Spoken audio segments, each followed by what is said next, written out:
Oh my God.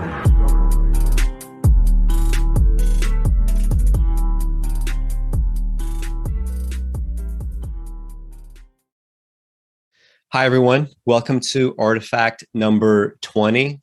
Me and Joel Parrish are going to do a show in photography. So we have a bunch of people to get through. This means that if you are on the audio podcast listening to this, and if you're watching this, you could also listen to the audio podcast. We're on Spotify, Apple, Google, wherever you get your podcasts. Most likely we've got you covered. But if you are listening on audio, you might actually want to switch immediately to the YouTube version of this. You could find this on the Automachination YouTube channel, because we're going to show you a lot of photographs, right? We have a lot of people to get through. We're going through an entire history of photography, about 150 years or so, maybe a little more. So Joel has a bunch of photography books that he's going to put up to the screen. We're also going to do some screen shares of things that we don't have, right? But it's going to be a lot of stuff. It's going to be a lot of fun. Hopefully, we could make these several hours go by very quickly. And I'm going to let Joel just do a lot of the control in this episode, right? Because he's also, besides being a businessman and poet, he is also a photographer, right? His website, poeticimport.com. You could find his poems, you could find his photographs, you could find poems after photos and vice versa. So he's gonna give us a lot of technical knowledge and background that I don't have, right? So sometimes one of us feels like a little slightly underprepared for an episode, and in this case, I feel I am, right, since the person across from me has a lot more knowledge about the topic. So anyway, why don't we talk about the history, how you want to frame things going forward, and then maybe get closer and closer into the present day and just kind of like discuss abstract questions, right? What makes a photograph good? How do our values reflect in some of the values of the artists that we're going to see? Maybe you could take it away from here, Joel.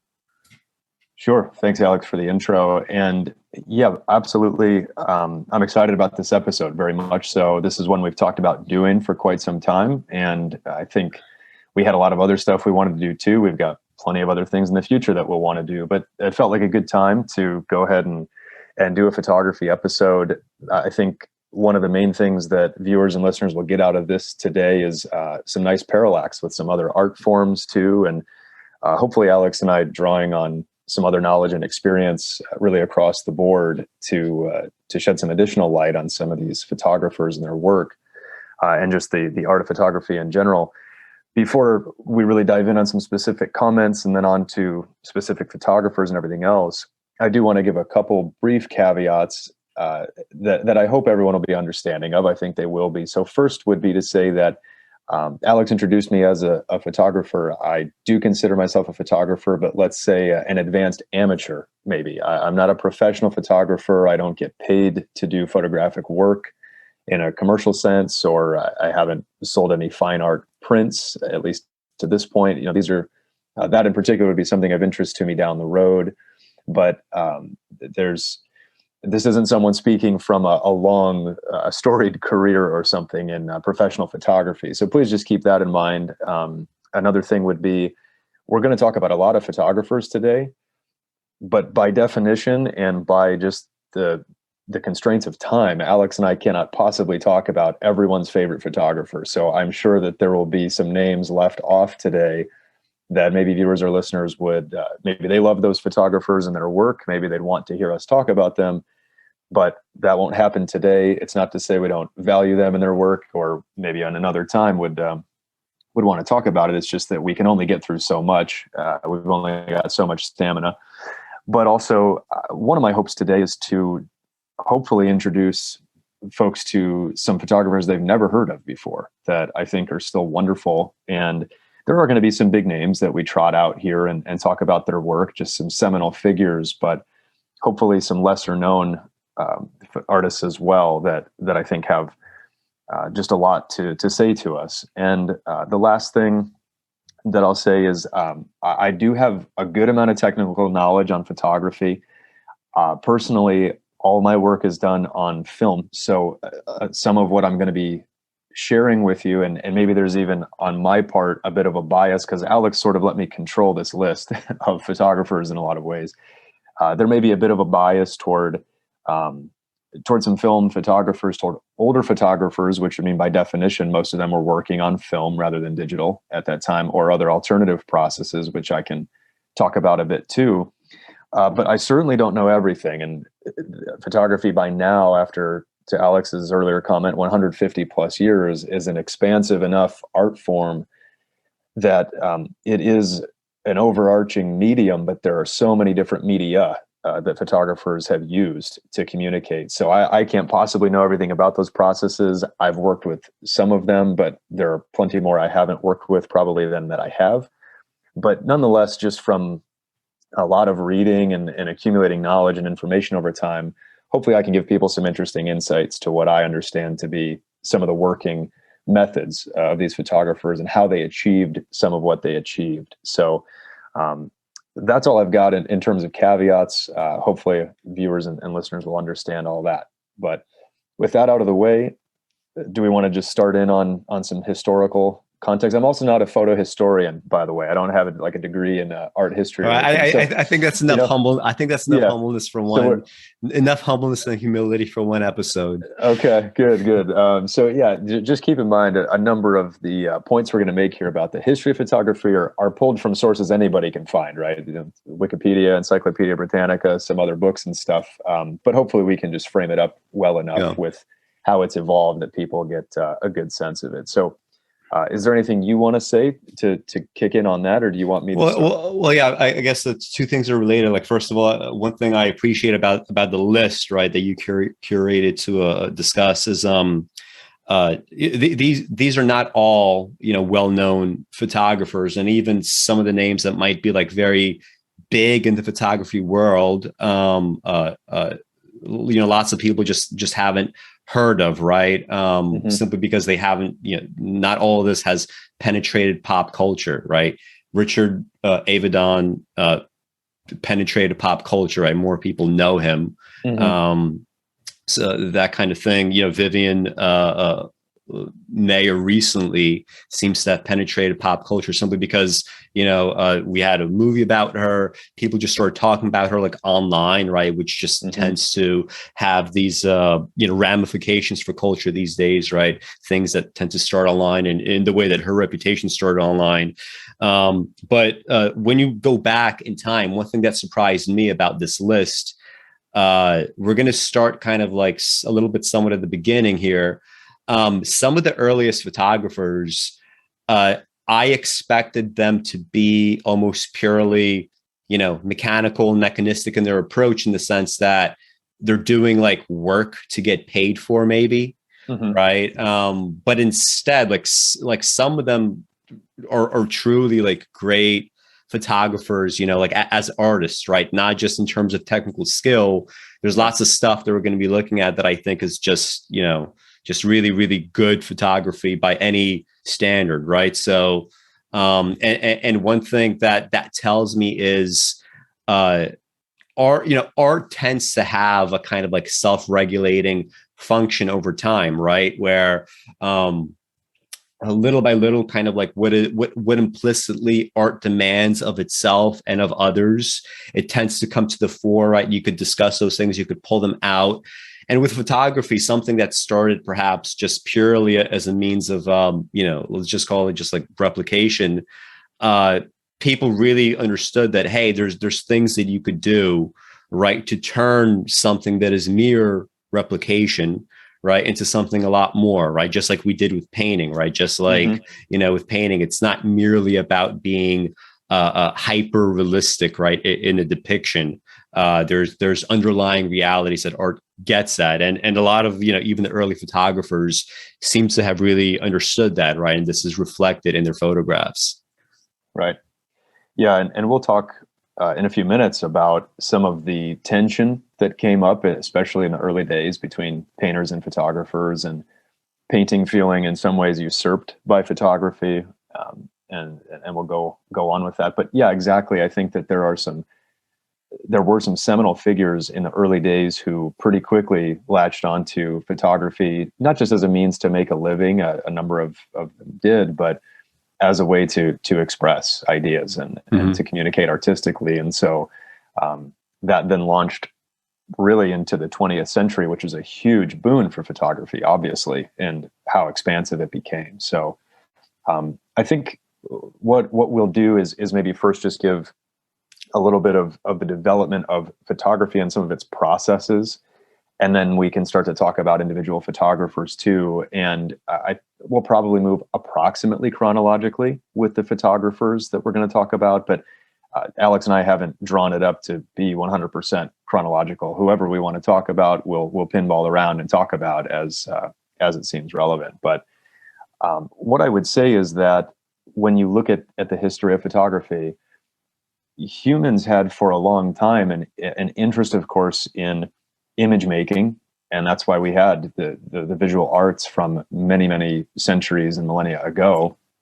And they also started to make a note of the fact that, hey, there are certain surfaces that when light hits them for short times, long times, different seasons, different angles of light, whatever, it changes that surface. Something interesting happens. So what's going on there? And it launched some curiosity.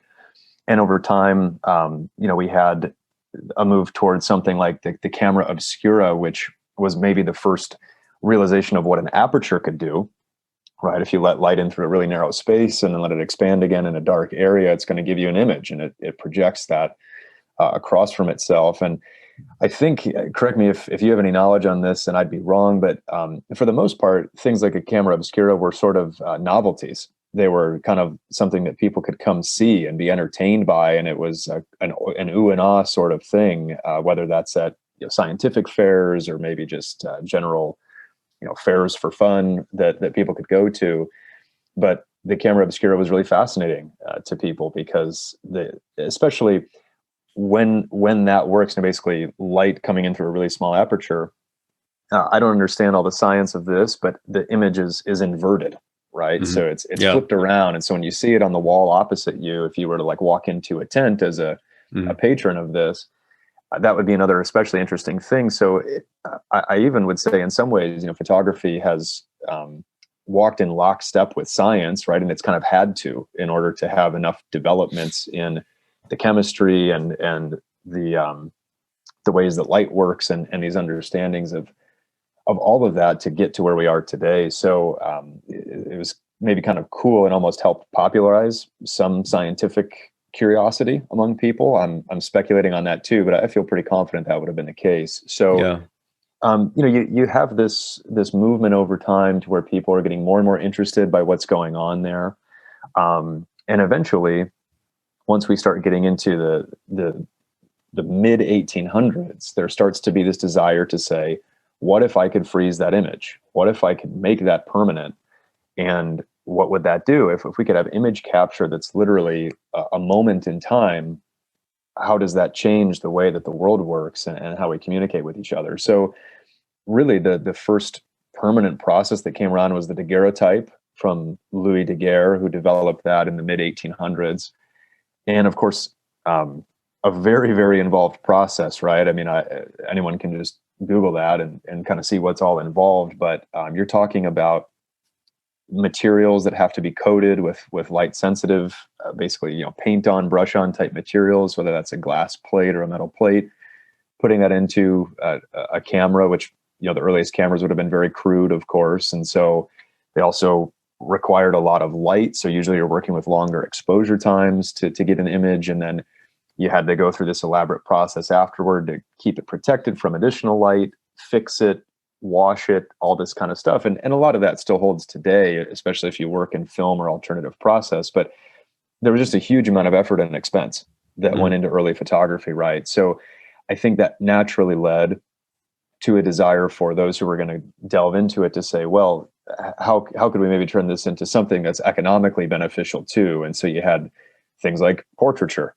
right? And this was maybe one of the first rubs with painting, where for forever, if you want a portrait of yourself or your family, or you're an important person in society and you're going to pay a portraitist, now photographers are on the scene, and they're saying, well, I can get that done for you in less time with potentially more sharpness and accuracy and whatever.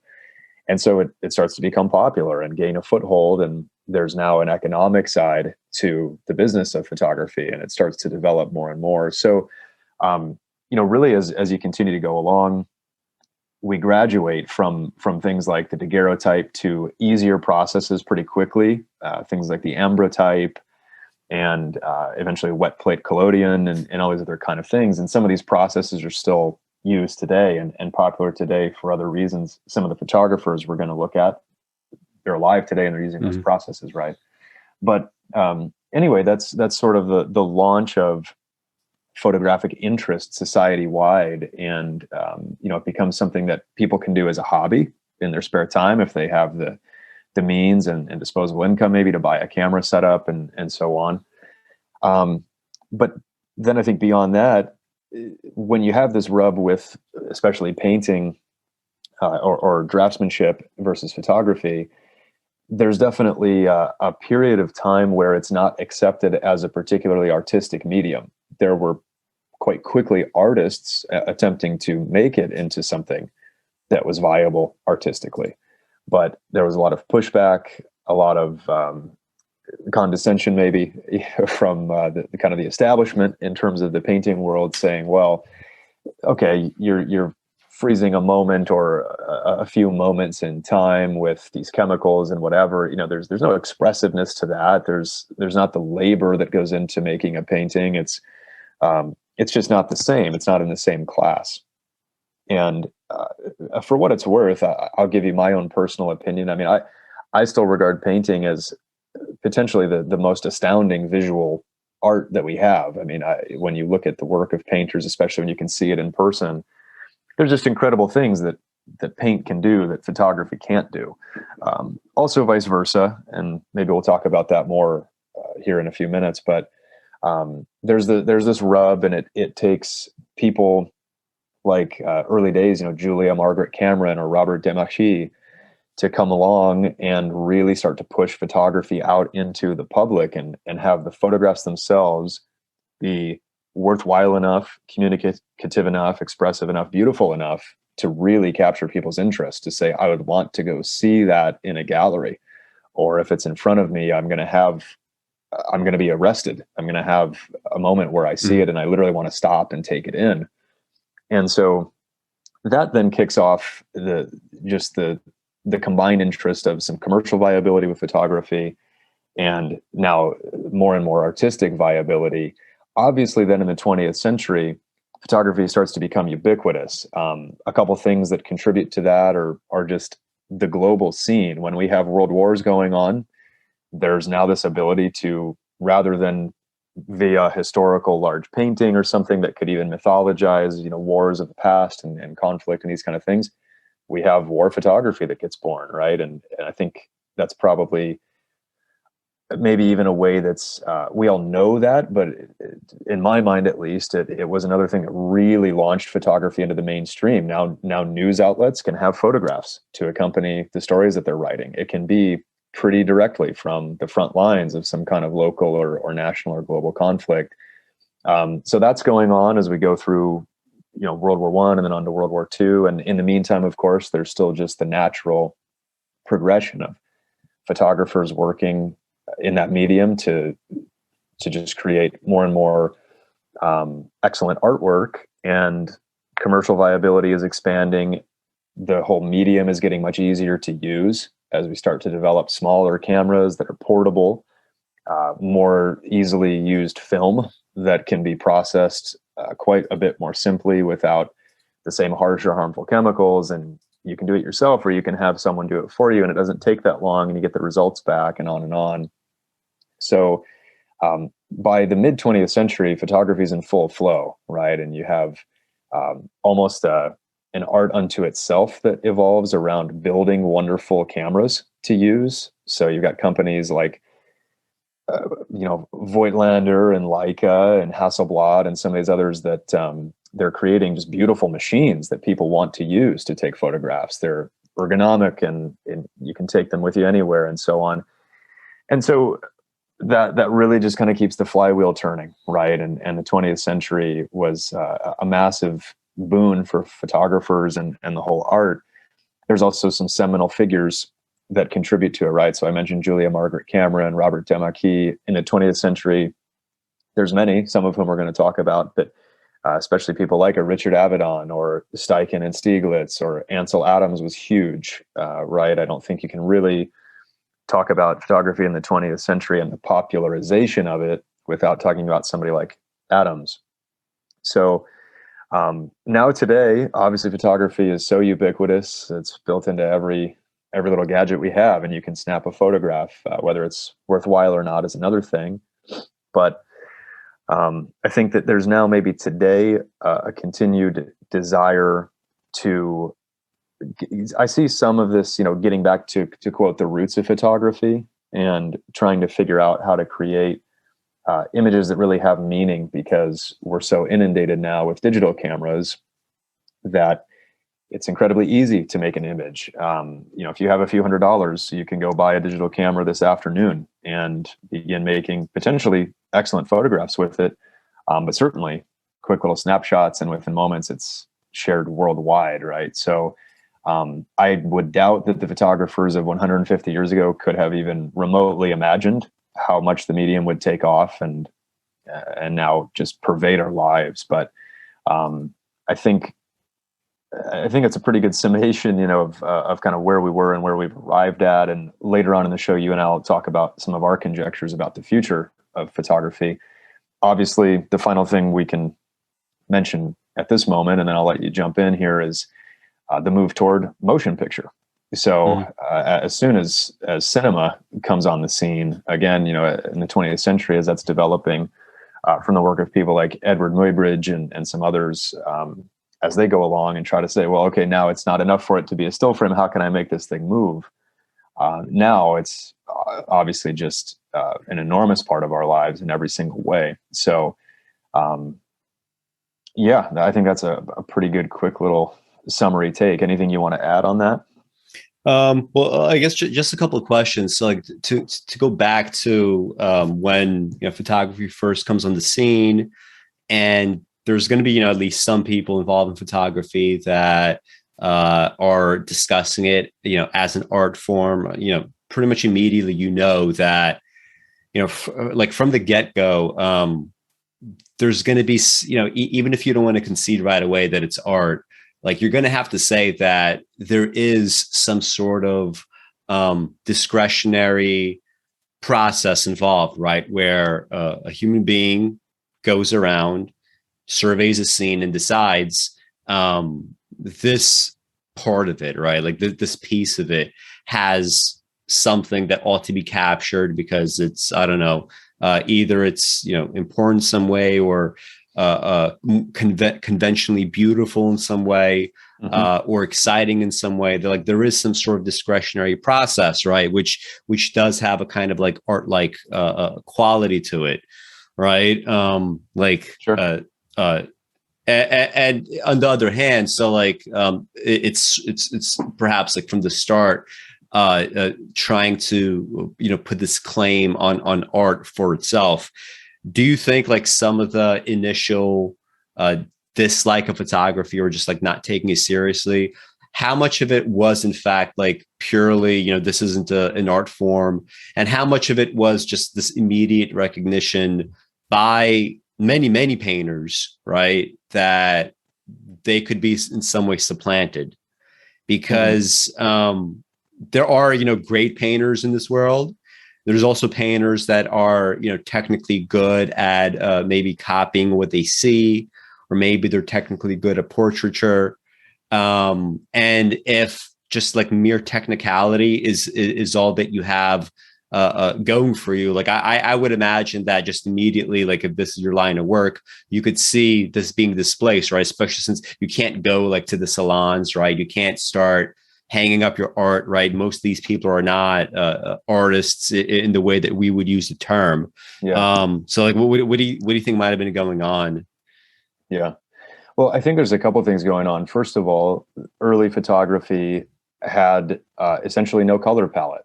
Yeah. So when you have only black and white, or maybe some slight sepia tones, or whatever the chemical processes of those days were yielding, sometimes with a little bit of color distortion or discoloration, depending on if you did something on accident or potentially on purpose. But bottom line is, we're pretty much talking about black and white images. And I think it pretty immediately in the painting community, they're probably thinking, well, color has always been one of the hallmarks of painting, and we've still got that, and photography doesn't.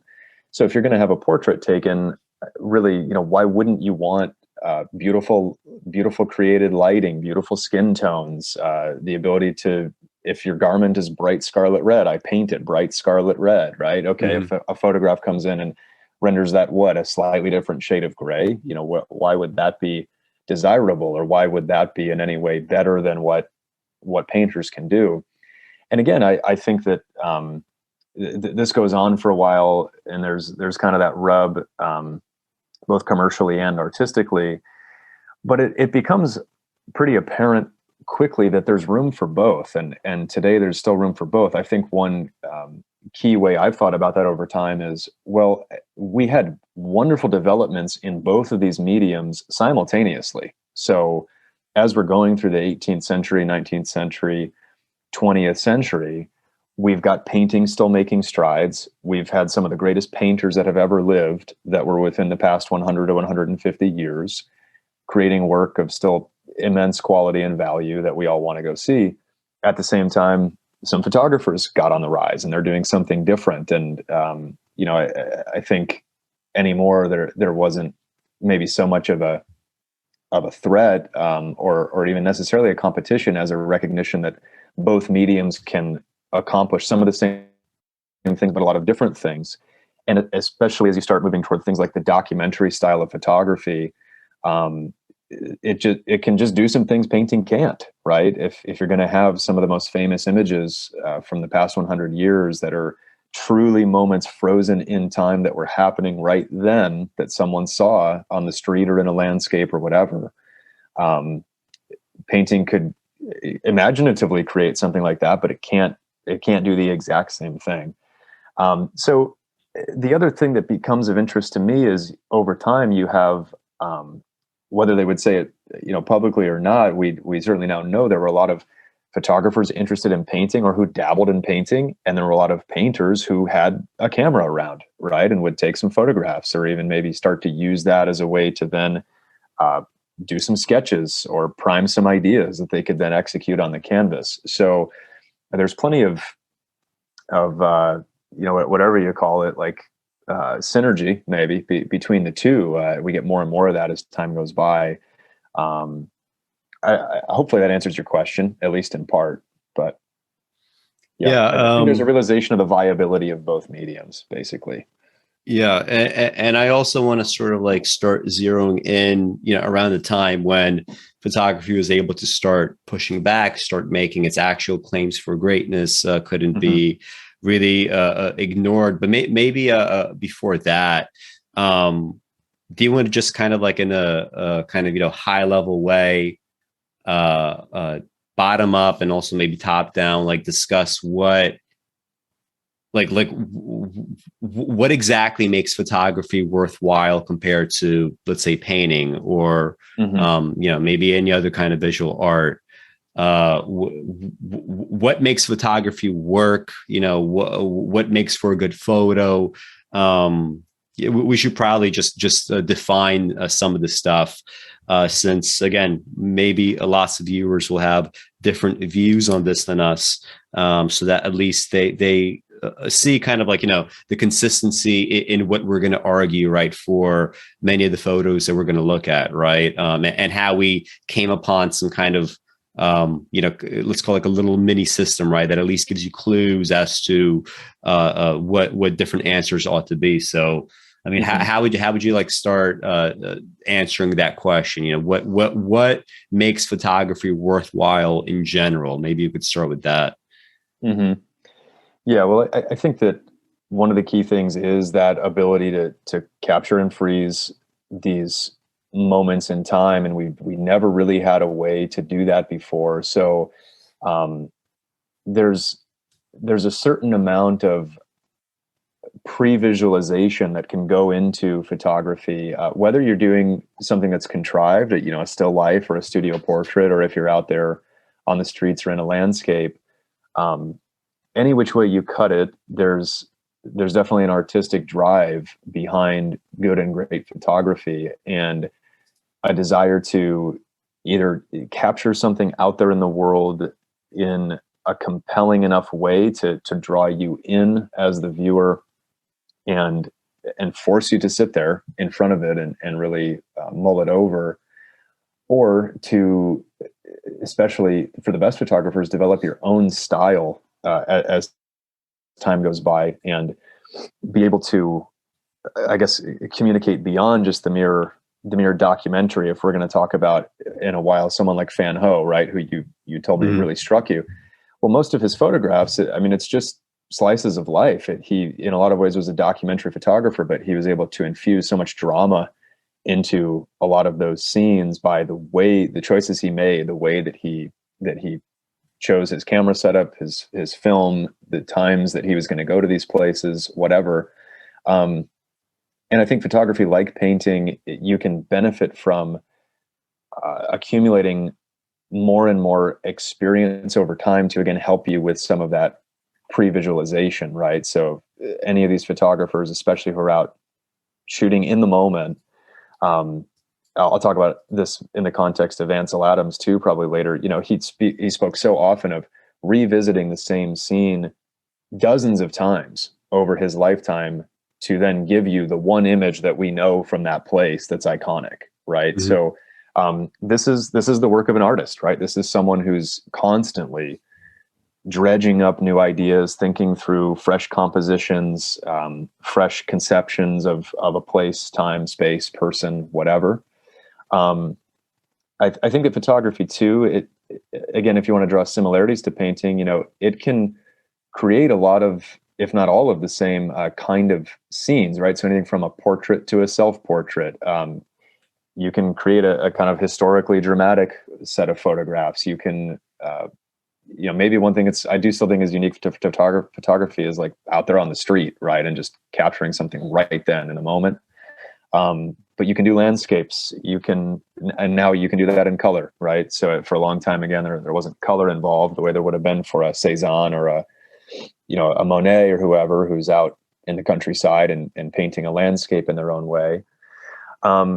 And especially as the photographic mediums expanded and there were more and more options, you have this push among photographers to not just do straight documentary photography. So again, even someone like an Ansel Adams, the more that you read about his technique and the way he was thinking about things, there was a lot of tinkering. There were a lot of different choices made to make it look exactly how it looks. If it were just a straight landscape image without any of these other choices he made and the way he printed it, it wouldn't be compelling. I can promise you that. And there's so much landscape photography over time and present day today that to me is completely boring. There's just not much to it.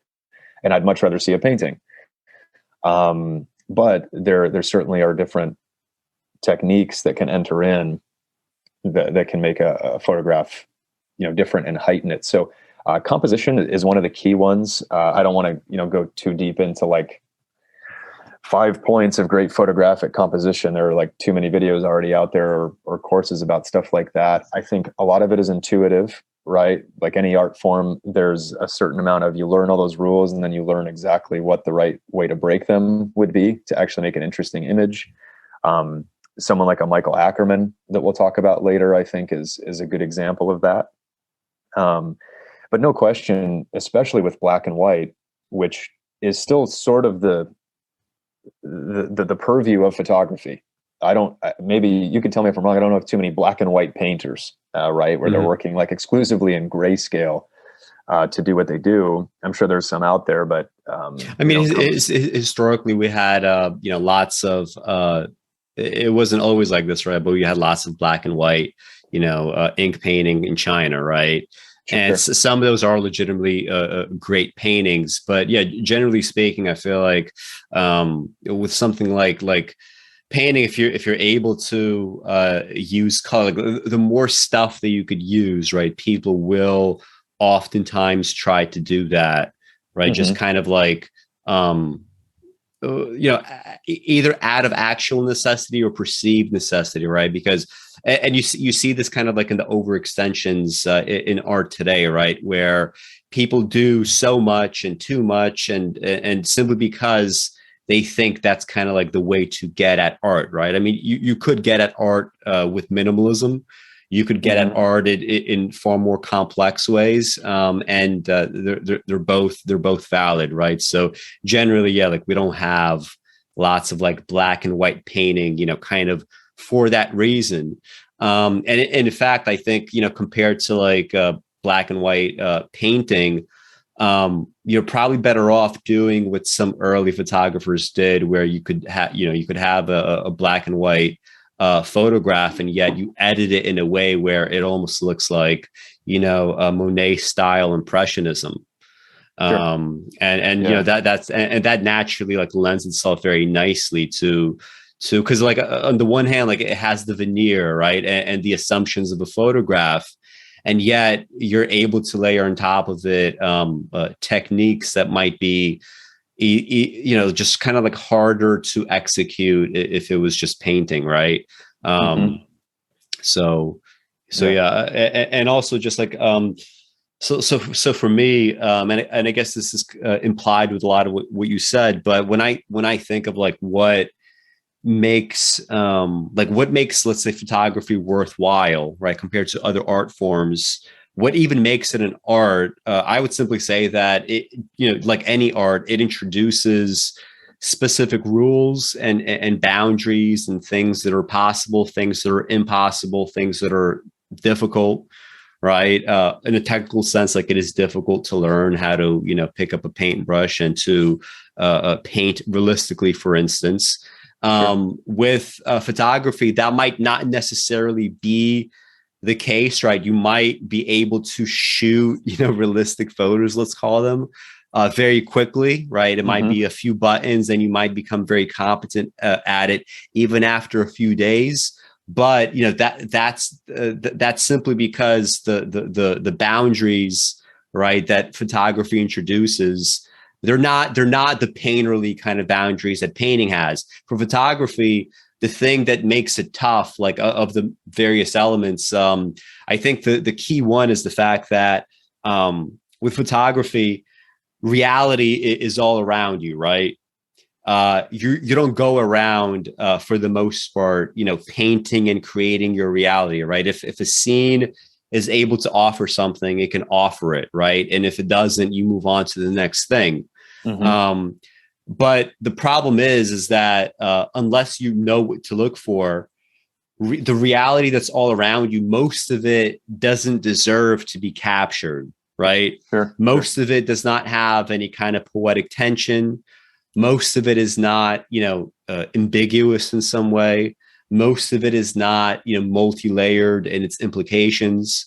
So what you have to do, like the difficulty that photography introduces, right, that helps cement it as art, resides in those facts, right? You have to be extremely selective about what the world offers. In fact, like you have to be, exclusionary of like 99.999% of all possibilities in a sense, right? So just knowing what to select, right? That's one of the difficulties.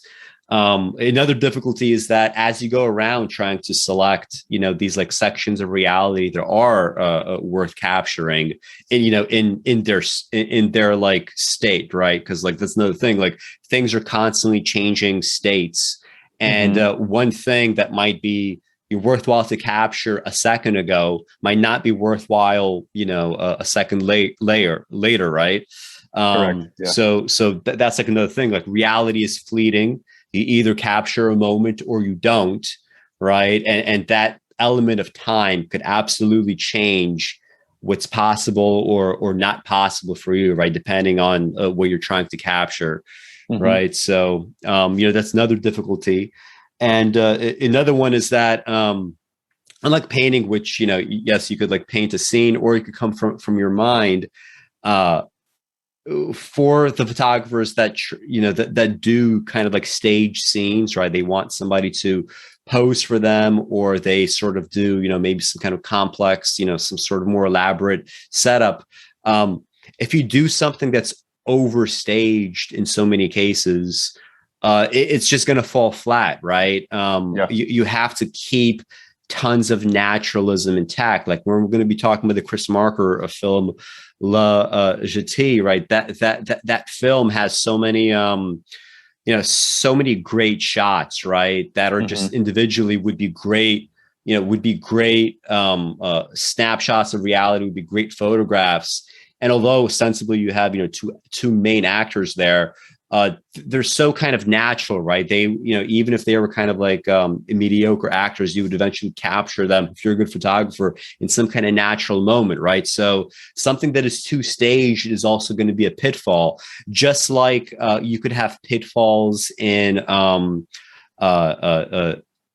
painting, right? Like everything has its own kind of landmines, right? When it comes to the arts.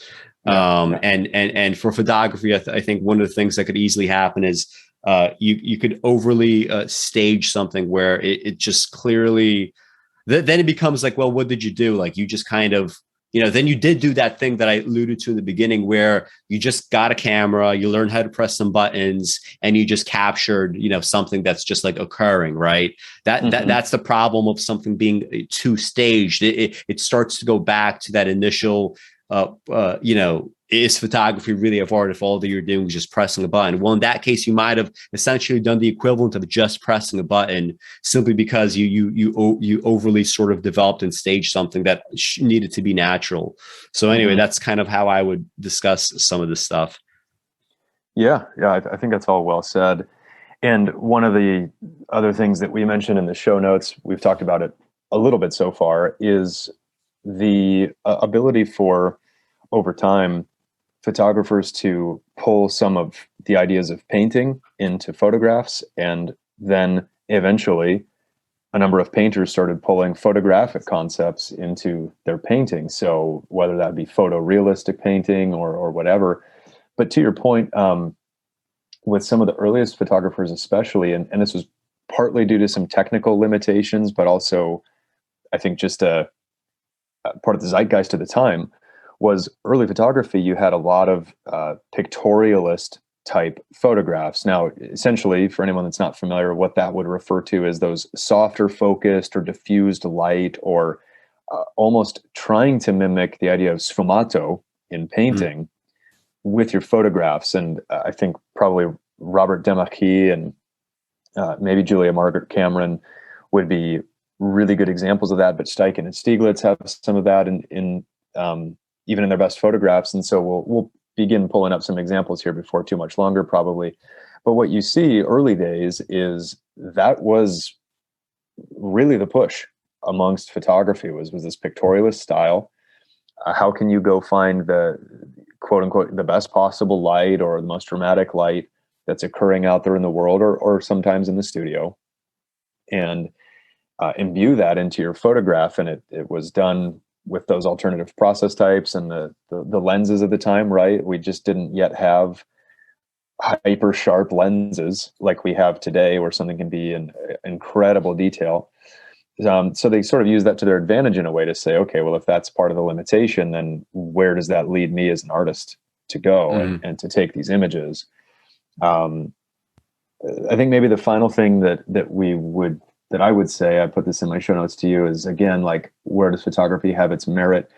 I think in some of the things it can do and document too, like sometimes, I know of some photographers who would be, for example, astrophotographers, where they're taking these like deep space images. And I think that gets beyond the realm of anything you'd call artistic quite quickly. It's really just a really extreme form of documentary photography, in my opinion, in a lot of ways. But if you have some image of a nebula from either someone's incredibly high-powered personal camera that they have, or something like the Hubble Space Telescope or whatever, there's no question that photography has also expanded the world for people and the universe for people in ways that painting couldn't necessarily do. Yeah. But at the same time, again, there's, even when you look at color photography, the best color photography that can be out there, to me, it does not approach what color does in painting.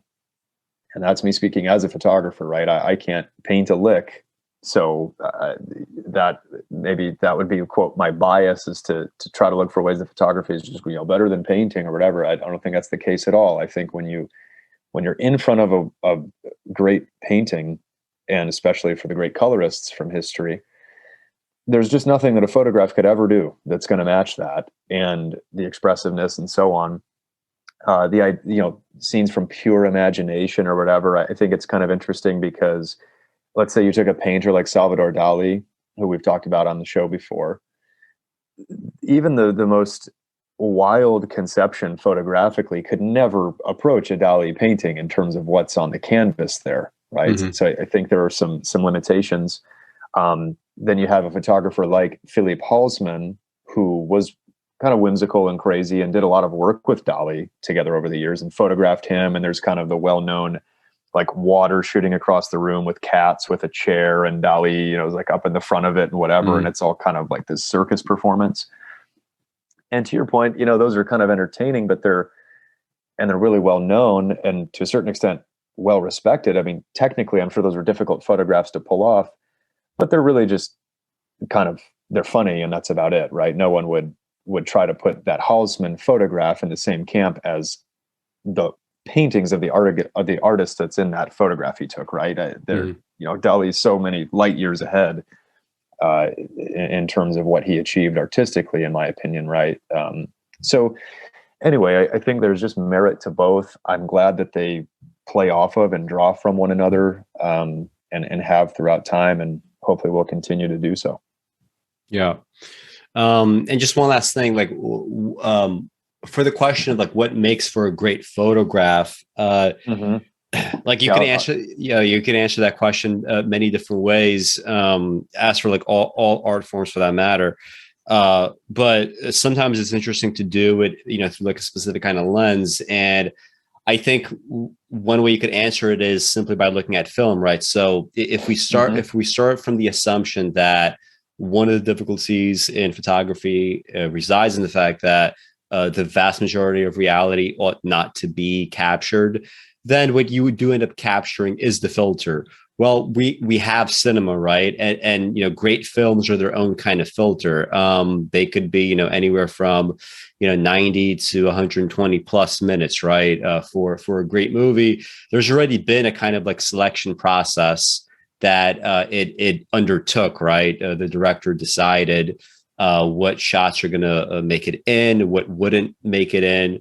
And by that process, you end up coming out with something that, for like lots of like great filmmakers, like many individual shots could be just like great photographs, almost by happenstance, right? If you take enough of these, like in a great film, right, you're gonna end up with like individually great shots and great stills.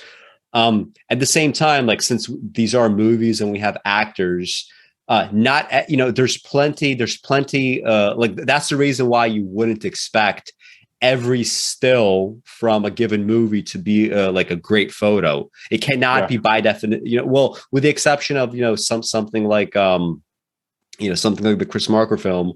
Just generally speaking, like you're going to have things that, need motion, that need, perhaps like extra drama.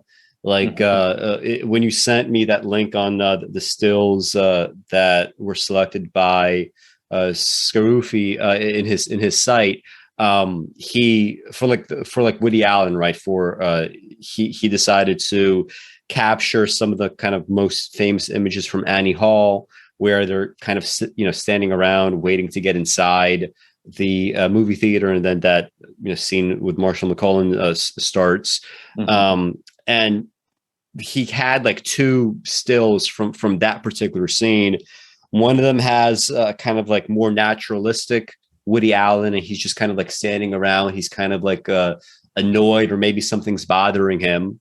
right? And then you had another one where he's just clearly talking to the camera, and it's very, it's very dramatic. He's kind of displaced from the scene, and he has this very dramatic, almost funny look in his face. And that level of staging would not permit this to be like just like a regular great photograph. You know what I mean? Correct. Whereas Yes. maybe the more naturalistic one, where he's just kind of standing around, and you get the sense that maybe these two people are in a relationship, and one or both of them are annoyed for whatever reason, that does capture some sort of tension, some sort of ambiguity that what I just described just doesn't have it, because it's fulfilling the necessities of a film as opposed to anything else, right? So that's just like one of the lenses that I would use, right? Ironically, it's one of those things where the paradox is, yes, you could get a lot of great ideas from cinema in terms of what makes for a great shot, but that same movie will provide you all the other reasons why every single still cannot be a great photo, right? And why like cinema just fulfills other functions. But the way that they're in this kind of feedback loop, and the way that they could just impart so much information about one another, technically, and also just like the more kind of abstract stuff that we're talking about, I think it's very useful.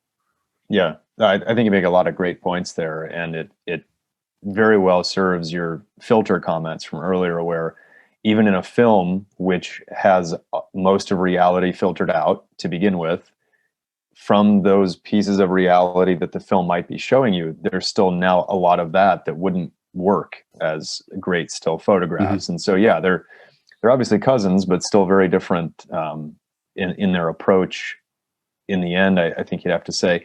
And it's also interesting that when we watch a quote normal film, not something like La Jetee, when a director or cinematographer uses something like a really long still take, it surprises us, right? Mm-hmm. It's something that kind of stops you short for a moment.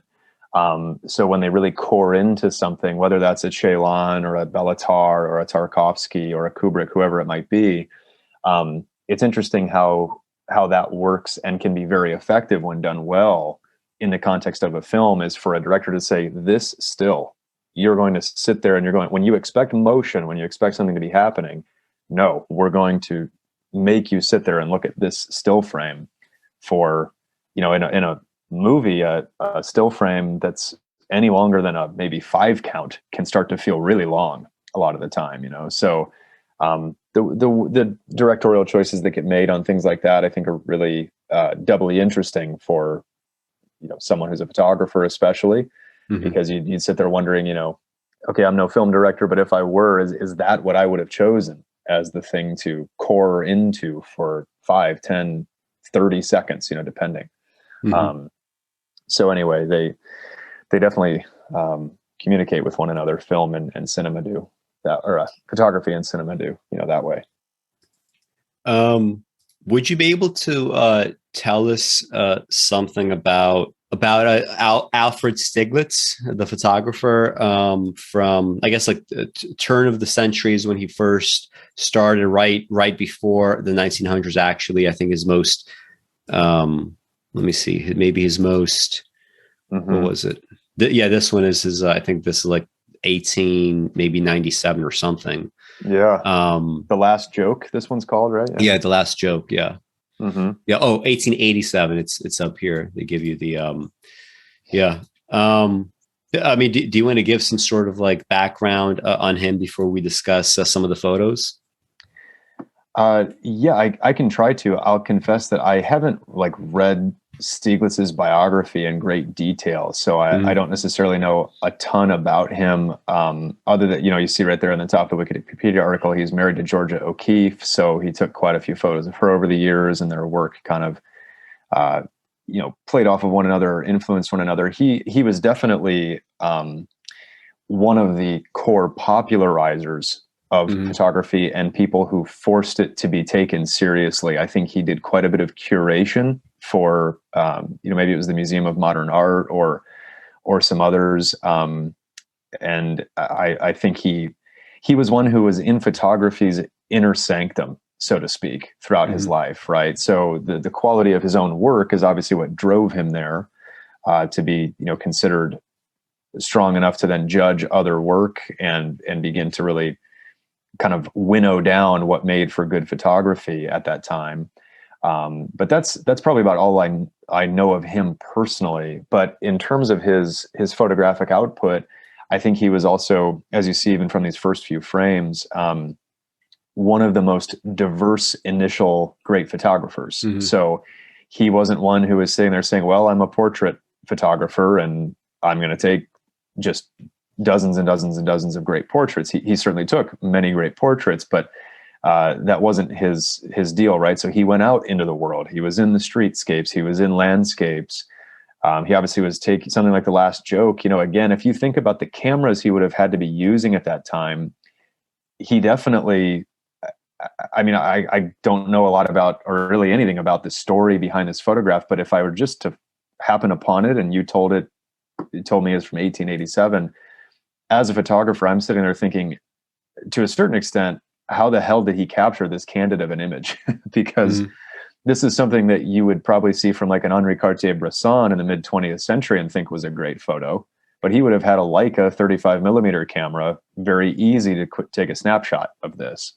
Stieglitz would have had to have probably a large format camera. It's on a tripod. He's photographing this maybe on a piece of film or even more likely a glass plate of some kind. And it's not easy. There's nothing simple about catching this. So I don't know how much this was staged versus just candid, but this is obviously a kind of a wonderful street photograph at that time. The expressiveness of the people, it's something that would potentially compete with a painting in some of its ideas and execution, but it's still different than a painting. You know what I mean? Mhm. I don't know that a painter would at all choose this composition, especially of the group of people and the figures.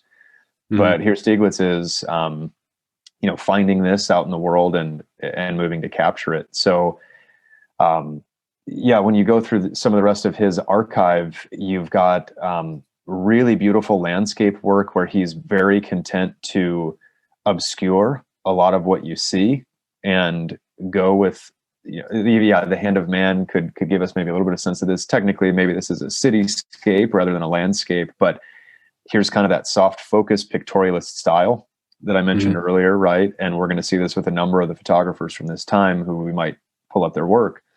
But at the same time, there's dynamism to this, right? So this is just photography composition 101 in certain ways. He's got the train tracks, which make for very interesting and beautiful line.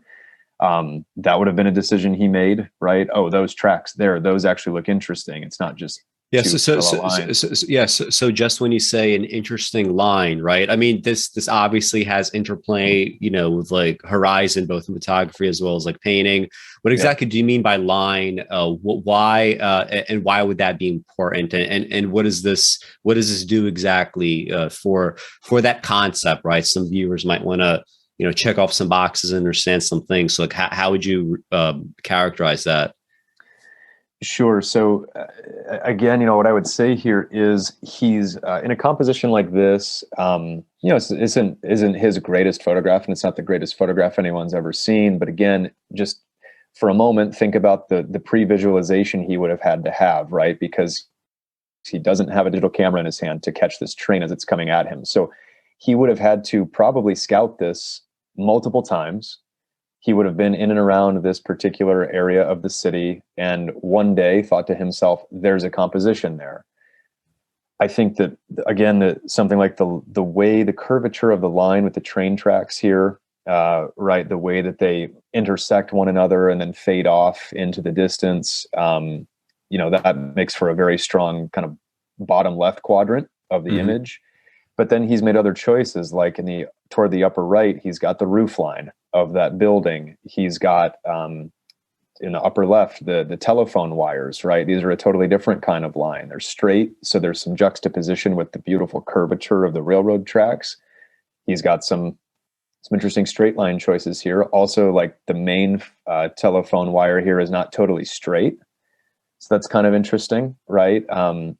To a lot of photographers in a way that might also be bothersome, Mhm. because if you're too focused on just like I want things to look or be perfect or whatever. He obviously was like, oh, that's kind of interesting that it doesn't appear Mhm. straight in this Yeah. image.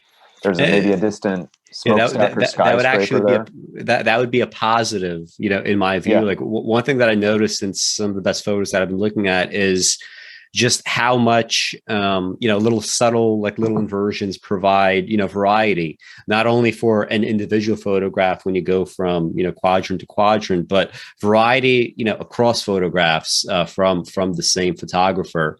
Sure. So definitely, like I could definitely see people that they would view the telephone pole and say, hey, this is if this is an imperfection, right, in their minds, that means, like, for whatever reason, like they have a certain set of values where things need to be in this way, like totally vertical, right, which is just well, first of all, like this, it seems like it's very hard to justify, but that does seem to be kind of common. Like I feel like if you would ask people, like they're just starting on photography, maybe they would be annoyed that something is kind of bothering the thing that they're kind of like imagining it ought to be.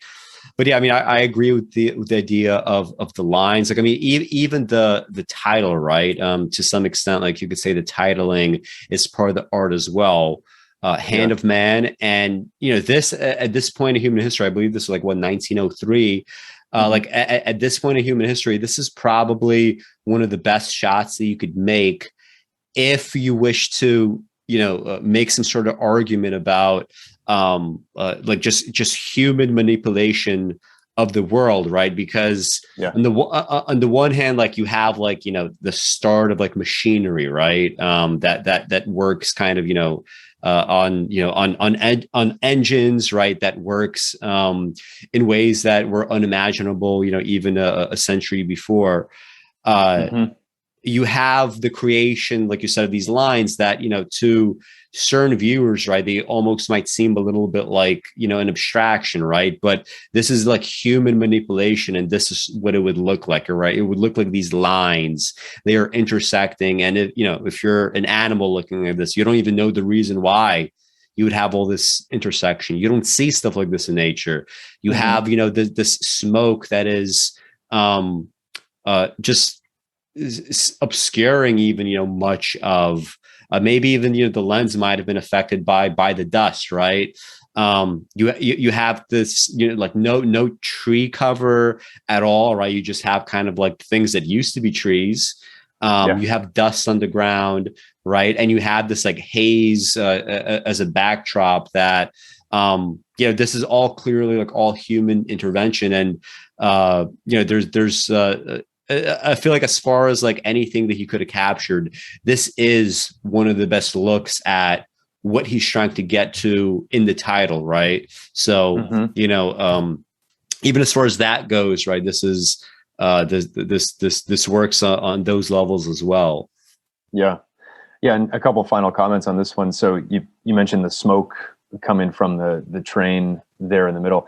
So that's maybe in my opinion, the strongest or second strongest visual compositional element here. Imagine this photograph without the smoke. How much does it lose? It loses a lot, right? Yeah. And another photographer we'll talk about in a while, Andrei Kertesz, I think was another master of some of these kind of things. But when I've read a little bit of the commentary of his photography, one of the best comments I saw was, this photograph it's not that it's nothing, but it's not really worthwhile without element A or B or C, whatever that that critic was trying to talk about. And I'll show you some exact examples, because there's one of Kertesz with a train in it. So it'll be a nice parallax with this. But if the train weren't in that Kertesz photograph we'll look at in a while, you see how much it would lose. If the smoke weren't billowing out of the train in this photograph, it's literally not a great photograph of all time, right? So that's a key element. The dark, the tonality of that too, right? The dark black smokestack compared with the white of the clouds behind. And the final comment I'll make is to circle back on yours about the titling. I will make a blanket statement here. Some people would probably disagree with me, but in my opinion, titling is one of the weakest parts of the history of photography as an art form. it's maddening to me how many photographs just get literally called Untitled 1972, whatever. And it just kind of drives me mad because I don't know if like photographers, a lot of them think, oh, well, it just totally speaks for itself, which it can. I'm not saying every photograph has to have a title, but either that or even someone like Ansel Adams, right? Like every title is just literally the name of the place the photograph was taken and the year, right? So, Yosemite Valley, 1947. It's just incredibly boring to me. So when Stieglitz takes the final step as an artist to call this the hand of man, it's another thing that makes this a great image. If it were just called Train Tracks 1903, it's not quite the same, right? So anyway, yeah, I mean, this is a good example of his work, certainly. I don't know if there are any other photos of it. Yeah. Obviously very, very impressionistic, very Chinese ink painting, as well. I mean, this honestly could have been, right. This could have been Chinese ink painting.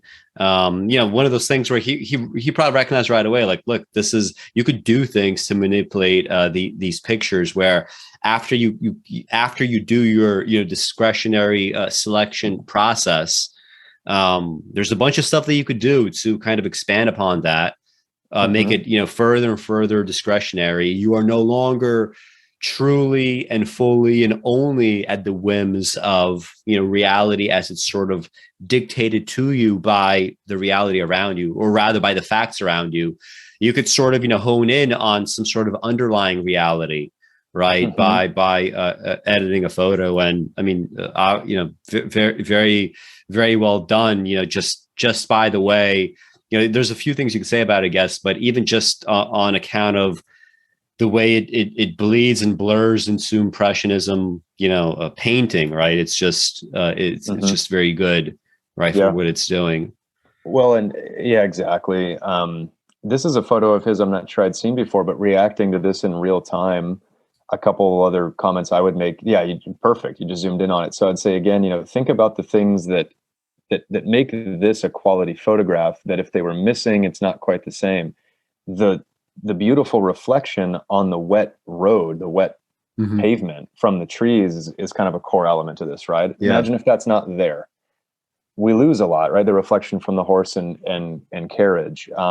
So again, this is to just harken back a little bit to our earlier point about this would have been an image days, weeks, months in the making for him, I'm guessing.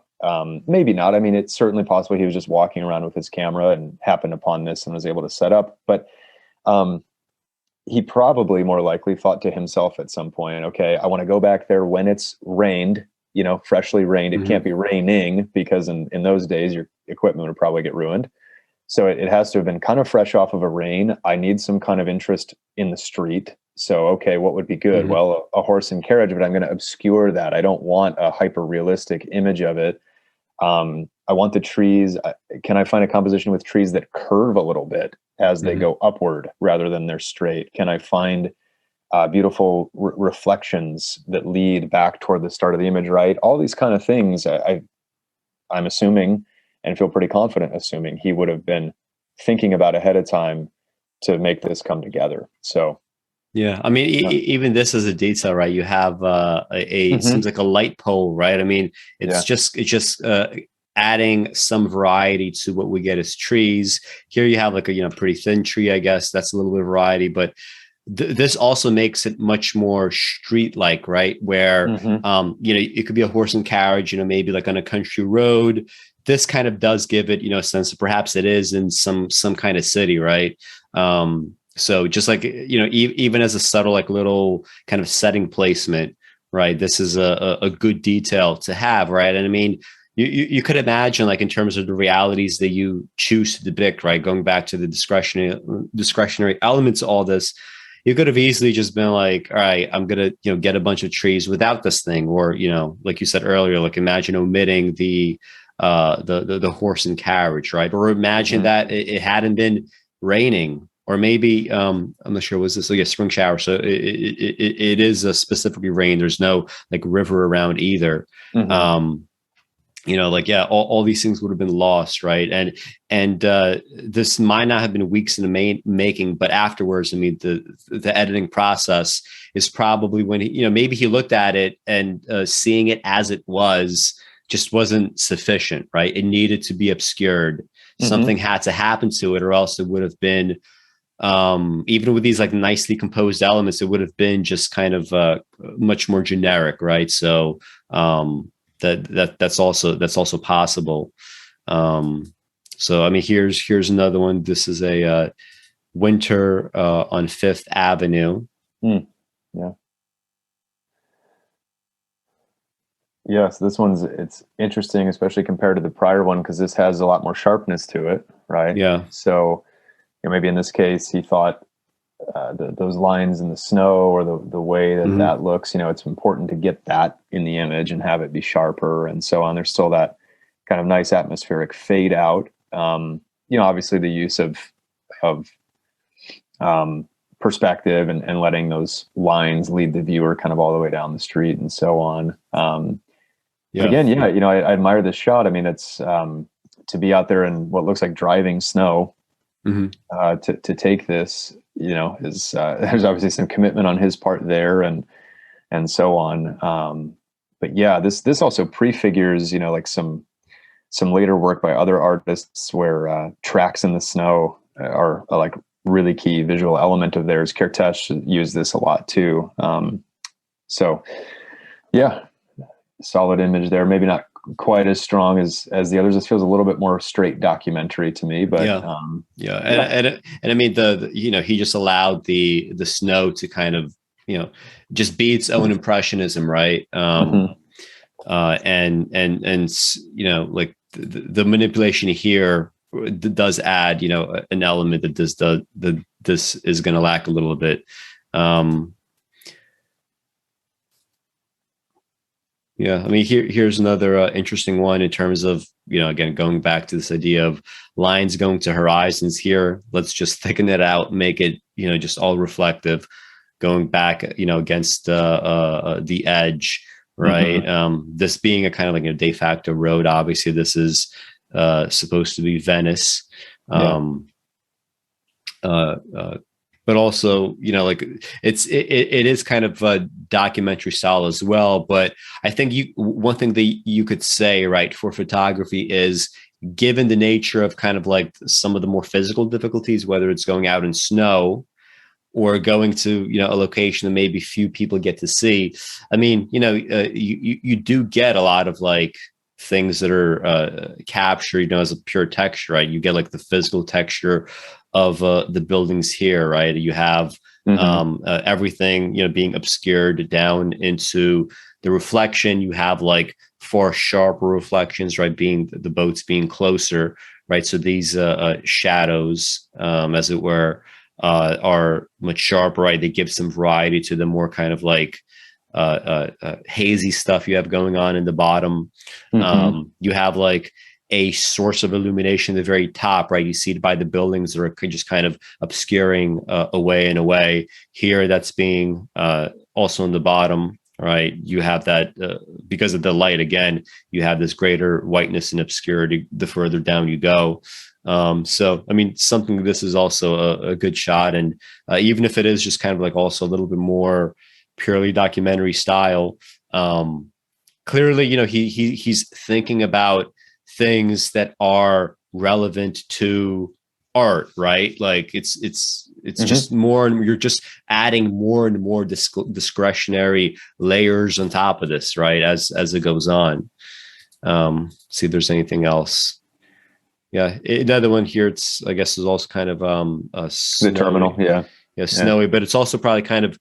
Yeah, one thing that I found interesting about this, like if you ever seen the horses like in the winter, and this is seems to be the winter, when they breathe out, right, you do get this like these billowing, vapor coming out of their noses, and here, right, it could be anything, right? You're probably getting the vapor from the horses. You're probably getting dust getting kicked up, right, and you're also getting snow, right, being kicked up as well, right? So, just how everything just kind of turns into its own like little haze like that, right?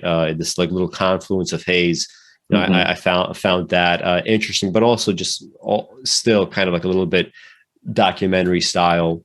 Let me see if are there any other ones here that? Yeah, I think that's a good pull from Stieglitz. Portrait done there. Yeah, interesting. Yeah, I mean that's quite painterly there, right? Yeah. That's so kind of almost like a Renoir or something like that. But yeah, I mean I think that's a good few little images to represent some of his style. Yeah. Oh, you mentioned landscapes, I guess. Well, this is more kind of like a sky, but still, I mean, yeah, it's a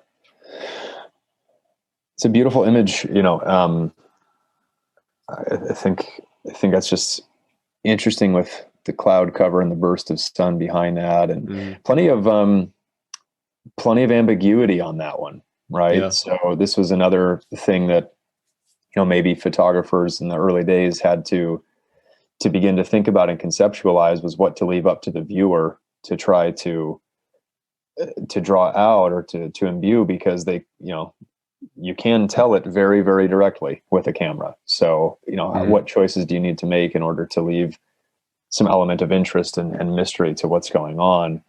You know, that image does that pretty well. So, yeah, do you want to look at maybe quick, like Julia Margaret Cameron and Steichen? Yeah, I have a few others here. And Demachy, because I know you told me you thought he had some interesting stuff. Yeah. So maybe you could look at how do you pronounce his name? Demachy? Yeah, he was French, so, you know, Robert Demachy is probably the best pronunciation, or close to that. But yeah, we could call him Demachy, I think. Yeah, I mean, also, I mean, do you have any background on him before we get into the specifics?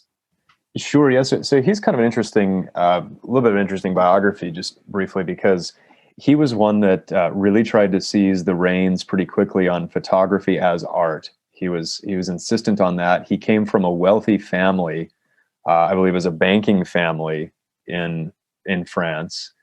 And so for him, it just wasn't an issue to be able to get any photographic equipment he wanted. He had a dedicated studio, I think, in a very nice home, borderline like an urban mansion of sorts that he lived in. His personal life suffered a bit because he was so devoted to photography that his wife and children felt ostracized and ignored at times. I think legend has it he would spend days on end in his part of the house, which was also his studio, basically just working on photographs. So for someone to be that devoted to it as an art form was, I think, a bit unique at the time. And he exhibited a lot. He was able to really gain even an international audience at that time for his photographs, which again was pretty rare, you know, to have people respect the work enough to come from far and wide to see it. So yeah, interesting person. And you know, he's one that if you scroll down and maybe start showing some examples of his work, you know, this pictorialist style was very intense, right? He would do this to the point of charcoal sketch looking photographs. I don't know, you know, if someone's just looking at that image right there on a computer screen and you didn't tell them it was a photograph, they might not know, right? You could very easily mistake that for a drawing. So yeah, when I first started looking at these, like I knew he was a photographer, but some photographers also do some painting, and I was like, is this supposed to be a painting? So a few of these actually definitely have that same quality. And it, you know, it's one of those things where, you know, I said the photographs cannot be too, like, you don't ever want to say like a hard rule, like it cannot be too staged, because I mean, I could also imagine like pretty staged photographs that are, you know, great on their own terms and perhaps on other terms as well. And this is fairly staged, but because of the kind of because the edits that he does and the painterly qualities that he lends to most of his photos, the fact that this is staged, like it feels a little less, right, like it might hurt something, right? I mean, it almost feels like natural, right, to the thing. You know what I mean? Sure. And even if you compare this to a lot of nude fine art painting, this is a little bit of a different take. It's a bit more candid. She's still being maybe sexualized in some ways, but it's not kind of like a classic reclining nude of just a beautiful woman or whatever. I mean, she's looking more contemplative. There's some bit of expressiveness to her form and her face and that kind of thing. And of course, the lighting here, you're basically taking advantage of chiaroscuro type lighting from above, and a lot of her body and face fall into shadow. So some smart choices on his part there. Yeah. What else do we have? Yeah. Street scene. Yeah. Pretty straight ahead there. Nothing wild going on, I don't think, technically, but yeah, obviously like a Degas influence on this one, right? Yeah. I remember this one was a good one. The door is just opening there, right? On her, right? It's just such a, it's just a little piece, right? But it kind of determines, everything we end up seeing here in a sense. Yeah. And again, just to emphasize, he was one that was well known for a lot of, maybe call it post-processing, right? And these days people think Photoshop when they hear that word.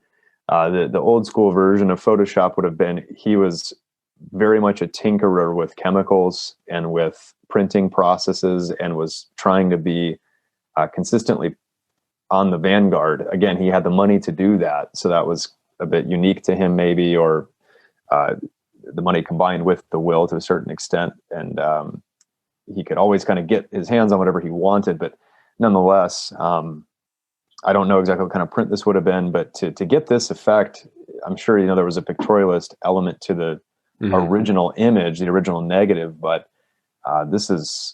he's got a lot of interest to the printing technique here, is really what drives it home with the texture that it has. So.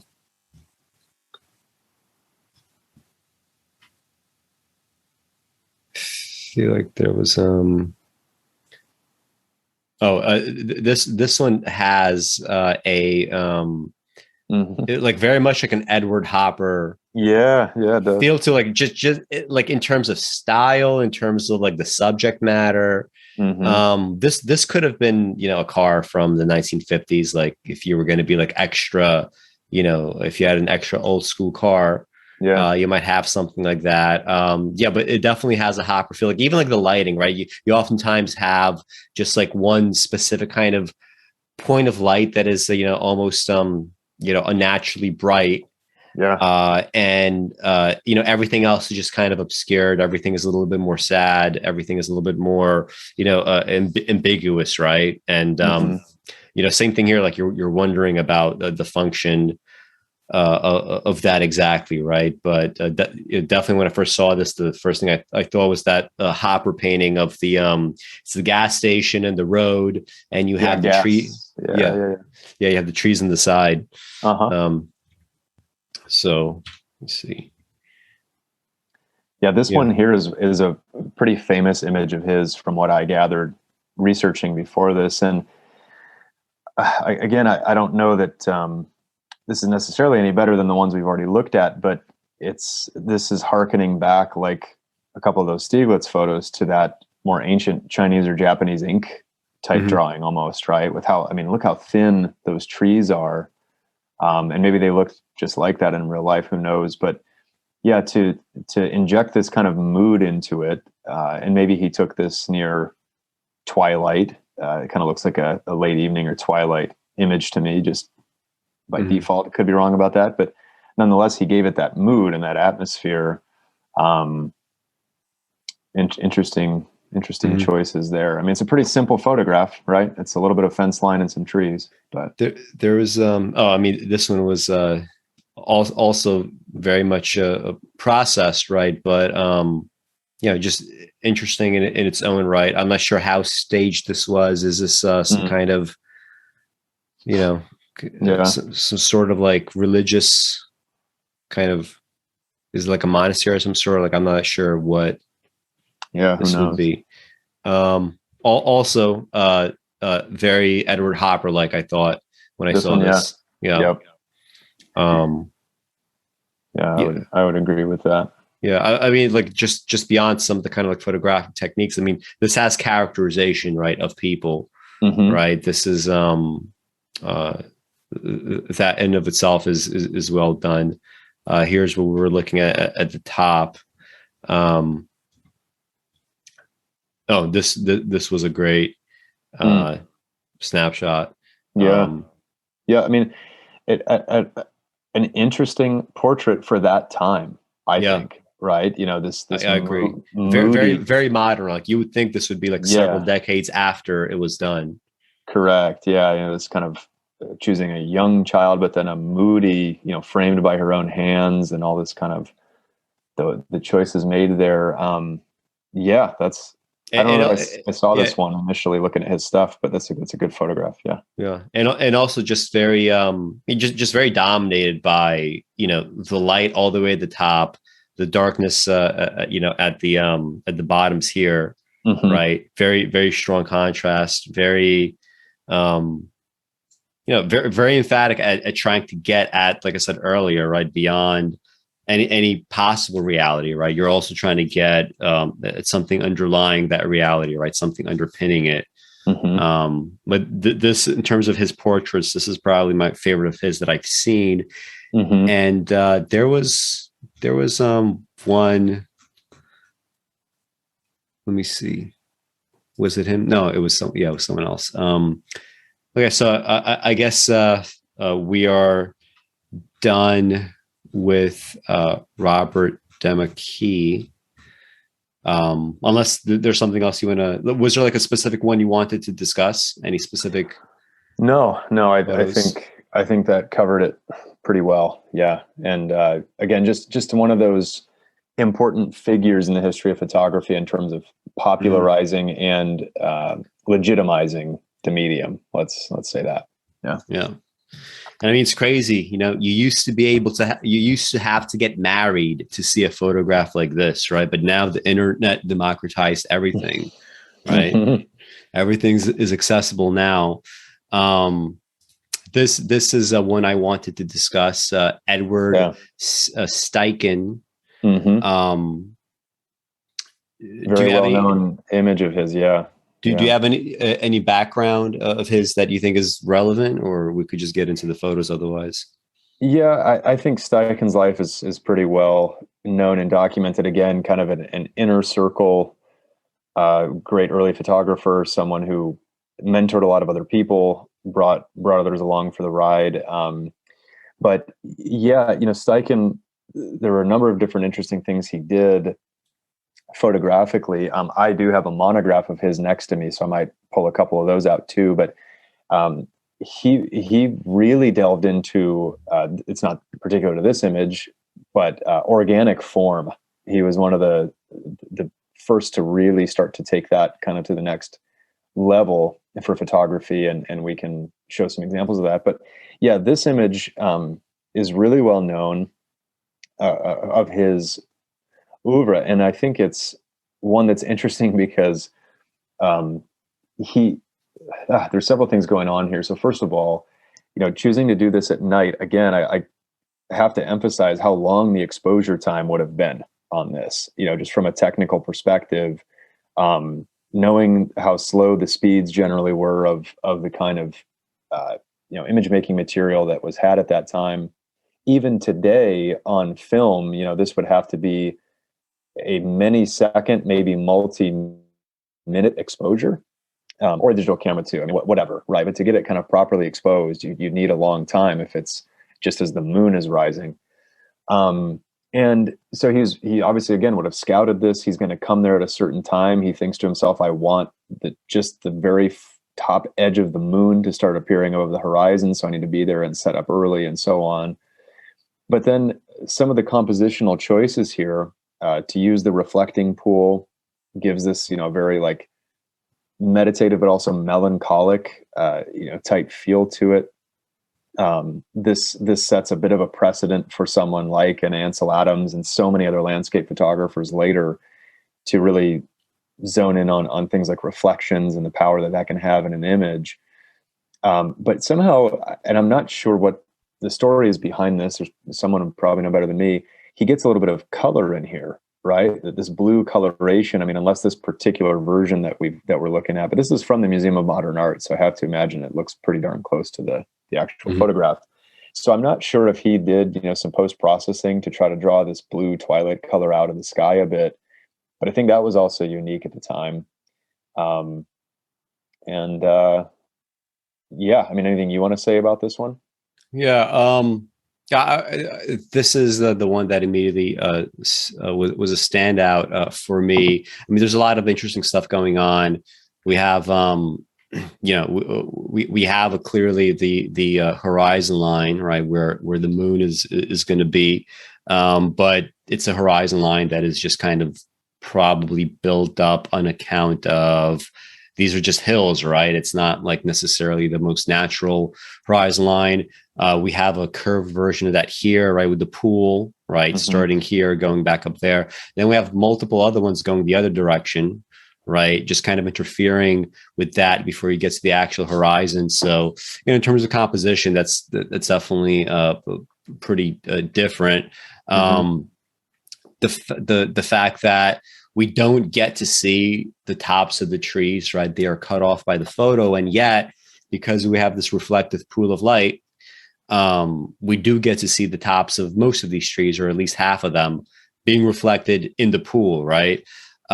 So in that way, like he's able to avoid superfluous information, right? He's able to say, I'm going to end this where it's necessary, right? Because if you're thinking like of all the ways that this could have been done, if you wanted to like show the tops of the trees up there as well as in the pool, well, you'd probably have to cut off this entire bottom, right? And we were talking about earlier, like, imagine if certain things get eliminated from a photograph. I think there would definitely be a loss if you get rid of like this bottom, third or quarter, or whatever it is. Partly because, I mean, like, look, in terms of like just establishing some sort of variety, like in this photo, here you have something that is completely like unreflective and is also very kind of, even ground. Doesn't seem to be, too many rocks, too much grass, too much whatever, unlike everything else, right, which has like a lot of stuff going on, right? In a weird way, like the stillness, right, that's being reflected in the pool, like, and likely this is still water, that is also just kind of being emphasized by the emptiness, right, at the bottom there. So anyway, just a lot of like interesting stuff happening in this photo. And also just like you see the moon, right, the moonrise there, right, and the blue around it. But here in the bottom, right, again, talk about like no superfluous information. It's sort of, missing here, right, from the bottom, right? That's also an interesting kind of, it's a coincidental thing. I mean, that's just the way that it happened, but that's an interesting thing to have happened. Yeah. I've got a monograph here of Steichen, so I can show just a couple other examples, because that was, kind of a hallmark of his style, right? This is another very famous image of his of the Brooklyn Bridge. Right. And it's got some of those same elements of, some large empty spaces. And really, if you look at it closely, there's not a whole lot of information conveyed other than the dark form of the bridge and a few lights along there. Some of his others, like this cityscape, another very famous one of his, the Flatiron Building, right? This one, you've got this branch that intrudes, you've got the building, you've got people down here along the street, and some lights. This one was also after a rain, it looks like, because there's some reflections on the sidewalk. So even in his portraiture, he had a lot of these like impressionistic styles, very much contributing, right? He's just content with big open black spaces. And kind of the same way maybe a painter or draftsman would do. would just leave things open. This portrait here on this side, right? There's just not a whole lot going on in the detail other than the face itself and the light that falls on it. So, his landscapes, this was a hallmark of how he went about it. Here's the Garden of the Gods from Colorado. It's, the clouds probably take center stage, and then a couple monolithic shapes. And again, mostly black. I mean, maybe in person on a print of this, you'd see more shadow detail. But he took and heightened some of the drama of these landscapes with that style.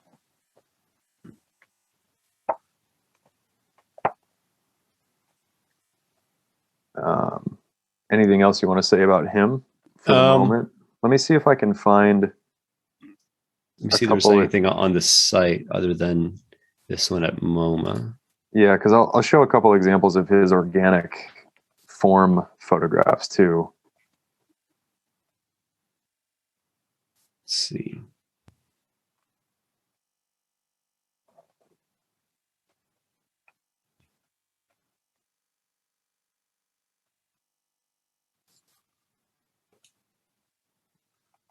Portraits are really good too. Yeah, a lot of gorgeous portraits. Now, I mean, the people he took photographs of, right? I mean, it's J.P. Morgan and Condé Nast and Richard Strauss. I mean, he was plugged into artistic and like high society. So that gave him access to some of these people. Here's maybe one final landscape to look at.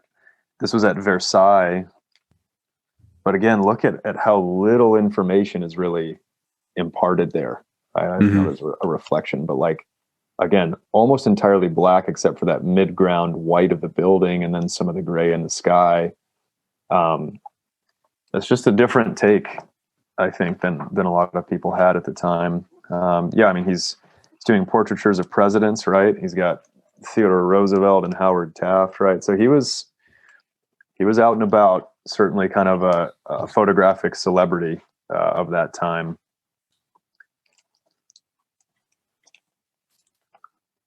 Yeah, so let me just show a couple of these like more banal images in a way, but he's one who kind of pushed for anything could make a great photographic subject. It's up to the photographer to visualize this, right? So here's a seashell and the way that spiral, and I'm sure the way he lit that, of course, was a really conscious choice. He's got things like the backbone and ribs of a sunflower. So there's like the classic sunflower over here, but then this, I think, is by far the more interesting image, right? Where the way that this looks, he's making it look like a human form in certain ways. Just really, really zoomed in macro close-ups of flowers. So these were things that he began to do and bring to the forefront. These are from the 1920s. So probably some photographers have been working with some of those ideas, but he really took it to the heights. So he's got cityscapes in here, plenty of portraits. Shout out to a great poet here, Carl Sandburg, and his wife. Took a portrait of them. Yeah, he had a couple of Sandburg photos that I saw. Yeah, so, and he did a fair amount of fashion photography too, and again, pretty much in any way that you could have been well known as an artist in this medium, he did it. So, a big time figure, no question. Got Eugene O'Neill here with a very kind of ominous portrait. Right. Yeah, I mean, again, it's just surprising how absolutely modern, right? So many of these photographers are, right? Just kind of like almost from the beginning. And again, like you have to ask yourself, like, to what extent does art regulate itself, generate its own rules? In a way that's just kind of obvious enough to like just certain amount of people, right? It's obvious enough to them where they just kind of pick it up and go with it, right? Very quickly they realize that, these photos are photos, but we could manipulate them and it's okay to do so.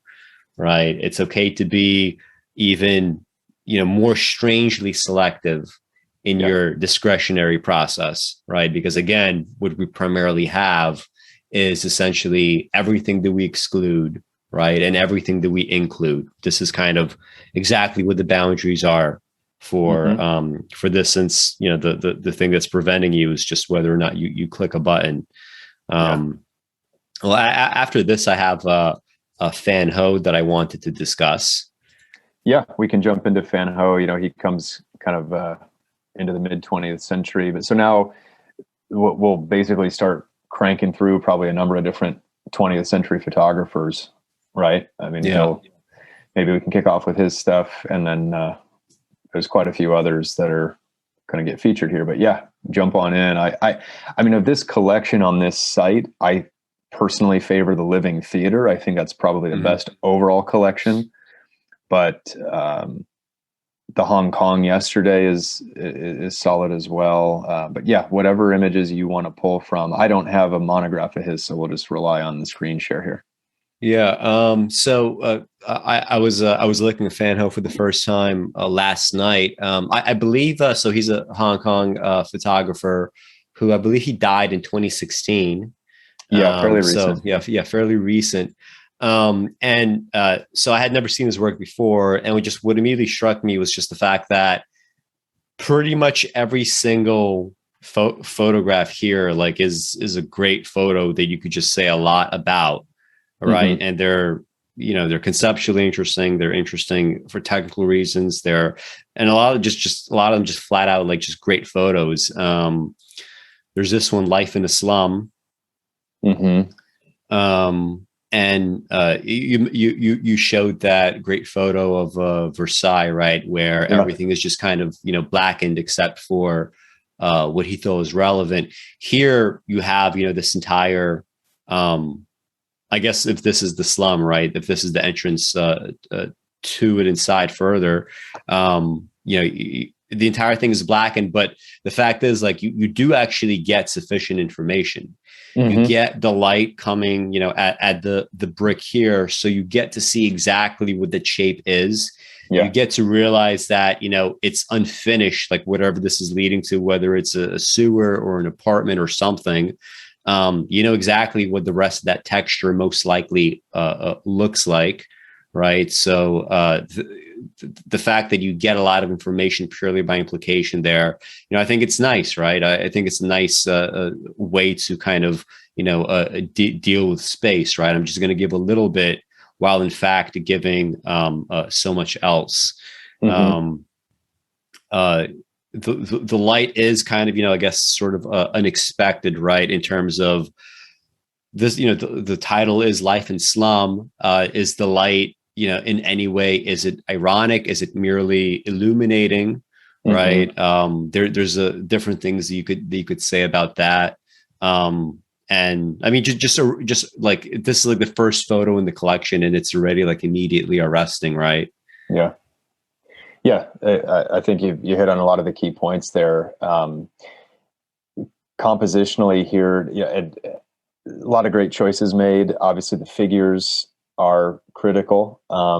If there weren't figures in this, it wouldn't be nearly as powerful, right? If it was just that doorway, even with that light, as beautiful as it is, as interesting as it can be, the figures are pretty critical to the storytelling here. And from a technical perspective, what I would say is that what he was content to do here, you already talked about just, the shafts of light there on that kind of rough hewn wall, but he would have been sitting in this dark alley or through this passageway, waiting for what he wanted, right, in terms of the right composition with figures and this time of day and everything. He probably knew all that he could maybe get good light at this time of day, but he's content to just expose the negative properly for that bright light opening, right? So he keeps all the detail there and lets almost all the detail drop out of the passageway. Hence we get the pure blacks that we do, right? So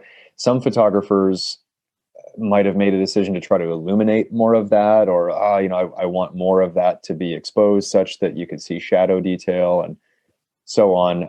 But I think he made it the perfect choice here to just hey, most of this photograph can go completely black. And then he's got beautiful exposure there in the framing of that archway. So, yeah.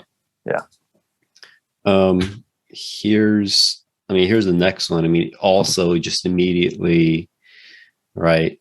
So, well, I guess 3 men walking, 1962. Also, just like, you've kind of eliminated, everything, natural, right? I mean, just like you've almost reduced this to like a level of abstraction, right? It's like you have these lines coming here, you have these diagonals and these triangles, right? You have these like sharp angles. You have an arrow pointing forward, right? This is like some sort of a road, right? You're going to surmise, but you with the exception of these 3 figures, right? Probably if you take them away, you won't exactly know, what this is. You won't even have like much of a scale, you're right, to compare it to. But I to me, like the most arresting part of this photo is how everything is reduced pretty much to these like, discrete, levels of abstraction, right? These discrete abstract elements almost, right? So, yeah. What about a couple of his images out on the water? I think those are some of his very best. Where he's floating family. Yeah, he's presumably in a boat taking this, right? And so he gets in a perfect position. So he's got several of these from out in the harbors around Hong Kong. I think this is a nice photograph. It's 1957, right? So heart of the 20th century. This is the type of photograph that encapsulates a lot of the progress in photography up until this point for a few reasons. So number one, we have atmosphere, right? In the background of this, we have bordering on some of that sfumato pictorialist style with the fog or the steam or whatever it is that's back there, that's kind of shrouding the trees and what's going on. So that's beautiful in its own way and gives an elegance and an atmosphere to this. Then in the foreground, near to us, we've got water. We're out on the water, right? So he's got to have some kind of fairly portable camera set up with him. And he does a beautiful job with the light play and the undulations of this water, right? So it's the perfect amount of distorted yet still calm. And we're getting the reflection of these people in the boat coming toward us. And then, to take this at almost water level is a really smart choice. So imagine if he were standing and basically the same height as that person who's guiding that boat, it loses that foreground of the water, which is a key dynamic element here. So the beautiful tones that go on, everything from the whitest whites down in that water to the darkest blacks, and like her, his or her, I can't really tell if it's a man or a woman, they're guiding the boat, but like their clothing, and then all these tones in between.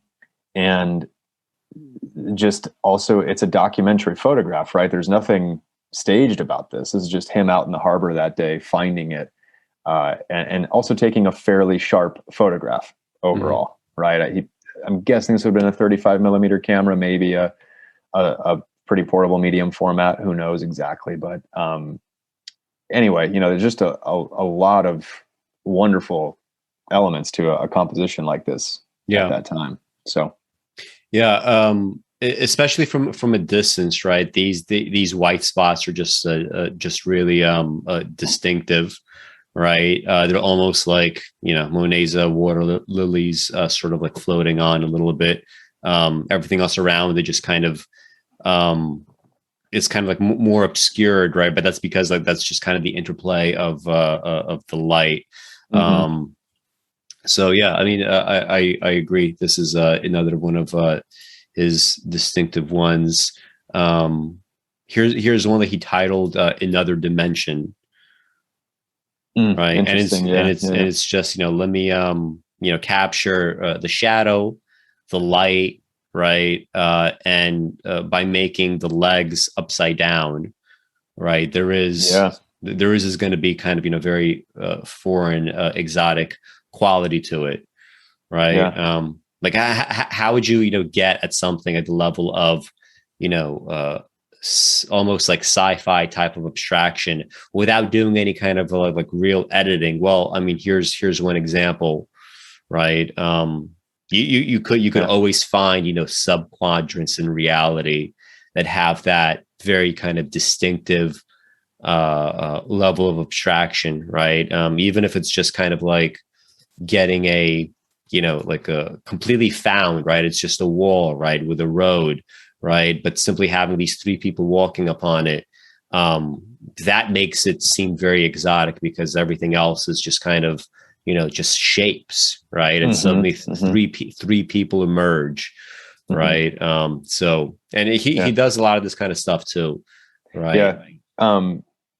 Go to Behold Man right there with the figures in the windows, right? Because this is one of his that's always been mysterious to me. I don't quite know how this was taken, which is good, which is fine. I'm content not to know. I don't know if these are street signs or like multiple window reflections. It seems like it couldn't necessarily be, it's not all different people in windows. I mean, the children or the younger male figures, especially, that are not just silhouetted. It looks to me like posters or something, but presumably this is at night. I don't really know how those are lit or whatever, but this was one that I saw and I was like, it's just nice rhythm, right? This composition, the way that the bounce happens between the different, white zones that then have figures contained within them. And then against this kind of grungy, some information with that grayish tones to the wall, but then again, a lot of black on the borders. And he just kind of lets it all be framed up by itself in a way. Yeah. Really nice image there. I think the one is in here out on the harbor with like the sun really shrouded by cloud, and there's like a dark, foreboding looking boat in the distance. Keep scrolling down a little bit. There you go. Dying sun. Oh, dying sun. Yeah. Yeah. And women toilers beneath that is beautiful too. But yeah, I mean, this one caught me the first time I ever saw it. Maybe we've got a couple of figures on the top of those boats, but this is like taking advantage of your surroundings. I mean, if you just talk about like kind of an ultimate photographic cliche to a certain extent, like photograph what's around you, right? But to your point earlier that we talked about, most of it's not worth really taking in. But these boats, like their shapes are just, it's kind of nice for him, right? Because these are just beautiful boats in their own way. But he decides to do this silhouetted frame, and the blackness of the clouds up there, the way that he exposes properly for the sun so that that's not blown out, that's what's properly exposed. And then he lets the boats fall into complete shadow, being backlit and silhouetted against the sky. It's just technically a great choice. Really beautiful composition. Kind of nice to have three boats, like it's, again, a little bit of a photographic cliche, but one of the like rules of composition that you'll hear is photograph in threes or, whatever. And like, that tends to be kind of satisfying to the eye. Whether that's totally true or not, I don't really know. I think you can break that rule plenty and still have great photographs. But this time he's got, the way that everything fades out from near to far, large to small with those boats. So it's just a nice composition choice and a good title, right? Like, again, not every one of his titles lands, but he at least is calling these something somewhat interesting. Dying sun is an interesting choice. I mean, the sun's still pretty high in the sky during this photo, right? So like the clouds are what's really obscuring it. It's not about to go beyond the horizon.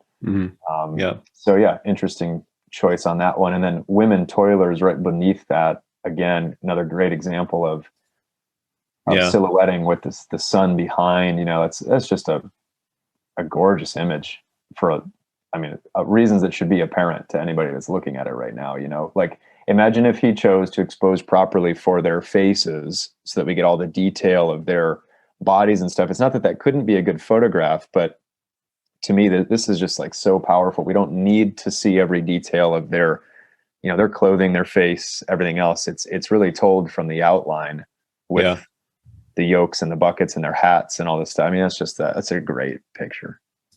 And there's another one, like going back to some of the abstraction that he does, right? Back to Mother. I mean, here we have like, this like distance between the two girls crying.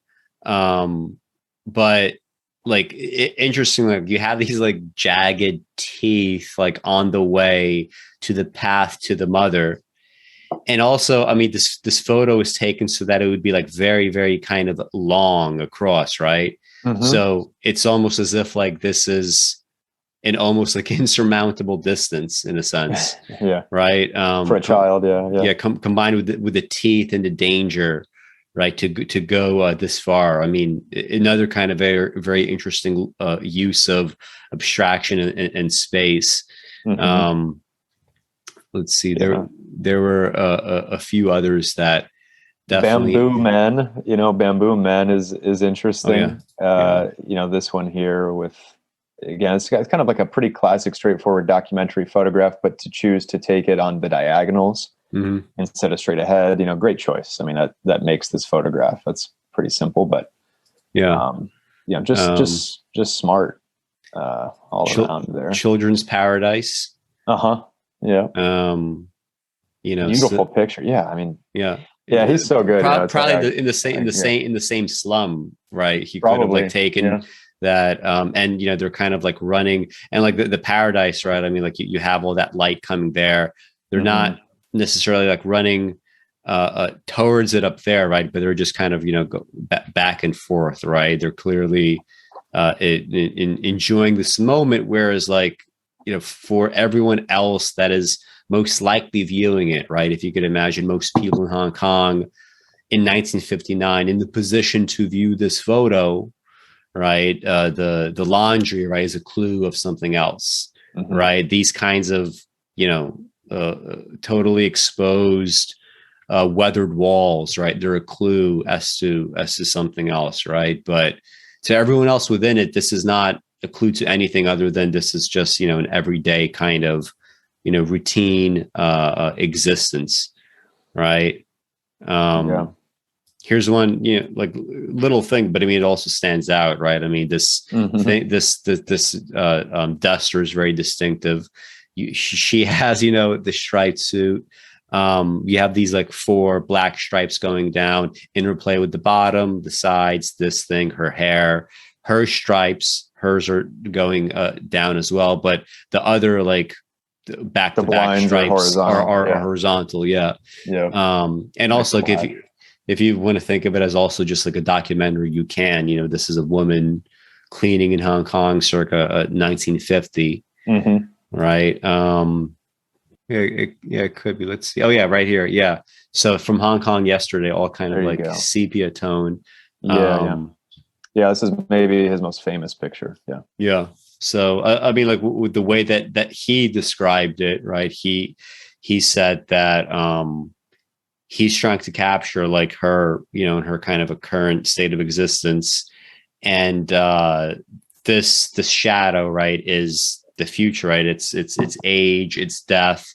I think he sort of like more specifically characterized it as a looming age, but the great thing about this is it doesn't have to be looming age. I mean, it could simply be a woman that's standing lost in thought, perhaps anxious about something that's supposed to come, tomorrow, right? Or, something that's about to happen even sooner. It could be like, 100 other possible interpretations, right? But definitely, like, I mean, with the shadow and given the context of her kind of, meditative face, there is like perhaps like some sort of negative or perhaps like maybe, ambiguously negative thing that's approaching. Or you get a little bit of that sense, at least I think here, but very distinctive, great use again of abstraction, right? He's very, very good at this. And he seems to be able to do so many things in different ways. And I mean, and even this, I'm just noticing for the first time how, just how absolutely bright and distinct this part is going down, right? I mean, it's just, it's as white as those floating bits of white that he has on the river photos. Right. Right. Yeah. Which, yeah, again, just in a brief technical note, photographically, this is something that's talked about a lot. That's difficult to achieve, right? Is your tonal range and how to hold all of it together. So to go from your whitest, brightest whites to your crushed, deepest, darkest blacks, and then hold and retain everything in between those two as well.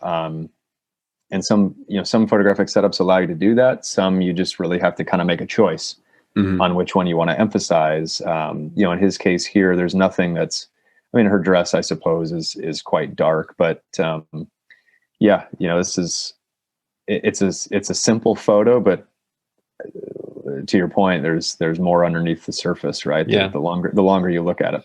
And speaking of range, a lot of this is all supposed to be the same kind of texture, right? But here we have a certain quality of white to the wall, right? Here on this side, it's absolutely white, right? And the whitest part of the photo. Here, it's the same wall, but it's a little bit darker, right? Mm-hmm.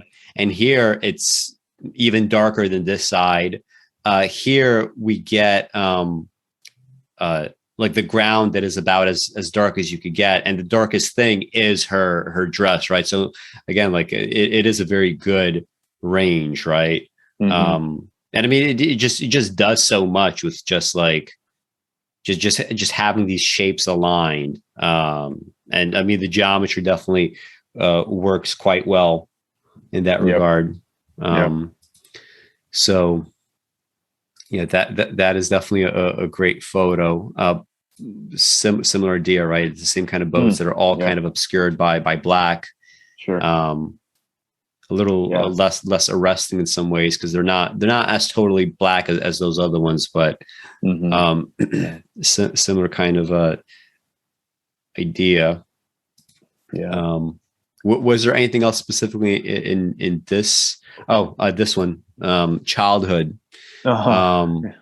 Yeah, it looks so. It's titled "Childhood 1959," and the thing, like, just conceptually, what I think is like really great about this photo is going back to the title. So you have this title, in the most obvious sense, it is referring to perhaps like her childhood, let's say, right? And she's like, maybe sitting around thinking about things, right? Maybe this is a depiction of what she's feeling, but it also just demands a lot from, like subjectivity from the viewer, like viewer interplay, because titling a childhood, like the fact that she just has this kind of, meditative look in her face, this is exactly what you as an adult, who's perhaps able to appreciate this photo, when you think of the word childhood, or you think back to your childhood, you simply adopt the same kind of meditative state, right? There's this kind of like odd, bit of equality between you, who's kind of like tapping now into your own thoughts, your own memories of these things. Perhaps you're making comparisons. Perhaps you're making contrasts with maybe what her life might have been like at this time.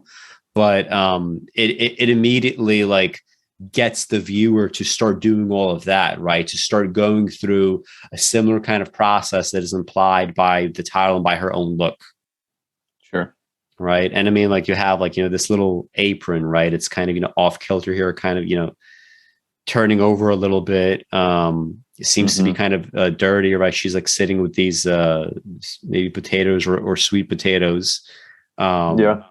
Well, and if it were a slightly larger body and older face, this could easily be an older person, right? Yeah. So it's kind of like that. Yeah. Again, to your point on, as an older person, as an adult, you'd look at this and you also can, you can project into her future, or you wonder, will this be where she continues to work forever? Is that playing in here at all? So yeah, there's a lot going on. Again, like, who knows how long he would have had to sit here to try to get this picture too, because it's got that very documentary feel. The sub framing of the biker right behind her there. It's so difficult, right? Like, to freeze this just before it intersects with her left arm. You know, I mean, these are things that photographically, like, it doesn't sound like that big of a deal, but like it's just impressive, I guess, is what I'm saying. You know, like it's tough to pull that off. So anyway, there's a lot going on there, and we probably should move on because I feel like we could talk about Van Ho for a really long time, but we've got quite a few other photographers. Just one last one, maybe two. Okay, Journey to Uncertainty. Just taking this, I guess, focusing on the top. I'm not sure if that would naturally elongate it so it comes out like this, but I mean, there's like some curvature going on in the ground, so maybe there was like some editing after the fact, but just like, again, back to the abstraction, right? That this could be a snapshot of some sort of like, post-apocalyptic like anime, that could come out this year, right? I mean, this could be like Japanese animation that's trying to get at this idea of like uncertainty, or, like this kind of like going into this, this unclear destination. But I mean, very, very, very modern. Just real quick, my hunch is that from a technical perspective, he might have just used simply a super wide angle, basically fisheye lens to take this. So he probably was crouched down, at ground level. And then a lens like that could take in that entire frame top to bottom, and it would create this distortion that you see. So again, just given that, he didn't have computers to work on the image in any way and do this, like, I think I was probably in camera that he did it. So, and I mean, just this quick one, Track of Fear, right? Just interesting intersections, perhaps to a Japanese viewer, this might mean something more, not Japanese, to a Chinese viewer, this might mean something like this, whatever's on that sign, who knows? Just another interesting one. So we could close out with him here. Do you want to take a break? We've been sitting for 2.5 hours. Yeah, let's do a break for a few. All right, so let me just stop the share. Okay. So this was Masahisa Fukase. This was one that I hadn't heard of before either. What made you want to choose him specifically? Yeah, so a couple of things. I'm fairly new to his photography, at least in terms of a more extended look at it and review of it. I think one of the things is that, I think it'll become apparent as we go through the Ravens series that there's a number of great photographs here. But some things just sort of also become iconic, I guess, or they enter the zeitgeist of it. And his book, Ravens, or The Solitude of Ravens, when he published it, kind of immediately made a big splash in the photography community. I think he had been known, but not extremely well known. And this just really struck a note with a lot of different photographers around the world. So there kind of became a little bit almost of a cult following to that work. And to this day, I think it's very, very difficult to find a copy of that book. I don't know if it's been reprinted or there are plans to go ahead and print it again. But there's also a little bit of mythology around this project of his, which was that he went through a divorce that was pretty devastating to him, I guess. And he was riding the train in between, maybe it was Tokyo and Kyoto, I forget exactly, but he began to notice how many times he was seeing ravens out the window of the train. And I think it just was one of those moments where he thought, this is what I'm going to do an extended photographic project on, is ravens. And so a lot of people have interpreted it as symbolic of himself as kind of a middle-aged man who's alone again, and therefore the ravens and their imagery had some appeal to him, kind of this dark, brooding nature of it. But and then, like I said, when we'll maybe look at a couple of his other photographs besides just these, he had some interesting self-portraits that he took, which were kind of humorous and unique.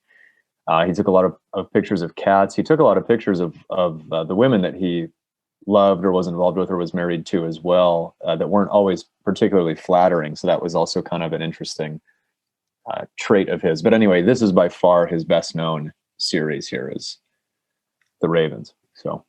Yeah, one thing that is always interesting to me, we were talking about this before we started recording, is how artists, when they decide to do like a series on something, right, or a series of something, one of the critical things that you got to do is you have to make sure that each thing is fresh in some way, right? There's like a new dimension, a new layer, right? You don't want to keep repeating stuff, right? And that's easy to do, obviously, if it's the same subject over and over again.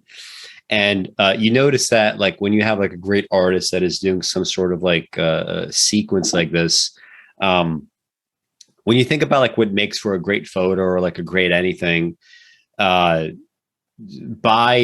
chipping away at the same subject over and over and over again, that definitely like creates a quality of, you could get closer and closer to the thing that's under discussion, right? Because what you end up chipping away many times is not the thing that's necessary, right? I mean, for example, like we don't need a close-up shot of a raven to make it a great photo, right? Because we have these other ones as well, right? We have all kinds of things that we could do, but what do they do over and over again specifically, right? What is that thing that they still have in common, right? And you're going to be able to find lots of these like little subtleties and commonalities over and over again if you're dealing with the same subject. So I think that's an interesting way to look at individual kind of pieces of a series. Do you have anything you want to say about this one in the middle? Not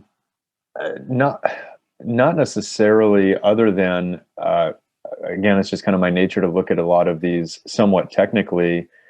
I don't really know how you make this image if the bird is alive. Maybe it was one that was dead. I don't know, but to have a perfectly live raven be able to be silhouetted like this and photograph it from that close, especially with an all white background. So I have not the faintest idea really how he executed this, but it's kind of an interesting image almost for that reason. But yeah, I mean, it certainly could be a stand-in for him, right? It's kind of, you get the sense of like a grizzled bird here with those little, tufts of hair above the eyes and the chin, and then at the back, and then the claws that are there. It's kind of interesting. And again, it says all it really needs to say, just with the silhouetted form there, rather than exposing to actually see the body. But yeah, this one is maybe the most famous image, period. If you just Google search this, Masahisa Fukase ravens, this is probably the one that comes up the most. So a beautiful image, kind of abstracted, right? It's not super sharp focused. It has some of those pictorialist elements that we talked about with other photographers. The most interesting thing to me here is the glowing eyes. So again, something I've never quite understood how he executed this.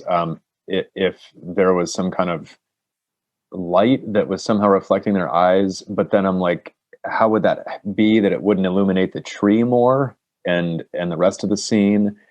I guess it's possible that he painted them in, or in some kind of post-production way on the prints, he did that, but I don't know. I can't, again, really conjecture. There are other photographers who might know better than I would how all their eyes are illuminated, but that's really the dynamic element of the image, in my opinion. Yeah. Makes it extra interesting. Yeah. I mean, going back in time to some of the photographers that we looked at, you could definitely get some of these kind of, impressionistic qualities, things start to obscure near the bottom. But I feel like these eyes are something new, right? You probably would not have been able to do this, a century prior to this photo having been taken. Also, interesting how you have like essentially, you have the light at the top, right? That's going to be your de facto horizon. Far enough away, like you could probably think that these are maybe like a little bit of ink splotches on a tree, representing leaves or something, right? So the way that it's huddled together this way, like depending on distance, right? There's there's that kind of like, I guess like some kind of like illusionary and illusory qualities to this, and also, like just other photos as well, right? Some of them have a bit of a similar quality. Not sure if you have anything else to say about this one in particular. No, I don't think so. Can keep moving. Yeah. Yeah. So like how we, discussed, Hakusai before, like the different, the 36 views of Mount Fuji, right? You always want to keep things fresh, right? You don't want to do a retread. Like if we're saying that this is some sort of like, this is an upfront, it could be biographically symbolic, it could be something else, but this just is very, like if you want to say like capturing like a raven in terms of like its physicality, whether it's the beak, whether it's the texture of the hair and the feathers, whether it's the claws, right? We have that. This is something else, right? This is kind of like these ravens coming in large groups. This is how you would typically find many of them. Let's just make this totally impressionistic, and same thing here, right? We're just getting another like single feature. This is now going to be completely against white, right? In the snow, probably, right? Is what it looks like. Why it's white, right? It's because of the snow, and this being, like it's just such a nice contrast, especially since you have just a little bit of the snow here, which is, ironic. Like the only reason you could really say definitively that it is most likely snow is because of those little white touches on the bird, right? Yeah, Everywhere exactly. else, they just could be, it could be something else, right? That could be like overexposed or something for that white quality. But yeah, and that's an image there that it feels filmic to me. It feels cinematic. It feels like if there were a film where somehow, ravens were involved, or even not particularly a large part of it, but they featured in a scene somehow, and a character had interacted with them, and maybe either finds one dead or had been the one to kill it, or who knows, but you could see a director kind of, freezing in for a while on an extended shot of snow blowing past the raven's wing, right? And maybe you hear wind going and that kind of thing. It's to some viewers and listeners, maybe that sounds like a stretch, but I think the more you would look at it, it seems that way to me. It's a very simple frame, yet there's more that you can extrapolate from it. Yeah.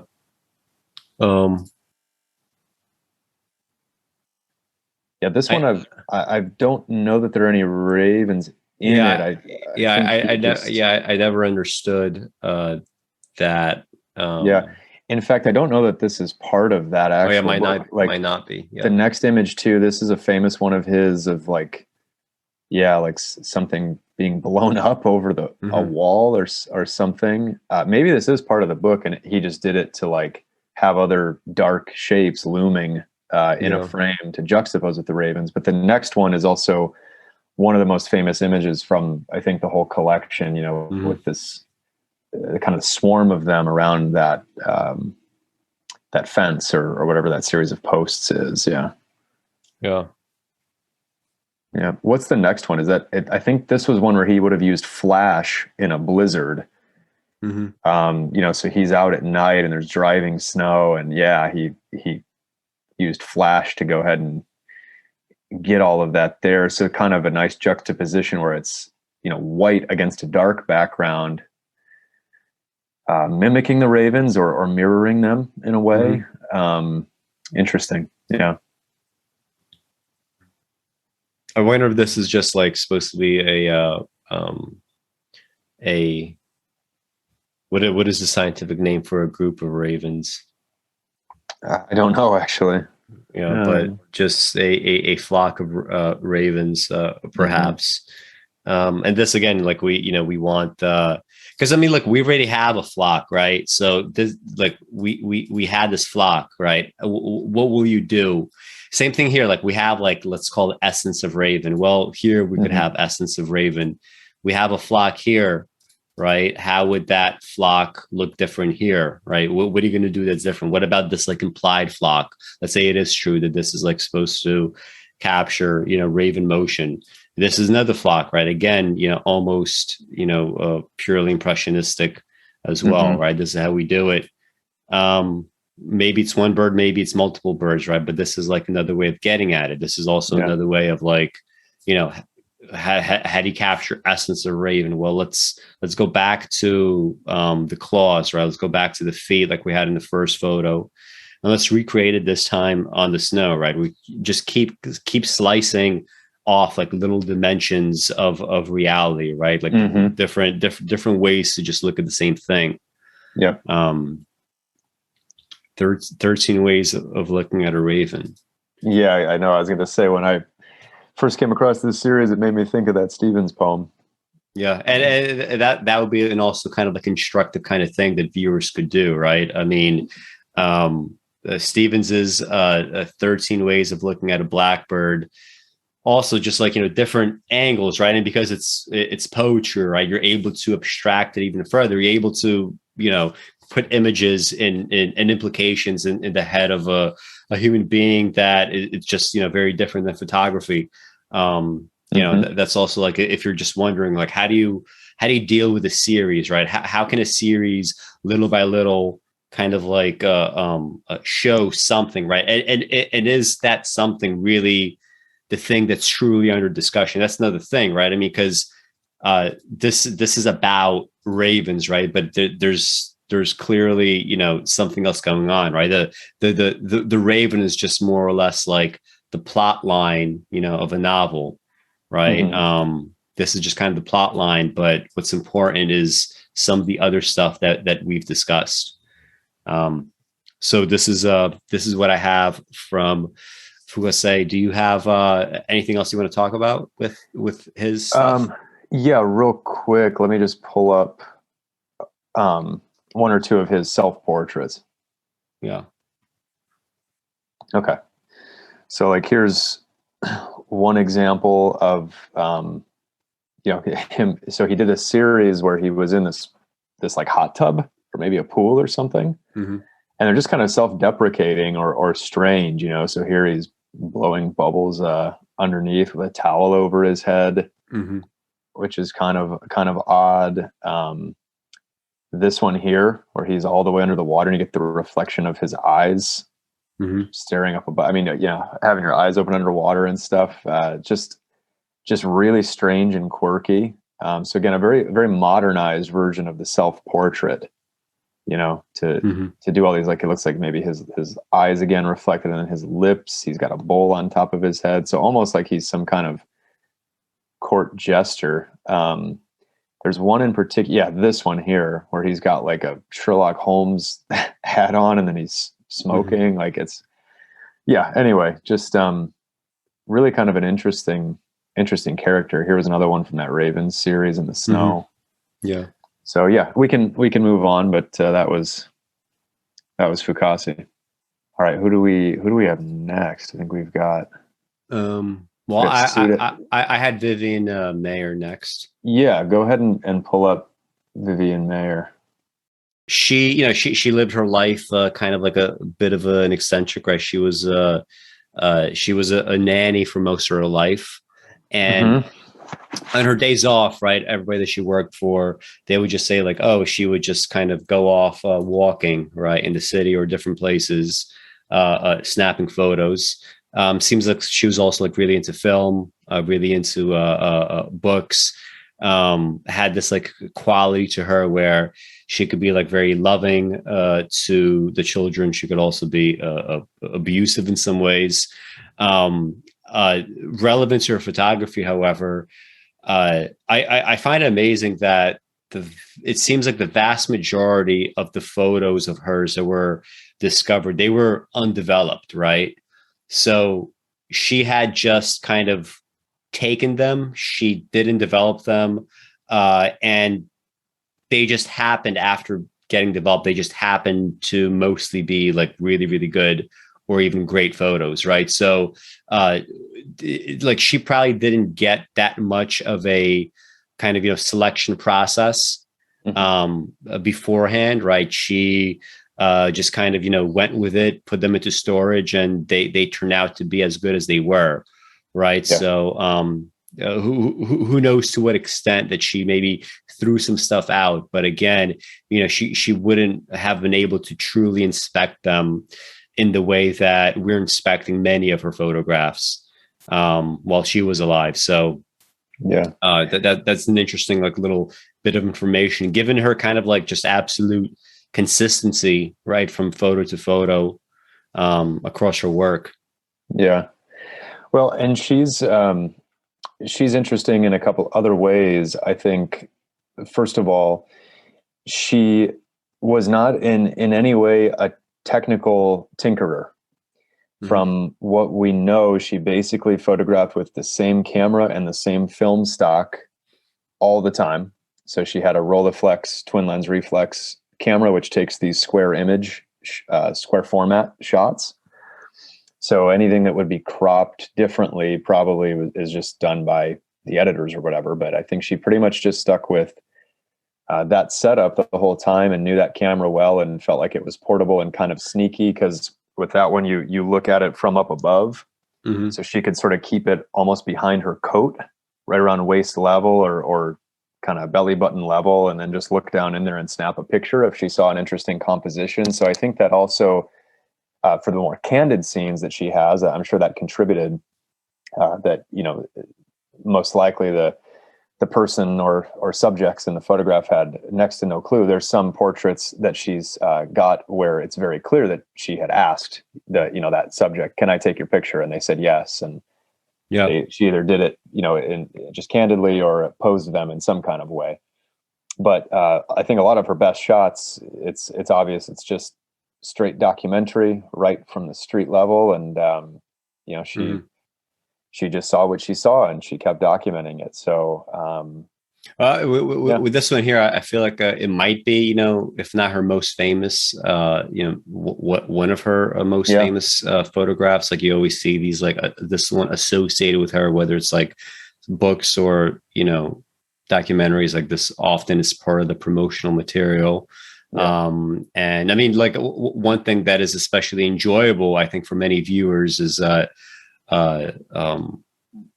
fact that so many of her photos are kind of like character first, right? This is clearly emphasizing, this woman, her face, whatever she might be thinking. This maybe like she's kind of like standing. Maybe Vivian is in some sort of like bus or something. Yeah. Right. Which is why I have this like motion going by, but this motion kind of like almost like interrupting or buzzing by this woman, like kind of like adds a little bit to whatever character that you want to build of her in your mind. And that's the thing. I mean, you could like process this in all sorts of kind of directions. Like character does not necessarily mean only one particular thing, right, that I'm thinking or that you're thinking.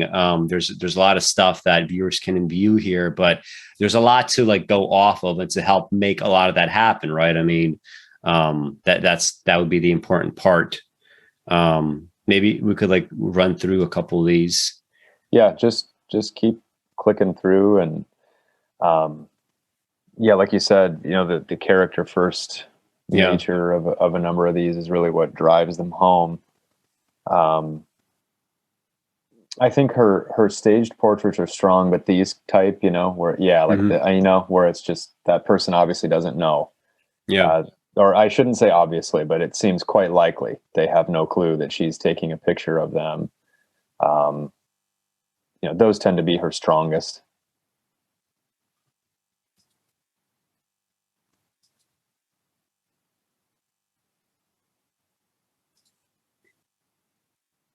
Yeah. I'm not sure who these people are, but she did do. Yeah, it's Kirk Douglas, right? Oh, it is? Yeah, it is. Oh, on the interesting. Right. Oh, yeah. I didn't see that. Yeah. I think, she just kind of strolled by the event and snuck in there for a few photos. Yeah. I wonder if she was able to sort of like pretend like she was in the press, Maybe. Yeah. Look, I mean, that's a beautiful one there, right? This one? No, the one right before. Where you've got the nice sub frame, of this person in the front left, right? So they're silhouetted, and then the people to the right, and then that gentleman in the center is the main subject. But the flag blowing in the wind up above him. That's a crowded space. Again, it's a very difficult photograph to get. Yeah. Certainly if you're a good photographer and you camp out there long enough, you'll maybe get something. But the fact that he's posed where he's got a little bit of a rest going, he's leaning over his own arm there and pensively staring off, it's takes a lot to have all that come together. So, so it's a nice picture. It is interesting how like we have, two enclosures, right? We have the enclosure starting here, and then we have this like face in this profile, right? That's like, it's like literally like it's almost an entire half, right? The silhouette, despite the fact that no, it's not the focus. It becomes almost like it becomes the frame, it becomes the enclosure, right? And then we have only a little bit of this daylight out there, right? But he's, this face does seem to very much be the emphasis.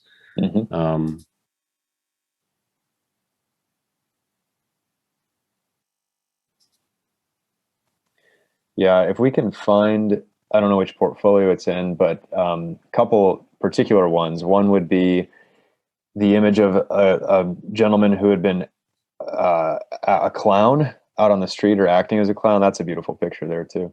That one with the legs also has always stood out to me, right? It's an interesting take on portraiture, and people, especially street photographers, have. She probably wasn't the first person to do this, right? But in homage to her, I think ever since this photograph became well known, you see a lot more street photographers who take these kind of pictures where they look below head and shoulder level to try to see other defining characteristics of people. And this one's a twofer, right? Because of the birthmark on that left hand, person, and then the wobbly legs, very, very thin legs of the other one, and they're near a trash can or some other kind of bin, whatever. It's a nice alternative take on a portrait. Yeah. And also, I mean, the courage to wear very dark socks with low shoes, that's also like, one of those like little, a lot of people simply wouldn't do something like that. Like, it's just all these like little characteristics that you could get right from watching this kind of thing. Yeah. I think that one's interesting, but the more, I mean, again, great sub framing right through this person with a hand on their hip, like, and that is, just like nicely blurred out, right? Yeah, nice choice there. This one, has always kind of struck me. So I think the reason is because I've never known whether this was staged or contrived or natural. Or if he's just in character, right? He's walking around as a sad clown and she snapped that. But I've just always thought it's interesting because you can't quite tell if he's playing his character or if he's not, and he's legitimately, this is just him in that moment as a man, but he happens to still have all his makeup on, and so she caught him in this moment kind of thing. But either way, it's just, it's one of my favorite portraits of hers. Yeah. Yeah. There was something that she did. Yeah, so this has also spawned a whole generation of imitators, right? Yeah. Once her self-portraits came out, lots of people, there have been lots and lots of different takes on self-portraits, of course, among photographers over the years. But she's got some interesting ones. This one, again, I'm like, how does that exactly come together? Because it's tough, she's in a room where someone's showing her herself in a mirror, but then she also has to get herself in focus, but only have her head in there and not have the camera show up in the mirror. She's very content to have the camera appear in many of these self-portraits, but this one she didn't. It's, again, I've tried to do shots like these. They're difficult. They're tough shots to pull off. So, kudos to her on that. Yeah. So this one's, one of her more straight ahead options. I don't find that particularly interesting or groundbreaking, to be honest with you, but, so she calls this self-portrait 1970. I think that's interesting about it is, like just bringing a little bit of biography into it, although you don't have to. She would not have been one of the women with these shoes and these purses and dressed in this way, sitting on this bench, right? Yeah. She calls it self-portrait, but the self-portrait that she's referring to is just this shadow on the side. Yeah, bottom corner. Yeah. Yeah. The emphasis is clearly, on the women, right? And the only reason why you would be that drawn to the shadow for the most part is because of the title, right? And also then to like figure out exactly what it is. And it just like speaks to it's some kind of like disconnect, right? Even if you don't know anything about her, right? There's definitely like a feeling of disconnect to this photo, right? Some sort of perhaps even maybe like some kind of like alienation. Yeah. And also keeping in mind, this is one of the hallmarks of street photography, but the presumed boldness to take this picture. I mean, these ladies, this is back in the mid-century. I mean, they didn't have smartphones distracting them or something. I mean, maybe they were reading or chatting amongst themselves, who knows what, but no matter how you cut it, for her to get this close to them and then compose a photograph and then put her own shadow in the bottom left and then take the picture, who knows what, and again, it's a nice choice on her part to cut off the top, right? So we don't know how they're reacting to her doing this. That's a nice touch that we just get to speculate about it. But it's, you got to have some guts. She was obviously a pretty private person, but she had plenty of like courage when it comes to doing documentary street photography to just go get right near these people. Yeah. So yeah, it is an interesting one. Were there any ones in particular that you wanted to get at? Of her self-portraits? I mean, anything. The other one that I wanted to try to find, I don't know which of these portfolio pages it would be in. So it's just a portrait, or it's like from behind, of a woman in a white dress, and it's at night, she's walking away, kind of stepping over a puddle toward a car. And this reminds me of Van Gogh. I've always thought of Vincent Van Gogh and his portrait of Dr. Gachet. Yeah. With that particular gentleman. But and part of the reason would just be because it's one of the few, the image I'm speaking of right now is one of her few frames that is pretty different. It's a little bit blurred. It's a little bit abstracted. So many of these portraits are gorgeous. They're just lovely. They're rich. They're just rich pictures, period. Part of that's down to the camera and the film, but she just did a nice job with all these compositions. There's her sneaking herself into it again at the bottom of the frame. So you see what I mean? Like, she went for a really dark sky and kind of some motion blur, and it's not super sharp. But this is it's just a beautiful photograph as well. I think it's one of her other well-known ones, and just another example of her maybe trying to step foot into like higher society, or at least document it. Like, that's a pretty fancy looking dress to me, at least. So maybe this was one of those movie premieres, or she followed or saw someone leaving, a nice restaurant or a theater or something, and decided to try to snap their photo. And just a different take from her usual. So anyway, yeah, her catalog on that site, her main website, is extensive. So I would encourage anybody to go out there and just click through most, if not all, of those photographs. There's a lot to mine. Yeah. A lot of like, also just, like watch the documentary, right? That kind of came about from this like viral set of images that were posted over a decade ago at this point. So I also had this guy. Oh, Sohei Nishino. Yeah, I mean, he does these like dioramas, right? And I just pulled up the one of New York, and it's just like, right, so this is like Lower Manhattan, right? We have the East River, we have the Hudson there in the west. This is like Central Park here. Yeah. Right. So he just kind of like carved that out. And he seems to just be like taking different photos of different places, different buildings, right? Editing them together. And even like with the there's this almost like a Van Gogh quality to the water, right? He has like these like thick, discrete units of like little photos, right? Stacked on top of one another. They look like thick, like stacked paint chips, essentially. So, I mean, here's what I'll say about, he stands out to me for a couple reasons. Number one, it's important to say that this is all manual. So these are basically sculptures of a sort. He blends photography with sculpture, or at least, massive scale mural making in a way, because he gets these huge boards.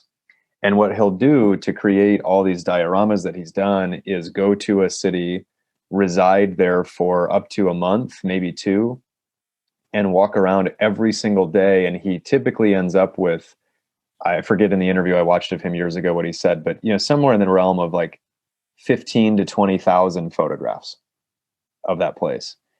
And he literally just begins to print all of them out. They're all in 35 millimeter film. He prints, the positives here, and then arts and crafts mode for however long that takes to cut them all down. And then he has like a map of the city, and he begins to piece it all together to create kind of this whimsical take on it, with a few of the defining characteristics highlighted, like you just mentioned, with the river and Central Park and etc. So it's just a monumental task. I've never seen a photographer do anything like this in terms of how much time and effort it takes to create one of these. And his photographs, the individual photographs, if you get really close and look on these, you'll see that there are some standouts that would be just nice individual pictures. But for the most part, he's one who he benefits from the execution of this grander idea, because this is the payoff, right? So yeah, it's just an enormous amount of work that goes into these, and I just like him because it's something different, something I've never seen anybody else attempt to pull off. And you couldn't, right? If anyone else tried to do this, it would be so obvious that you're cribbing from him that it would basically be plagiarism. So, I like when he gives you these close in, cut shots of sections, right? But yeah, it's interesting. It's interesting to view his work as perhaps like maybe some kind of like dead end, right? Like you can't really do what he's doing without like ripping him off, right? Yeah. You like it's there. There's I would wonder like what would be the next logical step for something. This is like a diorama of like a nation state. Like it doesn't necessarily make sense. You would have to just take, I guess, like bits and pieces to do your own thing with, because this is extremely distinctive in technique. Oh, I guess these are supposed to be the red light district in Amsterdam. Yeah, there you go. Yeah. So I mean, some of those are interesting pictures just in their own right too. Yeah. But he's one that's just always stood out to me from the first time I saw his work because of that reason. I immediately thought, well, he did something I've never seen anybody else do in photography, and B, no one else could do this. So to truly have carved out his own niche is pretty impressive, because it's harder and harder to do. There are so many photographs taken and so many photographers, but he did succeed in that on this project. So. How large are these canvases? Do you know? In the videos I've seen of him composing them and putting them together, they would be like close to the size of a wall in a room. Yeah, they're pretty large, or maybe like a school blackboard. Maybe slightly smaller than that, but in that range.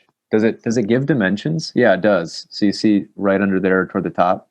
Oh, so this is He put it in millimeters. 1.5 meters times 1.7 meters. So okay, so that one's a bit smaller. 4.5 feet by almost 6 feet. Mm-hmm.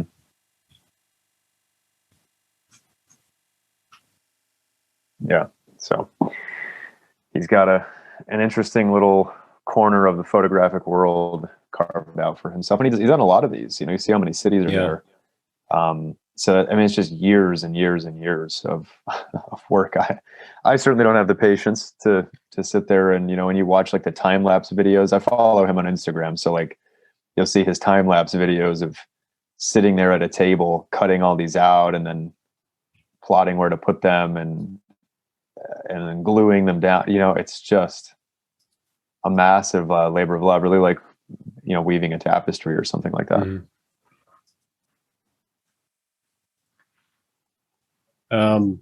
So the next person I have, Alexey Titarenko, just also have not heard of him prior to doing research for this show, and extremely distinctive, wonderful photos.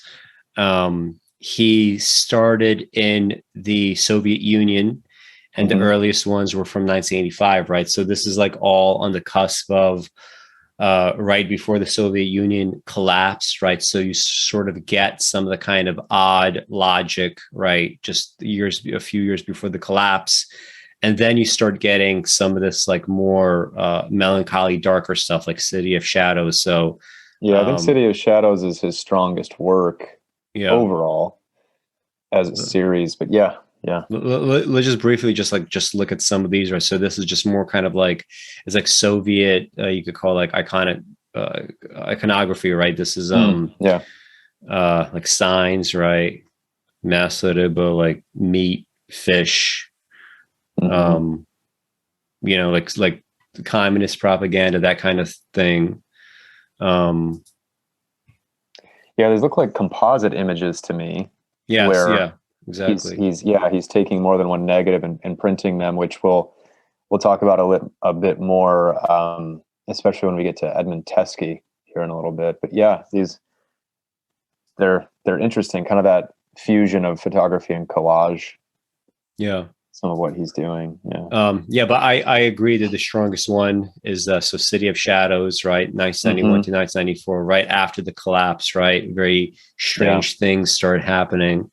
Well, right, like something like this, right? So just as you're clicking through like that one there, the railings with the hands, this is probably his most famous single image. And for those who are photographers, they probably know how this was done, but for anyone who's not, this is just a long time lapse.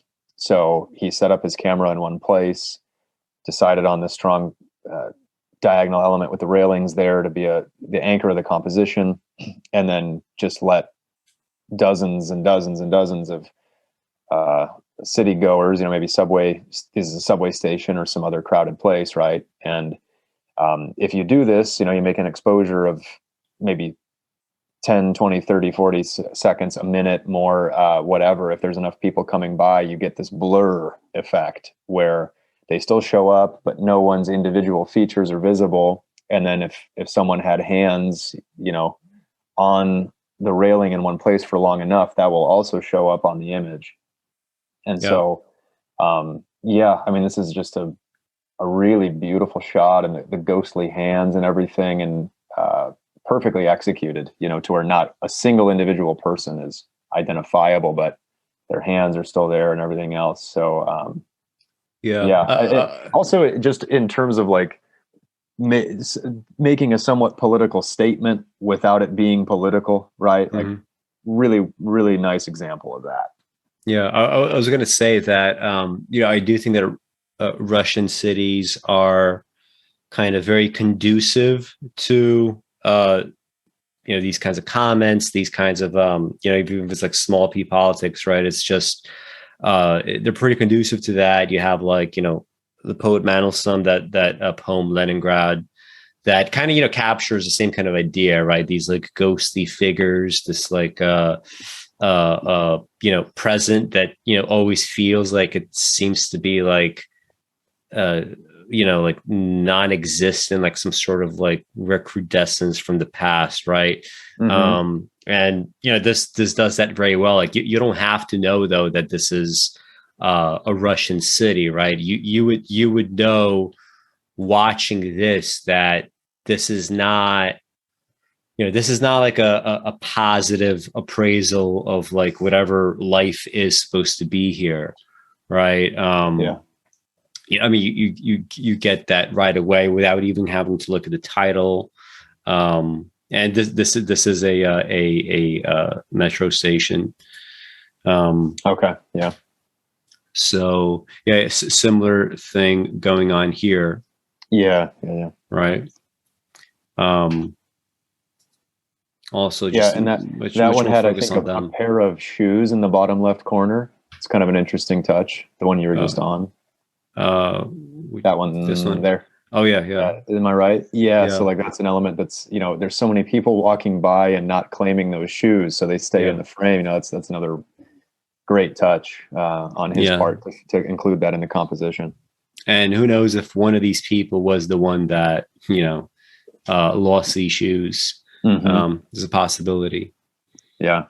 What a great picture, man. Yeah. It's good. Makes me smile. He's got some really beautiful stuff. Yeah. And you have like these like even like little bits of like implied propaganda, like even the back, like you have this, it's like a store. It's just a store that says Soyuz Pichat, which is just like an amalgamation of the word Soviet or Union and print, right? So it's like, like you could have like a print store in America prints, right? Yeah. Same kind of like, like little like jingoistic kind of like thing going on. That show real quick, that other one in the top right, into the metro station, because that's another, I've always loved this image because it's just kind of a different take on the same thing, but the mass of people, going in there, and this time they're dark, and then the station is what's kind of bright behind them. It's it has such an ominous feeling to it. And, again, even just thinking about like executing this out in the world, I mean, he's pretty conspicuous. He's there with a tripod with a camera on it. And maybe, if people are just busy enough walking by, they don't really care. And maybe he's not really being noticed, but it just takes a little bit of doing and courage to just walk right into the middle of that mass of people and post up a tripod and not care if, people knock into you or you disrupt their rhythm or whatever. That's especially to have to plant it there for a longer period of time. You're not just walking by with a Leica, like quickly snapping a couple pictures of people's faces and then you vanish into the crowd. So it's, again, similar to the others we've talked about, whether it's Stieglitz or whoever. He probably started thinking a while before about, this could make a good image and a good series if I just go post up at the station and get a lot of different angles of all of these people going by in a motion blur. So, more, even a little bit more dramatic in terms of like the interpersonal, right? You get this like deforming of the faces and the bodies, right? Everything else is like absolutely lucid, right? Yeah. And the only thing that's not lucid are the people, right? The structures remain. It's a little bit different.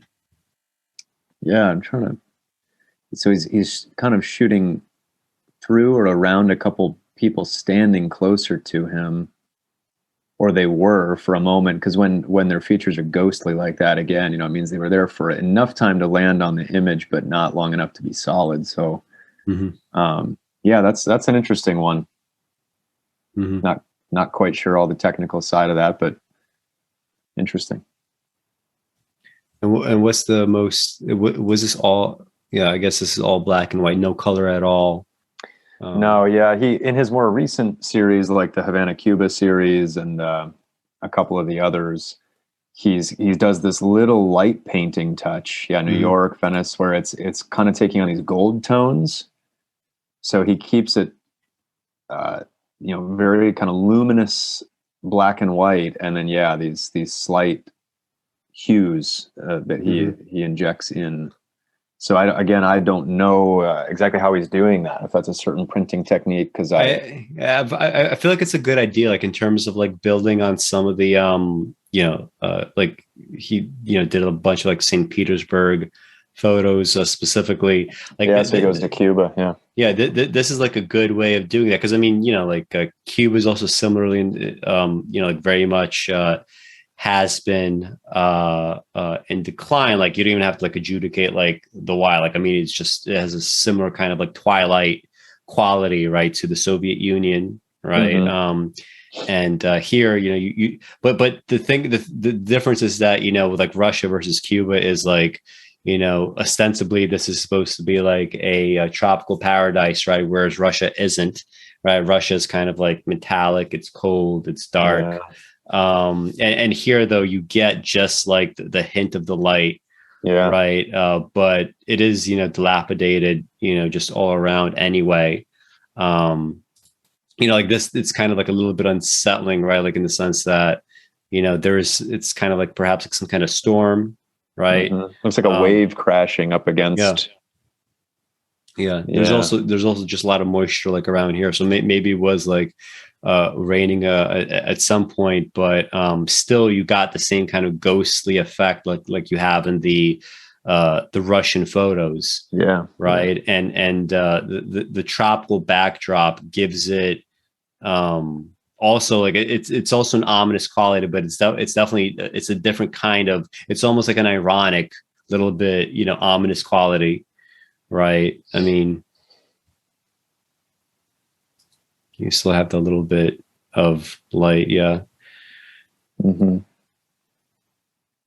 it's beautiful little touch of light there on that.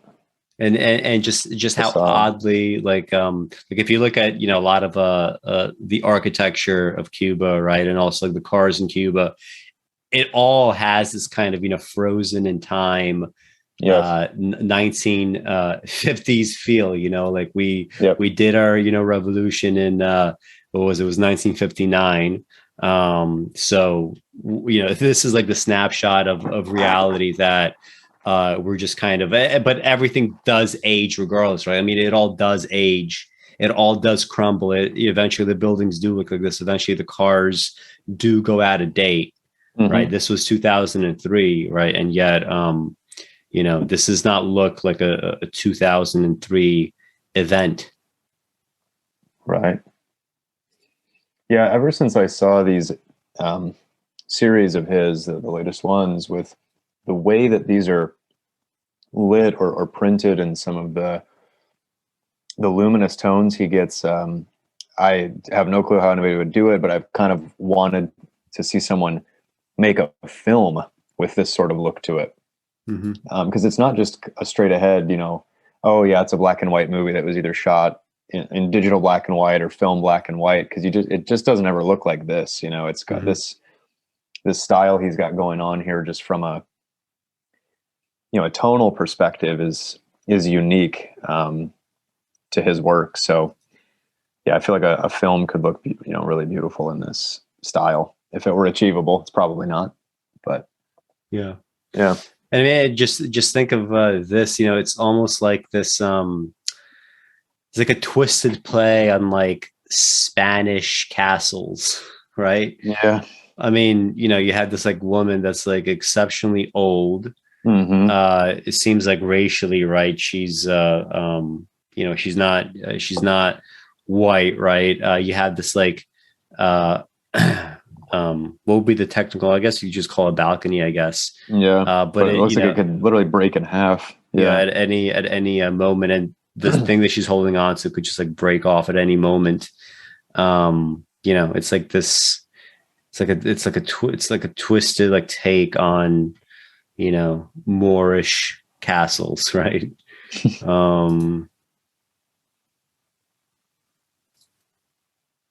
Yeah, I mean, all interesting stuff. Well done. Yeah. Let me just check through. Yes, like St. Petersburg, like this is like pre and well, I guess it's all post-Soviet, but I guess it's pre and post Putin as well, given the timeline.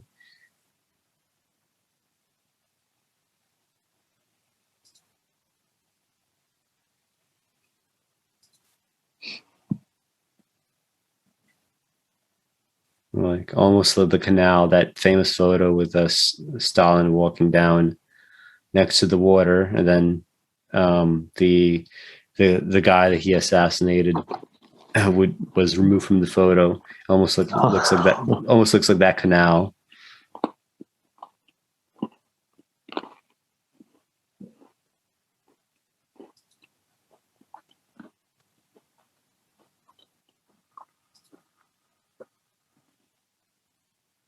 Yeah, it's almost as if like a few like ghosts like coming out of their their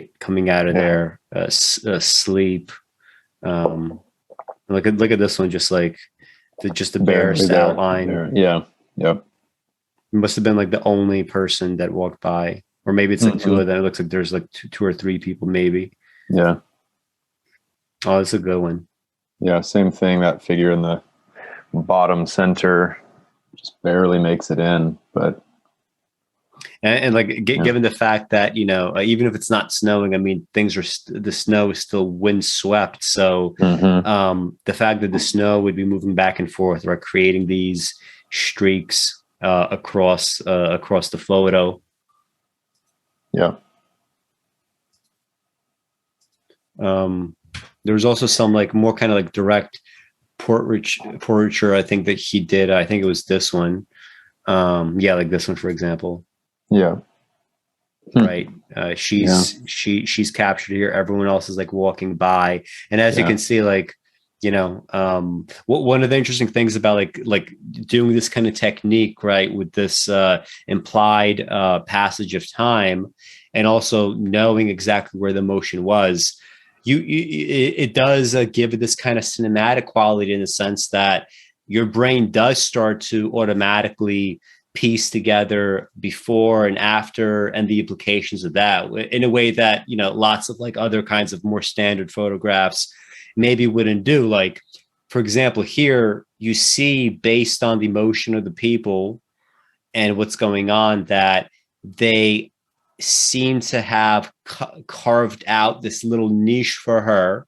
She's sitting here, they're walking by, they're not giving her money, right? They're not, right. It says begging woman, right? Yeah. They're not giving her money, they're not really paying attention to her, right? And she, by the nature of kind of like who she is, maybe she's making them ashamed, right? Whenever they see her, but like everything, like a great kind of like wave kind of sucking back from her. So you get tons of these like before and afters that wouldn't necessarily appear in other situations. Yeah. Well, and going back to as to our earlier point as well about the differences between photography and painting, this to me is another example, really his whole catalog in terms of these blurred individuals walking by kind of thing, and the ghostly nature is an example of something that photography can accomplish that a painting can't in quite the same way, right? You could certainly have a painter kind of create these effects or make it look approximately the same, but when this is a direct documentary photograph out on the street, but he makes the decision to do this, right, with the motion blur and time lapse of however many seconds, and she's completely unchanged. I mean, that's the other thing. She's very sharp. There's nothing. She literally didn't move at all during this photograph, whereas there were enough other people going by to create the blur. So there's just so much that can be communicated with that choice of technique that a photograph allows you to go do. And he planned this and set up for it and whatever, but in terms of the execution, it's maybe 30 seconds of time, literal time captured. And then, it's up to him to go back and print it and do whatever else he wants to do with it. But yeah, it's photography can be very effective for these kind of ideas. Yeah. Well, I don't have any other photographers. If you want to discuss someone else, let's do that. We're also going to do the Chris Marker and also the Once Upon a Time in Anatolia, Winter Sleep. So we have been sitting together, although this episode so far is in 4 hours, but we've been sitting together for 4 hours. So up to you how you want to divide the rest of that time. Yeah. So let's maybe breeze through a few more photographers. We can go a little bit quicker, but there are a few more that I want to highlight. So let's see. One would be Teske has some personal meaning to me because early on, when I was really beginning to become more interested in photography, I went to the Art Institute of Chicago just by myself one day. This is when I was still living in the Chicago area.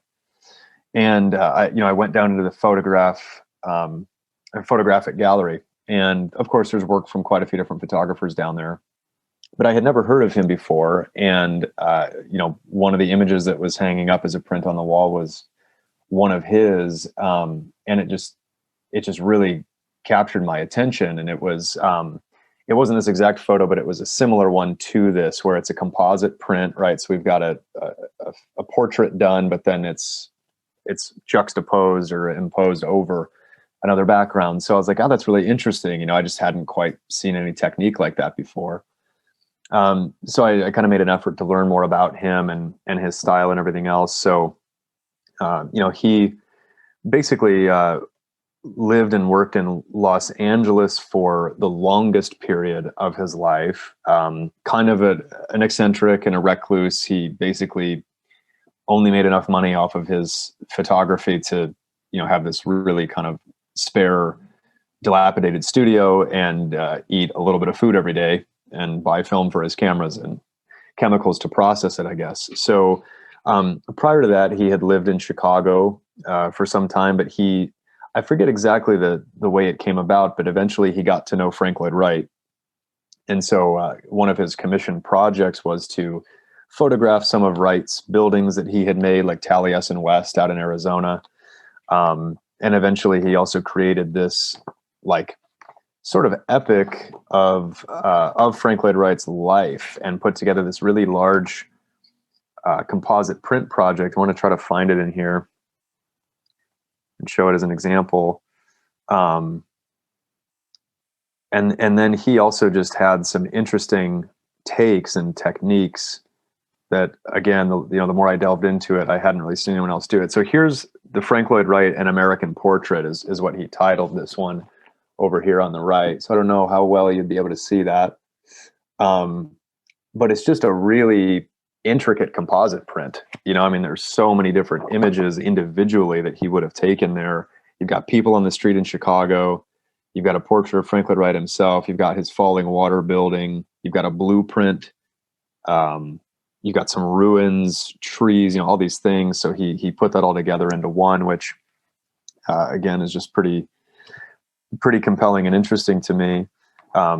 He's got these portraits that he'll go ahead and impose over leaves or other kind of natural elements. He did that quite a bit. And probably the biggest thing that I found of interest, he also got just like a little bit of, I don't know if you wouldn't necessarily have to call it avant-garde, but just, interesting split of framing, right? Where the subject ends up kind of chopped and screwed and remixed a little bit. I don't know if that's a double exposure in the camera or if that's another composite print, but he experimented a lot in the dark room. So I think that's maybe the main thing I would encourage people, to seek out his work and kind of look at what he did, because he wasn't at all afraid of warping things and distorting them and making them weird, right? So he also took a lot of images that he only then revisited and got inventive with his printing on many years or even decades later. So, for example, this image of this gentleman, Jim Sullivan, that he took here, he took in 1939, and he printed that print in the 1970s, right? So he's one that I think is interesting for kind of revisiting your catalog as an artist and thinking, how could I how could I find something new out of what I've done in the past? But this is a solarization, or a Sabatier effect, is also what that's called, where his face basically ends up, you expose that print to light before you actually finish developing it and fixing it. And so that light comes in and does, different things depending on how aggressive you want to get with it. So later in his career, he got very aggressive with it, and he made these, basically caustic looking, harsh portraits where he would have whatever colors came in. I don't know if he's using different sources of light, potentially, because that can affect things, but he kind of became a master of this, this technique of, having everything just go bluish orange along with the black and white, and having a lot of different elements come in. So there's like a, that male nude study in front of a Mono Lake in California, which was, kind of this brooding, ominous form in the back. So, he's one that I would encourage people to seek out more of his work. He also knew the Doors personally. So he did this promo photo for them in the 70s over like a crackled, dilapidated door or something like that. So yeah, just interesting stuff. I mean, this is a really beautiful portrait here with the body, the head and the body kind of separated by water. Is that a self-portrait? No, I don't know who it's of. It just says Mineral Baths, Big Sur, California. So not sure who that was, but yeah, kind of a lovely yet odd and somewhat off-putting portrait taken there. So yeah, I think Teske's one that never really got his due all that much, and not too many people know who he is. And again, he lived in obscurity a fair amount, so probably would have just not been on a ton of people's radar. Let's also look real quick at Andrei Kertesz, because I've been revisiting him, and he came a bit before like Cartier-Bresson and Robert Doisneau and some of these other really well-known street photographers. So he was Hungarian, but then moved to France in his early 30s and basically stayed in Paris for as long as he could, and eventually moved to New York City. And so, I mean, Kertesz, like this book I've got of his is quite thick. But the more I've looked at his work, the more impressed I am with it. He really could do everything. And he wasn't one of the things I kind of enjoy about him is that he doesn't seem to me to have been a hyper-technical photographer. He worked primarily in 35 millimeter film, occasionally would get out, a medium format camera for a larger negative. And he also shot some Polaroids in his later years that were a little bit more intimate and kind of soft. But,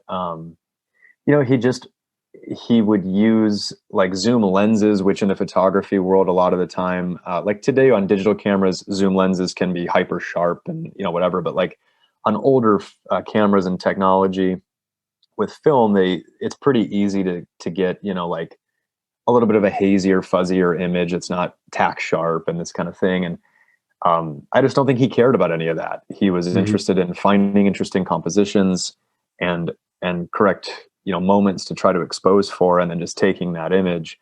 And so there's that. He also was inventive. So I'll show you this just in a minute, the distortion series that he did, where he basically got a couple funhouse mirrors and put his portrait subjects in front of them in all kinds of different arrangements. That was odd and just sort of off-putting to people at the time, but since has become, really seminal in terms of a fresh take on portraiture. So he's got everything from kind of your dead classic documentary street scenes. It's just got someone playing the violin here and a couple children and this kind of thing. Just an accordionist there. I mean, that's a good portrait. Yeah, still a perfectly acceptable portrait. But here's one. This is his brother. My brother as a scherzo, which I don't know if that's some kind of nymph or dancer or what, but his brother, just silhouetted against the sky with this kind of musical, lyrical pose going on. This kind of set the stage for him for the eventual mirror distortions. But I think, this was one of his most famous images is this diver in a pool. And to us today, this is nothing to be ultra excited about, but people hadn't really seen something like this, where there was a figure like distorted by water, and it kind of just, people didn't think about it. It wasn't, it wasn't what a photograph was, basically, that kind of thing. But again, he's got, these beautiful portraits, right? This cellist on the street in Hungary. So he's wonderfully capable of all of those kinds of things. He was in World War I. He fought in the war, and he kind of basically took a small glass plate camera out there and documented the war, which was gutsy of him to do. This one is one of his more famous images. This is the Pont des Arts, seen through the clock of the Institut de France. So he, kind of framed up this whole image where he got the dial coming in as a really strong element there, and then, through the clock leading toward the courtyard. Let's see this one. So again, just making interesting choices. So he had a glass plate negative here that was ruined, but he decided to just go with it, and it ends up being kind of an interesting image, right? He let that hole through the center of it just stay, and he printed it like this the rest of his life, just as a dynamic, interesting element to the picture. A electrical storm over the Eiffel Tower. So capturing some of these moments. Let me show you the distortions. These portraits are really kind of fascinating. Just trying to get to the beginning of it. Okay. So, it starts where there's still a fairly recognizable form going on, but the more he played with this and went with it, when you sit and you look at these for a while, it's really kind of odd and interesting, right? Look how hollowed out her hip becomes, and the head just right angles off of her shoulder. This was 1933, so kind of, I'd have to guess would have had some influence from some of the other maybe painters and modern artists at that time, sculptors, right, who were doing these kind of things. This one, how bizarre is this? It's just the same leg all the way across, very weird. But he was very experimental on this, and not afraid to, just kind of take on the typical idea of a portrait. And so those were unique to him. And then lastly would be his aerial shots. So especially later in life when he moved to New York, he always talked about how he felt like if you were, quote, at street level, you lose so much. So he liked to climb and go up, as high as he could reasonably get and still snag images. This one was one of his other most well-known, Lost Cloud, New York. So just one cloud hovering right by that building is a great capture. Let me find, I mentioned him earlier in the context of snow, and that forming a composition. Another famous one here, Arm and Ventilator. So it's this person, I guess, either maybe it's a repairman fixing it, or I don't know what. But let me find a couple of his, snow images. So this is Washington Square in New York City at night. These are all from his apartment window. So he did a series over many years where he just kept shooting down into Washington Square. I'll find the most well-known one of those because he did quite a few.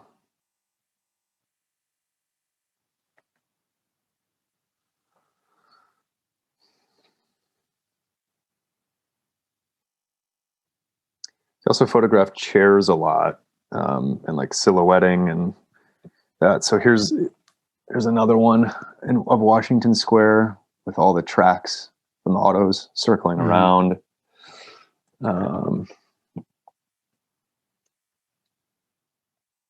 One more in particular. Oh, here, this is kind of reminds of that Fan Ho image, Rainy Day, Tokyo, 1968. Yeah. That arrow and all the business people under umbrellas.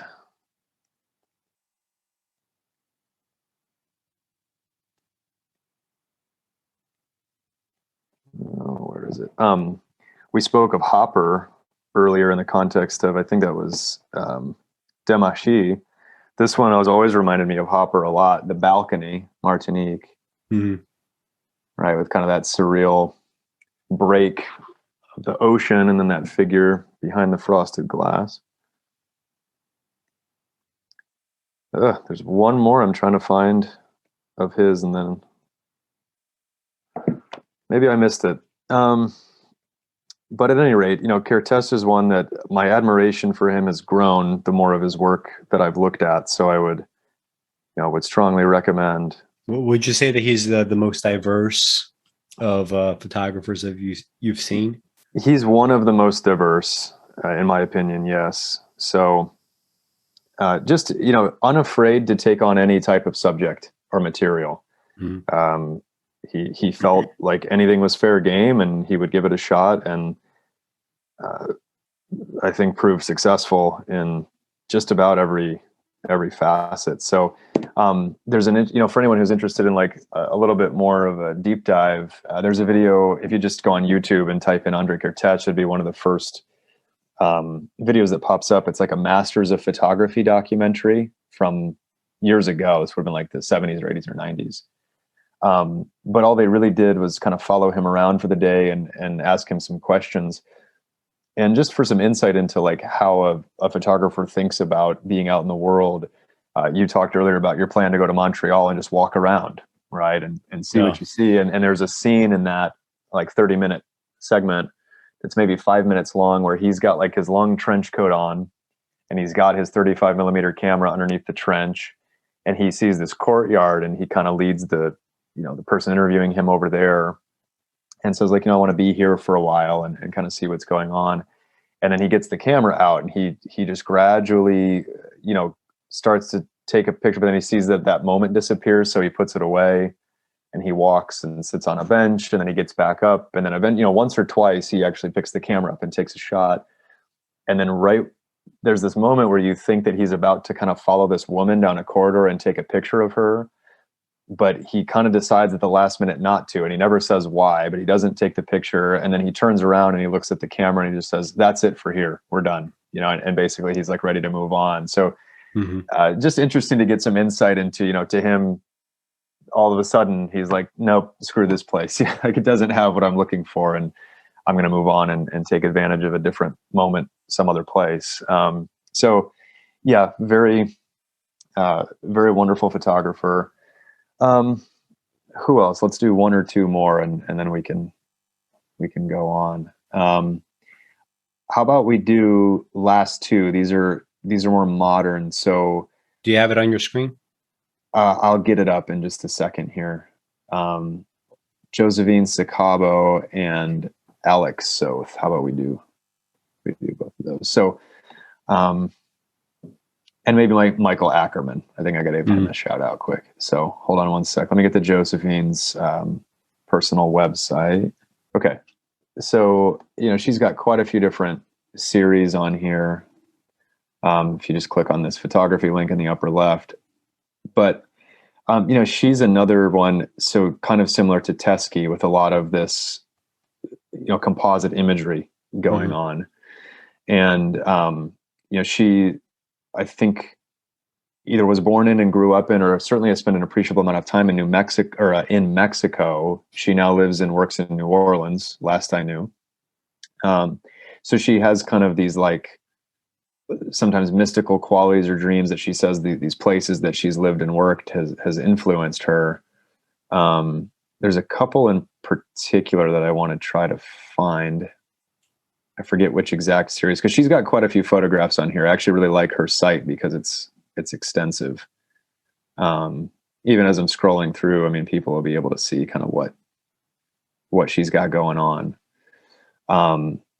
But the richness of her images and she also, she talks some in interviews I've seen with her, and even says so flat out on her site that she's very influenced by poetry. Rilke is a big influence on her, and a couple others. Maybe Moments of Being. Yeah, so some of these she gets. It's interesting, almost like a cubist style or light cubist style here, where she's got half of the face obscured and solarized with the blackened eye and the angular aspects to it. I don't quite know how she's pulling all of that off. Let's go to the silver gelatin. Maybe this was it. Lost Paradise. Yeah. So for portraiture, I wanted to show a few of these. So again, just like the tonality of her prints and the richness of the shots, it harkens. She's alive and working today, and this looks like some of those Steichen, Stieglitz, Julia Margaret Cameron type images we showed a long time ago, right? So just to show that alternative process, I think she does a lot of platinum palladium printing, these say silver gelatin prints, which is another classic process that most film photographers use. The prints I do technically would be silver gelatin prints, because I haven't really experimented with much of anything else to this point. But right here, she's even quoting the first Duino elegy, right, as like an epigraph for these to work off of. So I certainly would recommend that readers check out more of her work. Let me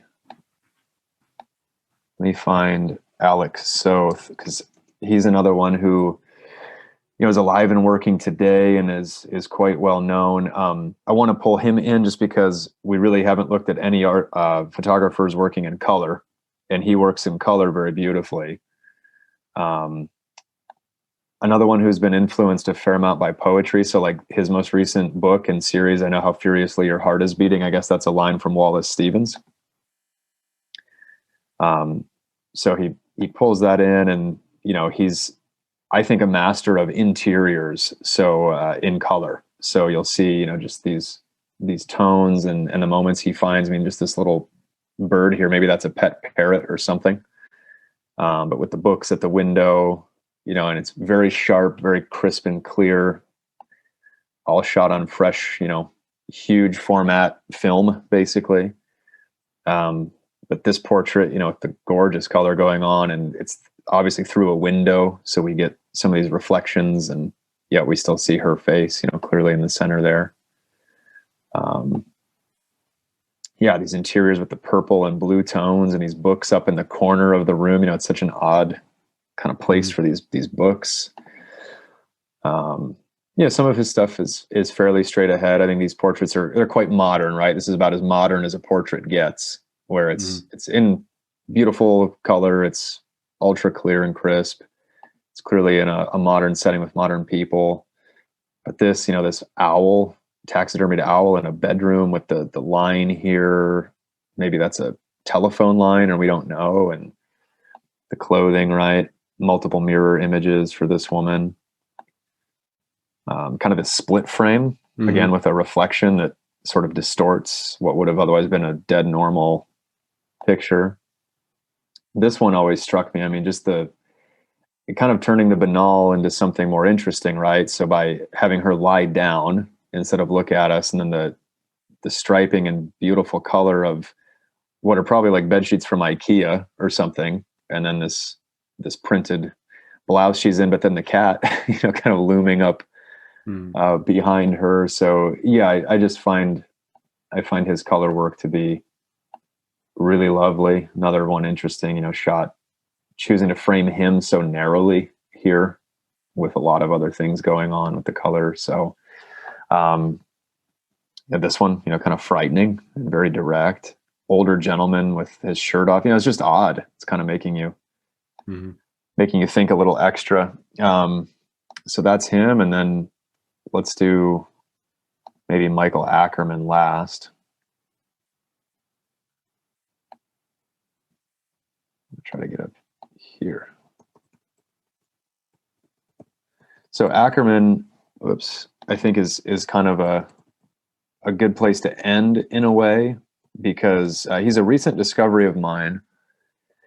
And if we juxtapose him with somebody like, let's say, Ansel Adams, who, took great pride in, like, yeah, there were artistic and creative choices made, but overall, Ansel basically made like almost perfect pictures in a way, right? They're like these really excellently composed, razor sharp images of predominantly epic landscapes, right? And I think if there was one photographer that most people, if you had to say name a photographer, I think he's one of the first that would come to mind, right?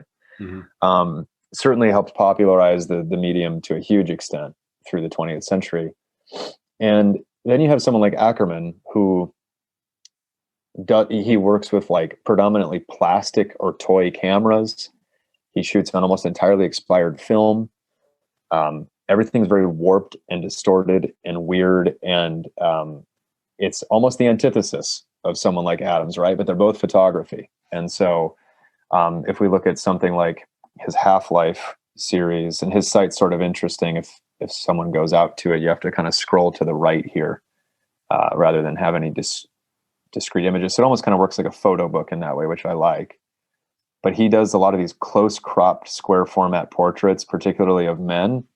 He's Polish originally, and I think quite a few of his portraits are of Polish men or people from Eastern European countries. But he'll go for like this, like maximum grain, right? I mean, this is just, to a lot of people, this might look horrible. But the feeling that it invokes is, it's immediate and it's undeniable. It's just a streetscape at night, but the choices there technically are contributing to it, or like this grained out, double portrait of these two people. This has some of that Titarenko style motion blur to it in a way, right? If I had to guess, this would be him moving the camera rather than vice versa. When he took that shot, he probably moved it in hand. This portrait I've always loved, like this guy's eye through the smoke ring, right? And, holding it there and staring you down, basically. This child through maybe a frosted window, or we don't really know. So yeah, I mean, it's borderline grunge, in a certain sense, right? But the way that he goes about these compositions and gives you a little breather every once in a while with something a little bit more kind of normal or quote acceptable, and then just like this reminded me of La Jetee so much, right? Yeah, this element or elephant, framed within the frame, and some of it's just so weird. Like, what is this bird doing, right? Like, you just don't expect that to be there, or this use of the light from over there, and the left hand side of this is hitting his lens in such a way that it's basically radiating out, but through this gentleman's eye into these waves of light. It's so interesting,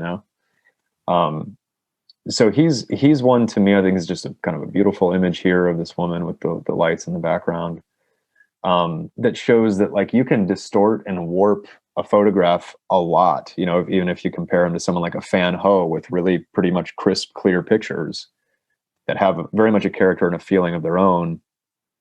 He's managing to do that with, only the bare elements, bare basics of materials and so on, right? So there's that, and then I wanted to show just a couple more, just his series Men, right? So it's just a grid of these really close cropped, kind of difficult portraits of so many different people, but you can't zoom in on any of these. You kind of have to take it all as one piece, but certainly a classic yet modern feel to a lot of these. So yeah, I mean, we can stop there on individual photographers. I could go and go and go. There's plenty more out there, but hopefully this has given people some new work to look at. Before we go to the movies, right, which is how we're going to end things, would you want to just briefly go over some of your photos as well? Sure. Yeah. I mean, if you have my site up, you can click on what's interesting to you, and I can give a little bit of commentary. Yeah. Oh, well, here we go. There you go. Okay. So just going through some of these, right? I mean, we discussed what made for interesting photos to us, like based on the things that we saw, right? We were trying to maybe get into the heads of the individual photographers. And I just want to know how that plays out, like for you, like like, so just random, right? Just like the first one that I got here. What so what made you want to do this photo? What were you thinking in terms of framing? Why do you think this was substantial enough and worthwhile to take a photo of, even if it's just like let's say, like, even if you want to call it like an exercise of some sort? What exactly was happening here that you wanted to do? Sure. Yeah. So, I mean, I'll withhold, certain personal information, but I'll just say that, like, this image is, it's quite personal to me for a few different reasons.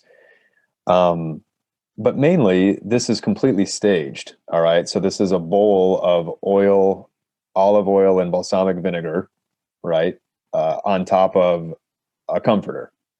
So this was just shot in my apartment, and the sunlight coming in through the window. In my old apartment, I had a really nice, expansive picture window, so I'd get nice light a lot of days, and it was coming in particularly nicely. And I thought, well, I kind of just want to put together a still life of some kind, but I didn't have a table that was nearby, so it couldn't be a tabletop. And I was like, well, it's falling right on my bed right now, so I guess I'll use that. And so I literally just left the comforter how it was when I got out of bed that morning. Didn't touch it, so it's got that nice, curvature to it.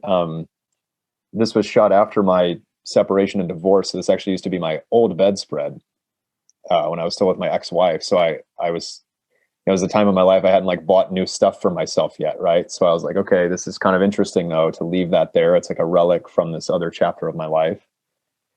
And I was just trying to figure out what could be interesting to put on top of it and juxtapose with it. And so I went in the kitchen, poured a little bit of olive oil and vinegar into this bowl, and brought it over there, and along with a few other objects, right? Like, this is kind of the trial and error part of, especially something like a contrived still life. You're arranging, you're thinking, what's actually interesting. And by the time you put the camera up to your eye and you see it in the frame, you can kind of decide. So there were several others prior to this that I was like, I'm not even going to take that picture probably, because why waste the film? It's not really worth it. But this one, with the way that the shadow then fell, from the bowl, where there's that nice dark area, half moon, crescent moon shape almost behind it, which kind of opposes the interior of the bowl, which has a little bit of a shadow crescent moon shape on the, the edge where the light is not falling from the window, right? Like, all these different elements kind of combined. And I was like, well, there's beautiful tonality. The shapes of the stitching on the bedspread worked well. They're pretty lovely just unto themselves. And it was just right. It kind of eventually, I think I took a few frames of this, and this was the best of those. And it conveyed what I wanted to say and felt kind of fresh compared to just a typical dead standard still life, if you will. Yeah. I see. Yeah. And it's, the colors are, not the colors, the tones are pretty good, in the sense that, a lot of the patterning ends up matching. Like, you have the curvatures in the patterning, you have the curvatures here. Much of the darkness is similar to the level of darkness. Some of the lighter stuff is also kind of contained within the bowl, and each is kind of like reflecting one another.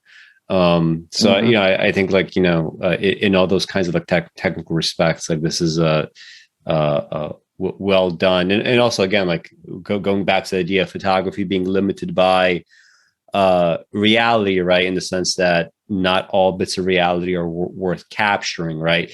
Something had to happen here, right? You decided, discretionary fashion, that we needed an additional element, right? Some kind of bowl of something, right? Yeah, you needed to play off of these shadows, like, so might as well do it in this way. Yeah. I always assumed that this was a cup of coffee, but I guess Oh, not. okay.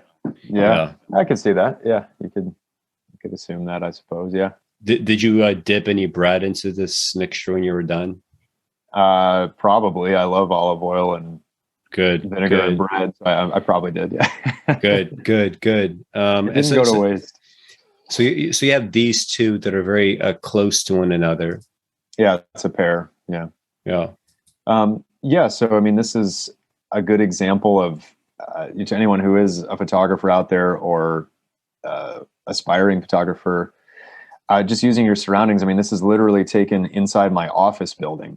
Mm-hmm. So I was there at work, I think, one morning, and I kind of realized, like, hey, you know, the way the light's coming in this time of year, you know, it's pretty dark up there because this is, you know, almost toward the ceiling of the building. So I was like, well, if there's anything interesting that happens outside the window, I could probably get that properly exposed and then basically just let everything else go dark.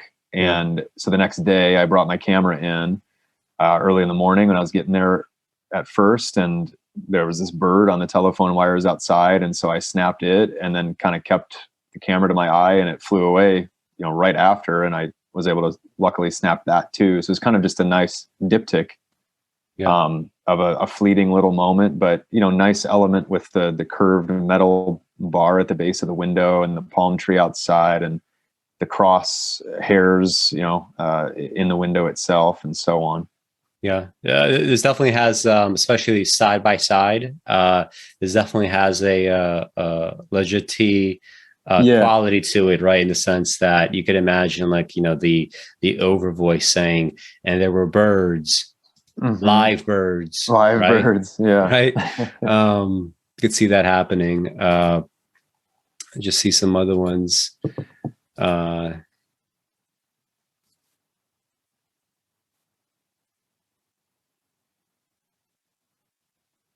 Yeah, I mean, this is like a good little, like, you know, interior.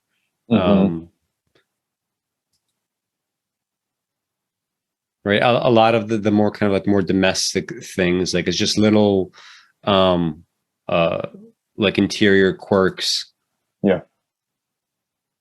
Is this a self-portrait? Yeah, it is. Yeah. Okay. Yeah. So that was like a triple mirror actually at a urinal in a restaurant I was at. So again, always have your camera with you. Is that someone next to you, or is that something? No, that's my hand. That's your hand. Okay. Yep. So it's, yeah, I just, you know, the minute I looked up after I finished peeing, I was like, oh, it's like, you know, it's an infinite reflection type mirror. Might be interesting to take a self-portrait. So, you know, I purposefully kind of tried to make close to the center of the photograph that split of my camera and my hand, mm-hmm. right, at the corner of those mirrors, and then just kind of let it start to fade out and chime, you know, one to the next until it totally blurs. So yeah, this is subtle, right? But this is a very nice little frame, mm-hmm. right, splitting down, and also, you know, the fact that it's not complete down the middle, right? I often prefer these like slightly off kind of kilter framing devices, simply because you know, anything that is so totally like perfectly centered, even if I understand why people have, you know, inclinations for that kind of stuff, but generally speaking, it's a lot harder to, you know, create poetry and ambiguity and this other stuff with like perfect, you know, you have to choose quite carefully if you're going to place something dead center. Yeah. Were there any photos in particular that you would want to discuss? I mean, let's just go through. Yeah. I mean, I've always thought this was good. Which one? Yeah. This was, you know, an interior at a friend's apartment, right? So it's just condensation on the window and their laundry rack and a couple plants on the windowsill. I mean, pretty basic. You can see the vague outline of the hills beyond. So yeah, I mean, slightly just above this, that lamp, right? The lamp, then This? set against the ivy to the left, left. Oh, this? That one, yeah.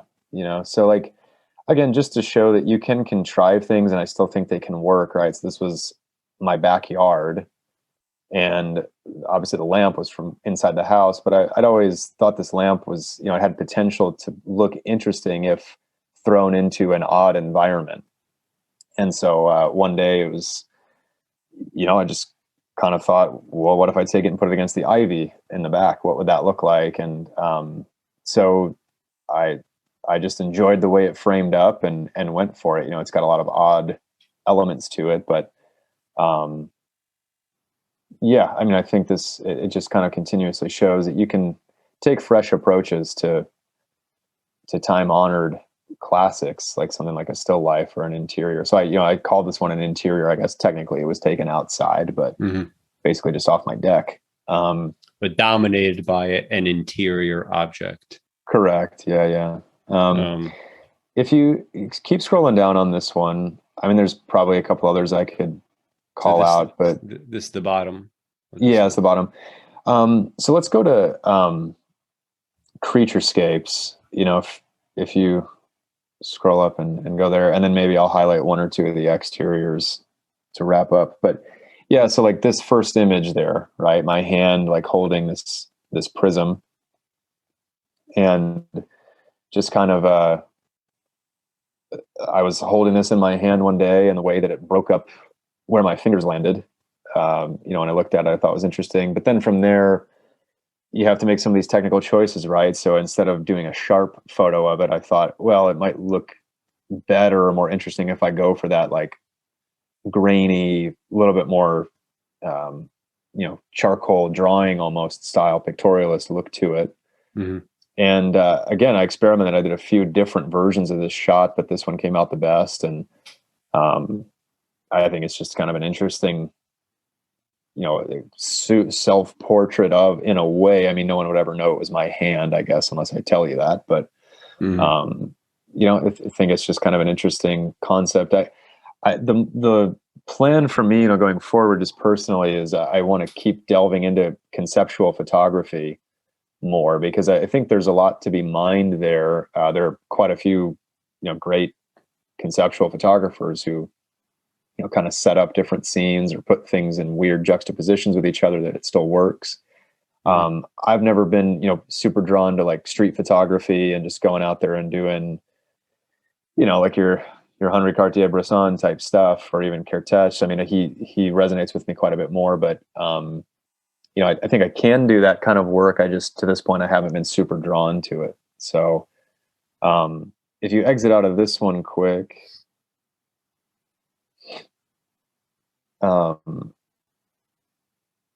so like there's one of my eye fractalized there. I've always thought that one was kind of interesting. It shows up real small because it's a super small negative from a tiny little camera that I have, but just an interesting idea again with that prism. Yeah, I mean the bird sequence, if you scroll down a little bit further. So these this birds. No, I mean this. That one's this. Yeah, way, but yeah, keep scrolling down. Yeah, these branches, right? So like these silhouetted branches. This kind of had that Fukase. Maybe he was in the back of my mind at the time, but I, all these crows were up in these trees above in Portland, where my girlfriend and I were just visiting. And this particular street corner just had like dozens and dozens of crows. So I snapped a series of different compositions of that I thought were all pretty successful. This one's actually here in California. This is closer to my house now. So the tree is almost more the subject on that one, because it's got some beauty to the kind of knotted elements of it. But this one too, right? With the dove, basically, with all the jagged branch lines, I think was nice framing. So there's all that there. And then, I mean, I've probably shot more landscape than anything to this point. so the exteriors section of the site would have that. Yeah, this was just me in my apartment with some of that Titarenko style ghosting, right? Yeah. Not completely successful, by the way. I don't actually love that picture, and I have ideas on how to recreate something like that and execute it better, but it's passable. It works, I guess. Yeah, I remember this one. Yeah, yep. I remember you highlighted that one maybe in like our first ever episode of ArtiFact. On stage alone. Mm-hmm.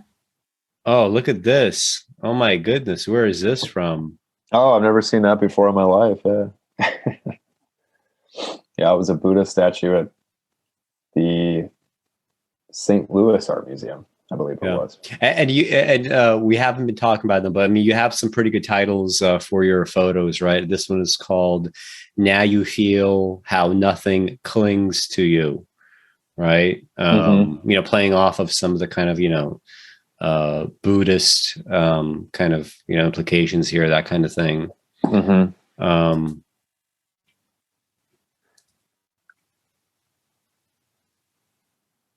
Yeah, this is a pretty good one. Yeah, that was just recently. It's a beach on the East Coast, and just, I mean, I literally didn't even stop to take that picture. So I had my camera kind of on my hip to the side, and I was just walking past those three siblings, and, you know, snapped it walking past them. So kind of candid.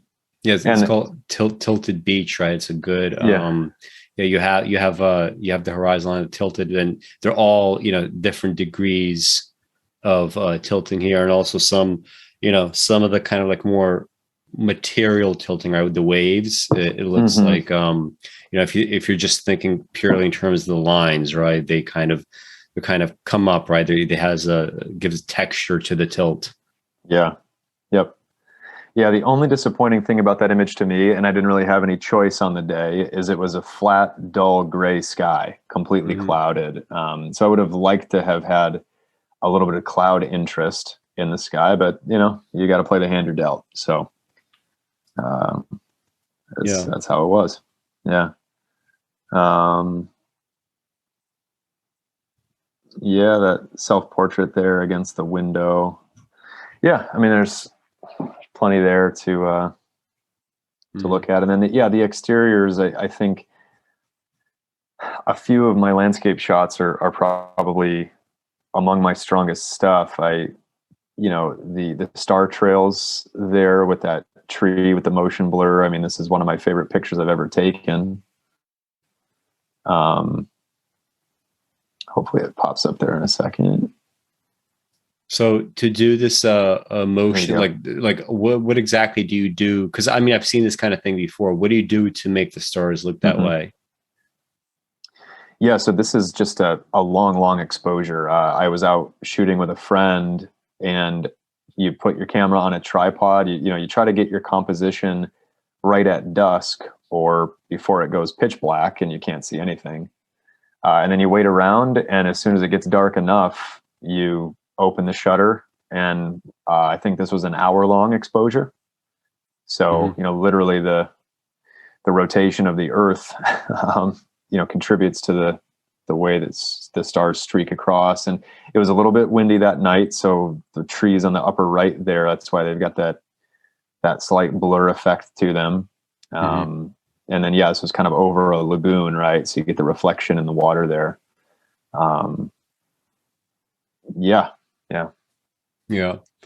They're fun to do. They're kind of like inevitably beautiful looking pictures. You just the only thing I'm thinking long term is, you know, you can do a series of that, right? But you got to find ways to make the compositions fresh and not overuse it, maybe.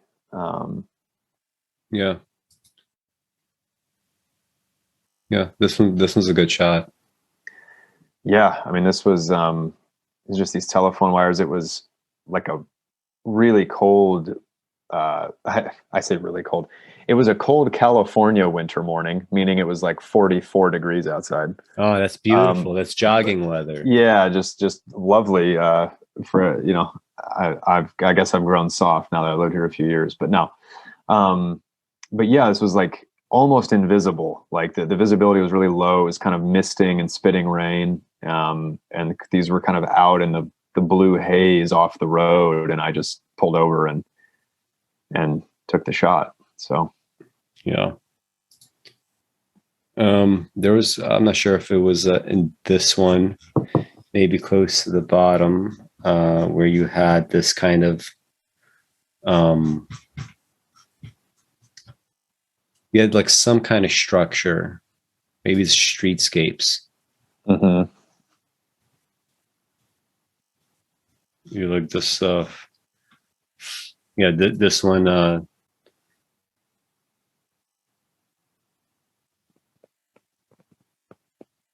this one was good. Oh yeah. I remember this. Yeah, one. so this was maybe a little bit Vivian Maier inspired. It's just using a lot of reflections, right? So I took the shot into a restaurant that was closed down for the evening. It had rained, right? So talking about just kind of interesting things and the way light can work. So the street had this nice, blue glow off of the laundromat across the street, and I was literally just kind of walking around at night, scouting photos, and this popped into my peripheral vision. I noticed the reflection on the restaurant window, and since the restaurant was closed, there's no one in there. It kind of also made it a little eerie and interesting. So yeah, just kind of took a minute to frame up and wait for a car to drive by and snap the shot. Where was the one that I'm thinking of? Oh yeah, here. Yeah, this one, flammable gas. Yeah. This is near where I live here in town. There's this business it's basically like, a gas and fuel supply company. So there's a couple of these like really old, presumably still in use. I mean, it's on their property, and I don't know. But there's like super weathered giant spheres of propane. So. Yeah. And you titled this one "Empty Threat," right? Yeah. Under the assumption that the flammable gas has already been depleted, right? At some point. Yeah. But anyway, good photos. It's always useful to have after discussing all these things, other people's work, right? Well, what exactly are you thinking, right? What are your values here? What are your points of view, right, going into this? This is all, I'm sure, useful. I guess anybody like that's interested in photography, right, hearing this kind of stuff, like I feel like it could sort of tip them, like if you imagine like a boundary before people kind of like figure out like what it is like they should do. Like these kinds of comments and conversations might tip a few people over into knowing what it is that they must do. And of course, like that doesn't mean it anyway has to even resemble what you're doing, but just everybody needs a thought process. This thought process needs to make sense. The things that they do needs to be in some way, justifiable, like within the framework of the art. So, anyway, that covers that. We can now get to this film, Chris Marker, 1962. The English translation is The Jetee, right, referring to the word jetty, right, like means a couple of things. Like in the context of the movie, it's referring to an airplane jetty, which is like a place where you would do the onboarding. You could have a jetty, meaning some kind of bridge type structure, right, to get to one place to the next. It could be, usually like islands and water, that kind of thing. It could also have a metaphorical meaning, right? I mean, this movie has a this idea of like entering into something, right, to some kind of place. It could be forbidden. It could be something else, right? But this idea of like a passageway into something else, right? Connecting you right here, perceptions connecting you to, perhaps ever more, fantastical thoughts. But anyway, this movie, what makes it unique is it's about, I think it's like 28 minutes long. Mm-hmm. And it's basically, for the most part, a series of still images, right? So these are photographs, and they are placed in sequence so that they do end up forming a kind of movie, right? It's not like a stop motion kind of thing for the most part. There's like enough time elapsed between shots where there's, a significant amount of motion that sometimes passes, but clearly sequential. You get lots of times like different elements being captured from shot to shot, even if it's like of the same subject. So we earlier on we mentioned series and how artists could deal with the same subject again and again without becoming boring. That's obviously a lot easier to do in the context of the film, right? Because somebody like the viewer always expects to get, in a sense, like multiple little angles of like a certain subject or an idea, right? So this is like these discrete individual units like making up the film. Mm-hmm. And so the idea behind it is a boy, right? He appears on this airplane jetty.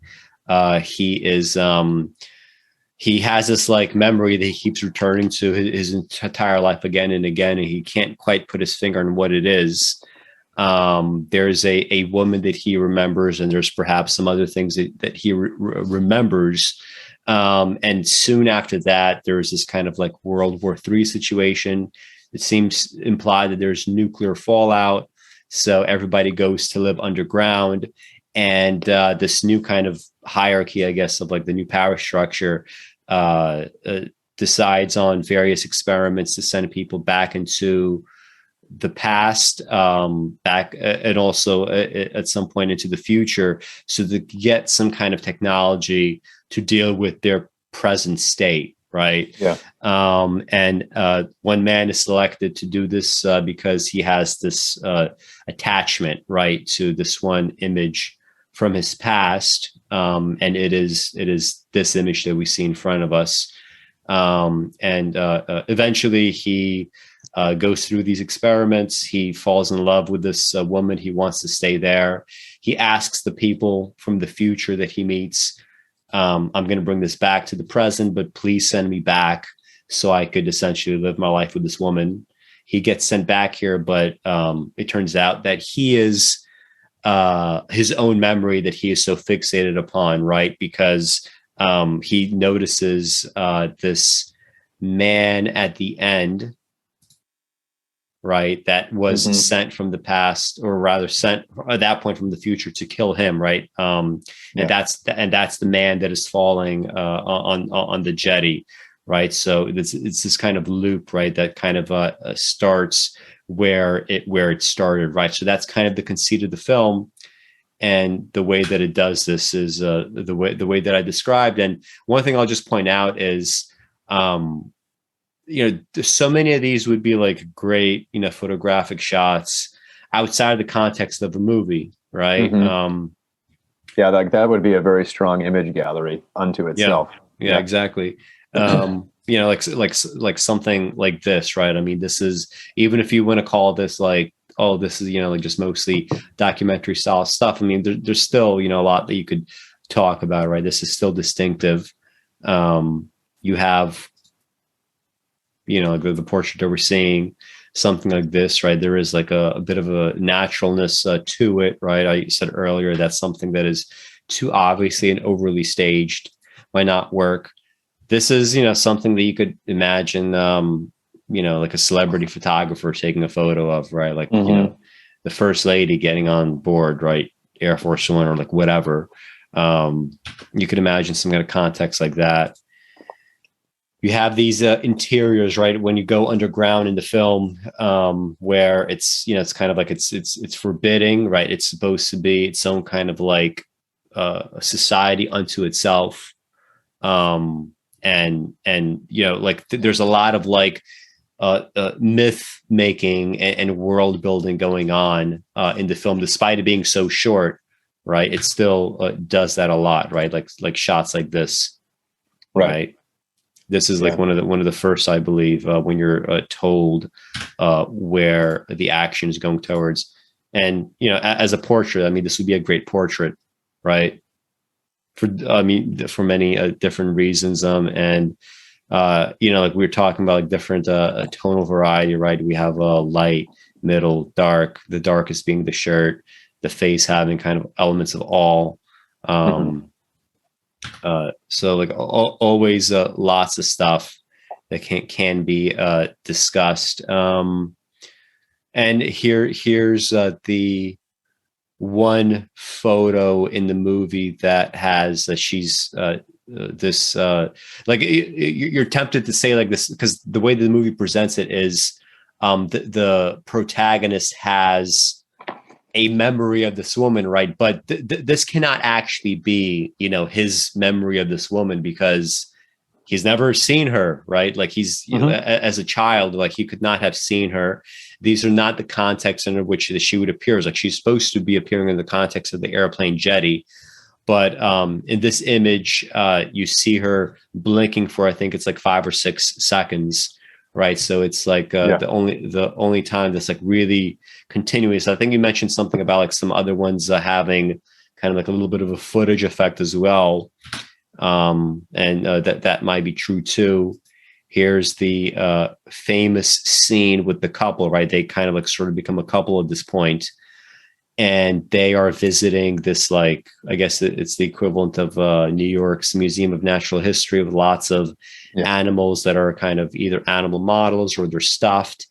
And it's a really great effect, because here they are kind of like trying to build on this budding relationship, I guess, that they got going on.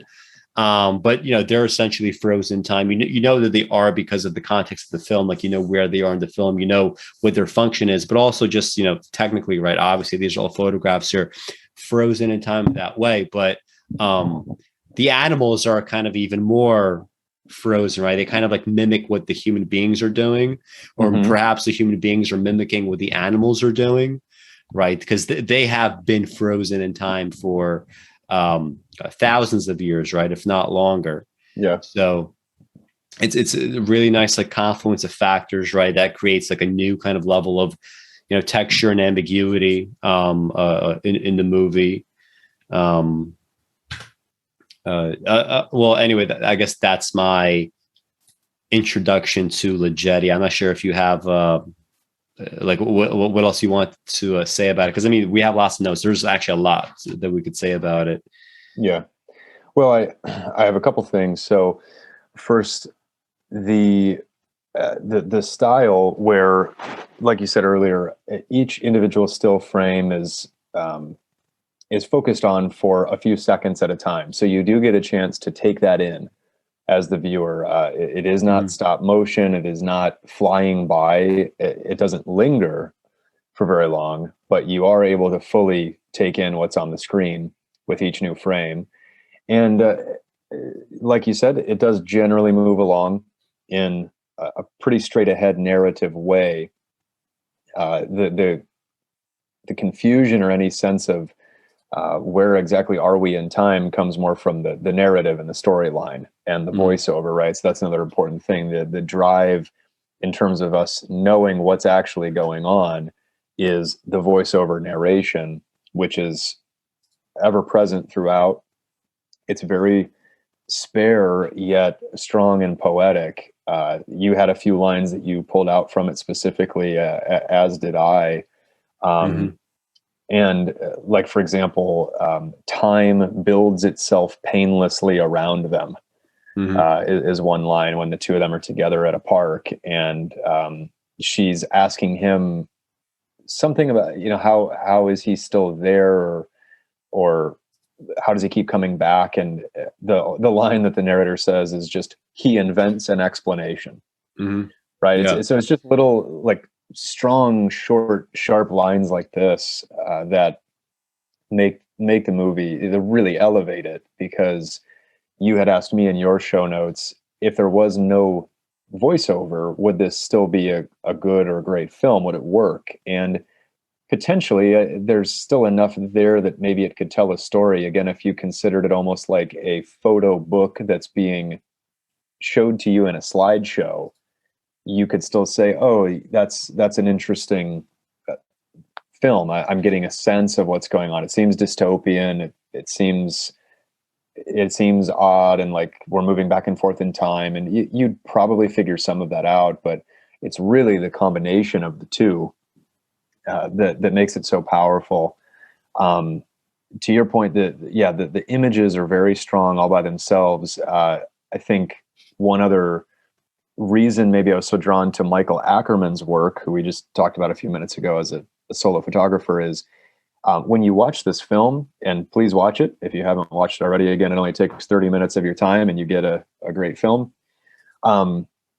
The images, it's much more so when you see it on a larger screen than what shows up here as Alex is clicking through the image gallery, is a lot of the frames are dramatically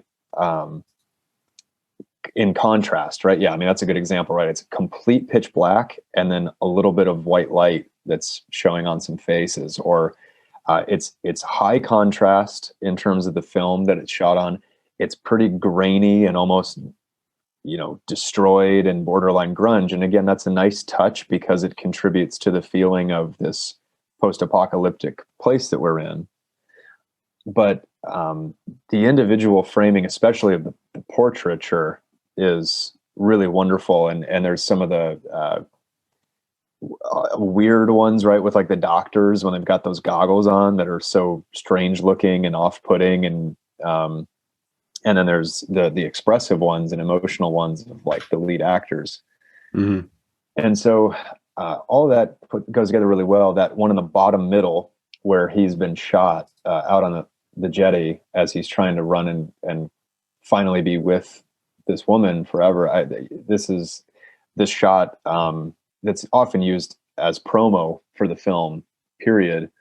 And it communicates a lot all by itself, right? If you didn't know anything else about this film, if this was the movie poster or the cover of the DVD, you'd be thinking, okay, in some way, this is sort of a dramatic, potentially anguished film. What's going on with this guy here?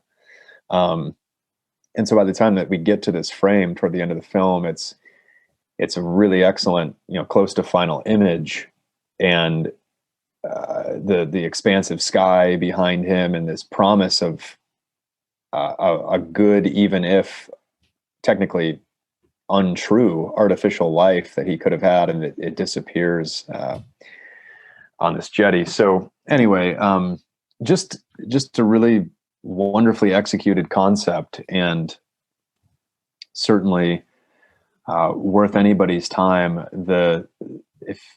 Even if you could read like a transcript of the voiceover narration, it reads like a really good short story or something. Yeah. You have it there. Yeah. Okay. Just give people a sense, right? So this is the story of a man marked by an image from his childhood, the violent scene that upsets him and whose meaning he was to grasp only years later, happened on the main jetty at Orly, the Paris airport, sometime before the outbreak of World War III. So it's just very poetic, right? There's just like one part, right, where after they start doing the experiments on him to travel in between, different points in time, it's like they begin again. The man doesn't die, nor does he go mad. He suffers. They continue.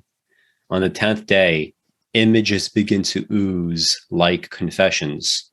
Mm-hmm. A peacetime morning, a peacetime bedroom, a real bedroom, real children, real birds, real cats, real graves. And this is just like an example of great script writing, because like even just like just imagine what it's saying. we have this like build up, right? Of everything is peace, peace, peace, right? Because it's a state of war in the present time.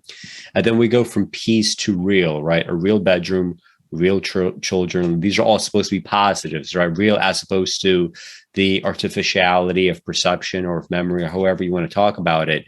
Mm-hmm. But then we get like from real birds, real cats, then to real graves. Like even the reality of death is something that is welcome to him, right? Mm-hmm. After everything that he's kind of subjected to. And you don't even have to say all that much about the experiments, right? Other than, directly stating he suffered, right? Images oozing like confessions. This is another kind of like tonality, right? And then the relief that he feels in finally seeing real graves, like real death, because, suspended animation seems to not be preferable to that. So another like favorite scene of mine here. Let me just look up the word. So a girl who could be the one who he seeks. He passes her on the jetty. She smiles at him from an automobile.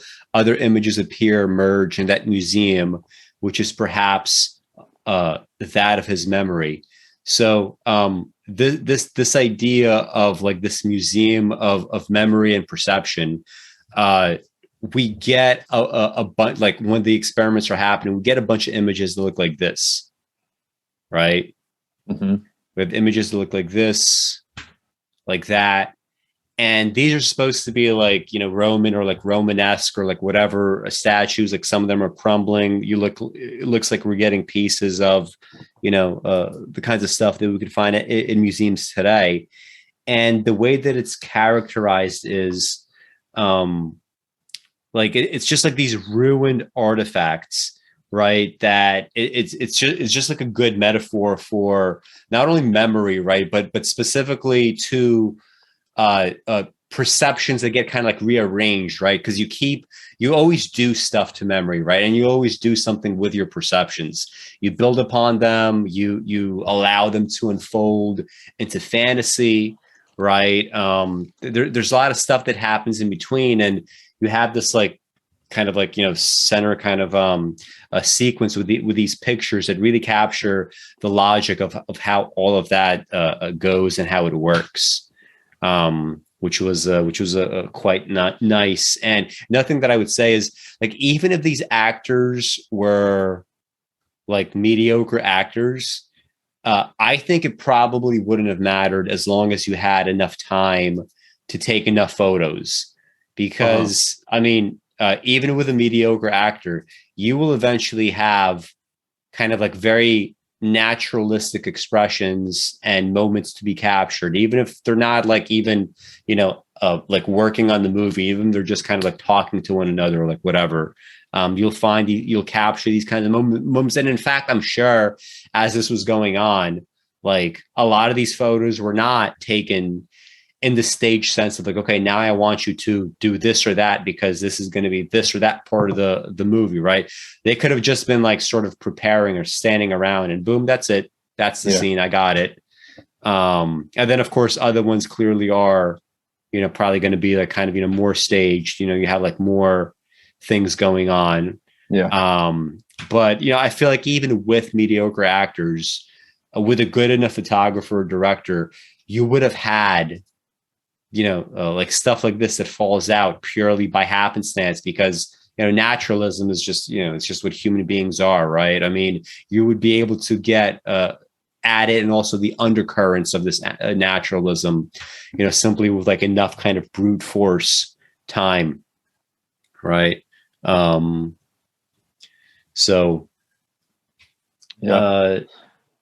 Well, right? I think that's pretty much what we wanted to talk about. I think it just shows that great photographs can work, and it almost in a way does highlight how photography is still the foundation of cinematography, and the way that different directors develop a character to the way they do their films. But Yeah, I'm just looking at my notes real quick to see if there was anything else, but I think that's pretty much it. Yeah, you mentioned earlier what I had said in my notes, which it's very subtle, but other than her blinking for those few seconds, there occasionally is like a tiny bit of motion in the frame, and it's not in any way the film rolling. It's just maybe some some shake in the film, the way they put it together, or who knows what. But yeah, I mean, basically it's all still frames. Also, should just be said briefly, really the only music in the movie is this really dramatic chorus that's very it sounds like of a wartime kind of or like it's probably, I guess look up exactly what piece it is, but it's probably pulled from like a Passion symphony or something like that, right? It's very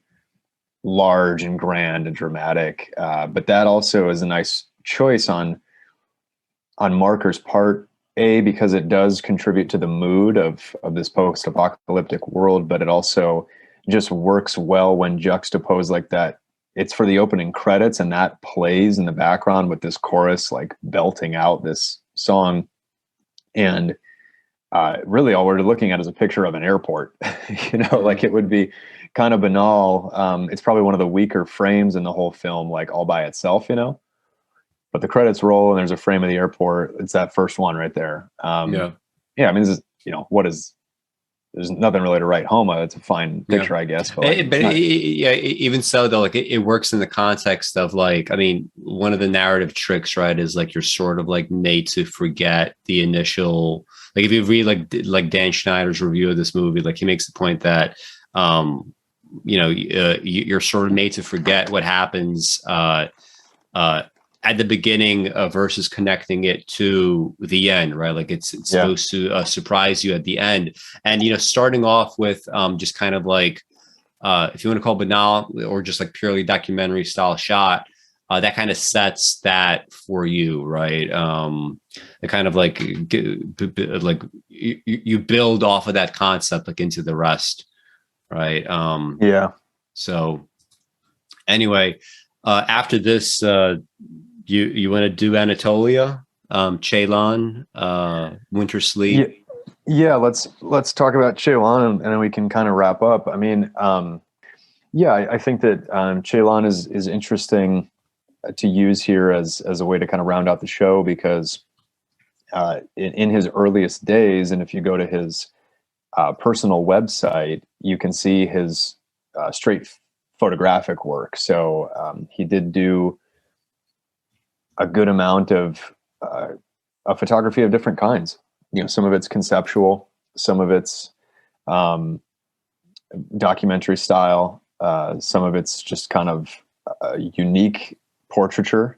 And then he's got this series he did on his father. And so he obviously is bringing a trained photographer's eye to his films. Now, of course, in any film, we've got to give plenty of credit as well to the cinematographer and director of photography and that whole team, right? It takes kind of a village to make a movie, but certainly he's there with his vision of how it should go. And his ability, you'd see this in his still photographs too, his ability to go from here you go right away, like, the intimate to the pan out and the epic. So interiors to exteriors, close-up shots to wide angle shots of a couple people in a room together. There's a lot going on. I mean, Winter Sleep, especially for me, since I watched it so recently, it's all there on display, and he's very, very good at moving the narrative of the film along through the choices made in terms of the framing, the cinematography. I could go on and on, I guess, but basically, the naturalism that's on display, through the camera lens really comes through in terms of heightening our experience of the film. And he's also one that will linger on a shot for a while, right? Like, for example, the final frame of Winter Sleep is just a very, very slow pan out of the hotel framed in the Cappadocian hills, right? Mm-hmm. And like the kind of otherworldly scene that whole place is built into while it's snowing pretty heavily. And it's a great way to drive the film home at the end. So I think that's maybe what I've got in terms of introduction. I find his cinematography and his directorial style very visually appealing and beautiful. At least in Winter Sleep, there isn't anything that you would call super experimental or avant-garde. It's pretty straight ahead. It's just kind of a choice of what sort of camera angle to take, and wide angle versus close crop, intimate angle at any given time. But all the lighting is gorgeous. The interiors, even though they're supposed to be kind of, maybe ranging from poor to middle class to, in Aiden's case and Niall's case, fairly wealthy people, for that part of the world, that all the interiors are beautiful, the way the lighting's done, the way objects are arranged. It's almost like he puts together still life shots behind the characters in some of the interiors with how it's all arranged. So I'm rambling now. I mean, that's enough by way of introduction. What do you have to say about it? Well, what I recently saw was that I actually have Once Upon a Time in Anatolia on Blu-ray. I actually saw it for the first time with Keith Jackowicz back when he first visited me a few years back. And it's one of the, like, most films obviously don't need a Blu-ray release, right? It's just kind of like bullshit. Like, why do you need to have like a high crisp detail for the vast majority of movies? But as you point out, these elements are just so important to the kind of like the totality of Ceylan's films that especially something like Anatolia, where you have a ton, like what are the most kind of like memorable scenes? And I think it might be at this point the most famous one. It's like, I think it begins around this point that you see in front of you, where you have the doctor and you have one of the investigators. They start talking, mm-hmm. and you're constantly given, like, it's a lot of it takes place during nighttime, right? So the only places where you see tons of light, it's coming from the investigators and their cars, right? You see it against the you see it against the tree. You see it against grass that is either yellow or perhaps would have been green if it wasn't for the yellow of the light coming from the cars. And it starts creating this, like, almost first of all, the title, right? Once Upon a Time in Anatolia, right? There's like a fairy tale quality to it.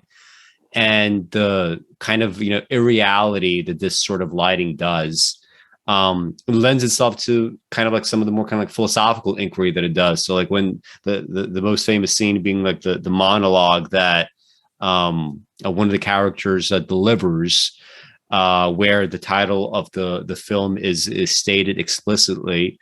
You don't even know necessarily if all of this is being spoken, if some of it is being thought, right? Because at some point you pan over to the characters and they seem like they should be speaking, but they're not. You just see this kind of stillness.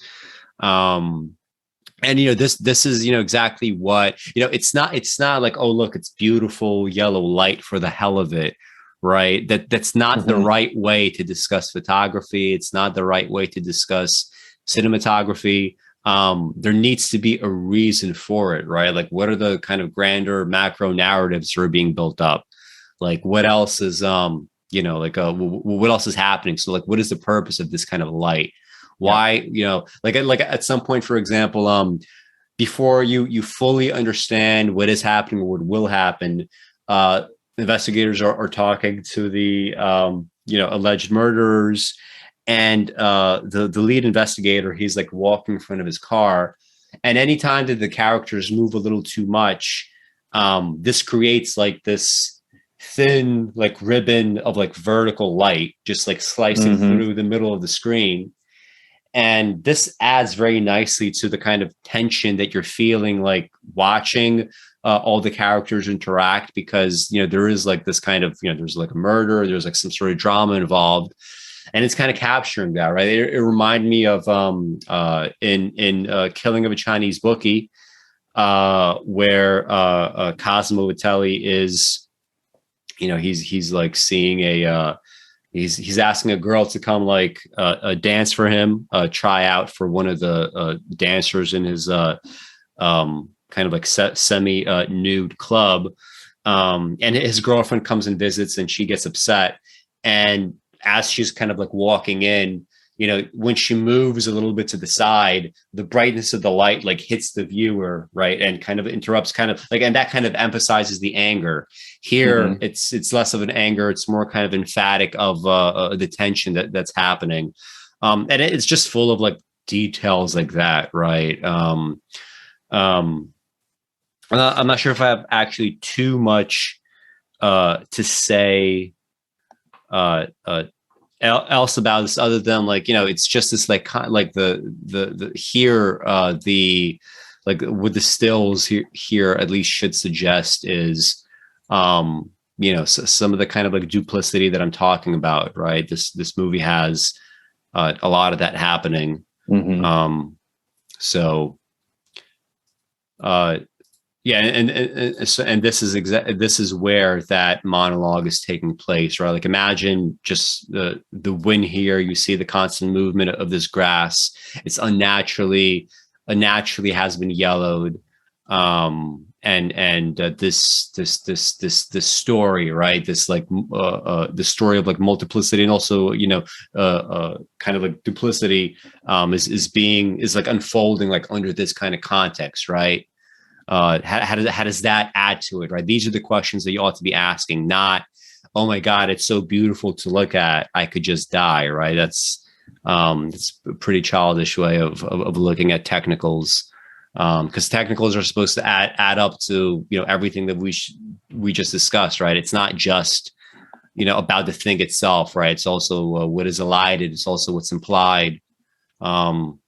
Anyway, that's about as much as I have to say on Ceylan. I guess we could look maybe on some of the some of the photographs as well, or maybe we could just like end it here. We've been going for a while. We've been sitting for 5.5 hours, although I think this is going to come out to around 4. Yeah. I mean, I'm content to end it there. I think certainly the site you were just on, where you were pulling the cinema stills, which it's very nice that his site has that, actually. A collection of still shots curated from the films to go along with his general photography, and then his wife as well, Ebru Ceylan. As we mentioned, check out her personal site for her own photography too, because she has some nice shots in there, and certainly talented herself. I know they do a lot of work on those films together. So yeah, Climates was, it was like the Mia Farrow, Woody Allen thing, right? They were in their relationship, and they both star, not as themselves, but they are, he's playing the male lead, and she's playing the female lead. Right. Yeah. They act in it together. So certainly, to anybody who hasn't seen any of his films, do it, and you won't regret it. They're great films. All nice versatility too. They each have their own personality and kind of different things going on. So the still photography is there to see as well. And I think it's nice to maybe round out the show there. I don't think I have a whole lot more to say in the moment, and I'm getting a bit hoarse. So should be eating. Feel pretty hungry now. But so next, in a couple of weeks, I'm going to have with Keith Jackowicz, I'm going to do Galapagos by Kurt Vonnegut, right? So it's going to be the third Kurt Vonnegut book. I feel like we're sort of dancing around like his best book, right? We keep like ignoring Slaughterhouse-Five, but then again, people do tend to ignore some of the other ones. Like Galapagos is one that has not been fully appreciated, so that should be a good one. Anyway, I'm sure this was useful, right? This is probably especially useful to budding artists, even if you're not necessarily a photographer. I feel like going through, the thought process is pretty illuminating because like this is supposed to have kind of effects elsewhere, right? You're supposed to be able to extract information here from photography, like it applies to poetry, right? In terms of what's let in, what's not let in. Like a lot of this is just, art is just so discretionary in that way, right? No matter what you're doing, right? There's a selection process. So anyway, this should be useful to anybody that has an interest in the arts. As always, thank you guys for watching ArtiFact number 20. If you've been listening to the audio podcast, I feel very bad for you because you didn't see shit. You didn't see shit. So you know what? After you watch the audio podcast and you juice those numbers, you have to go to YouTube. You have to watch that, juice those numbers for me. Hit like, hit subscribe if you haven't done so. And we'll be back with something else for you quite soon. Thanks, everyone.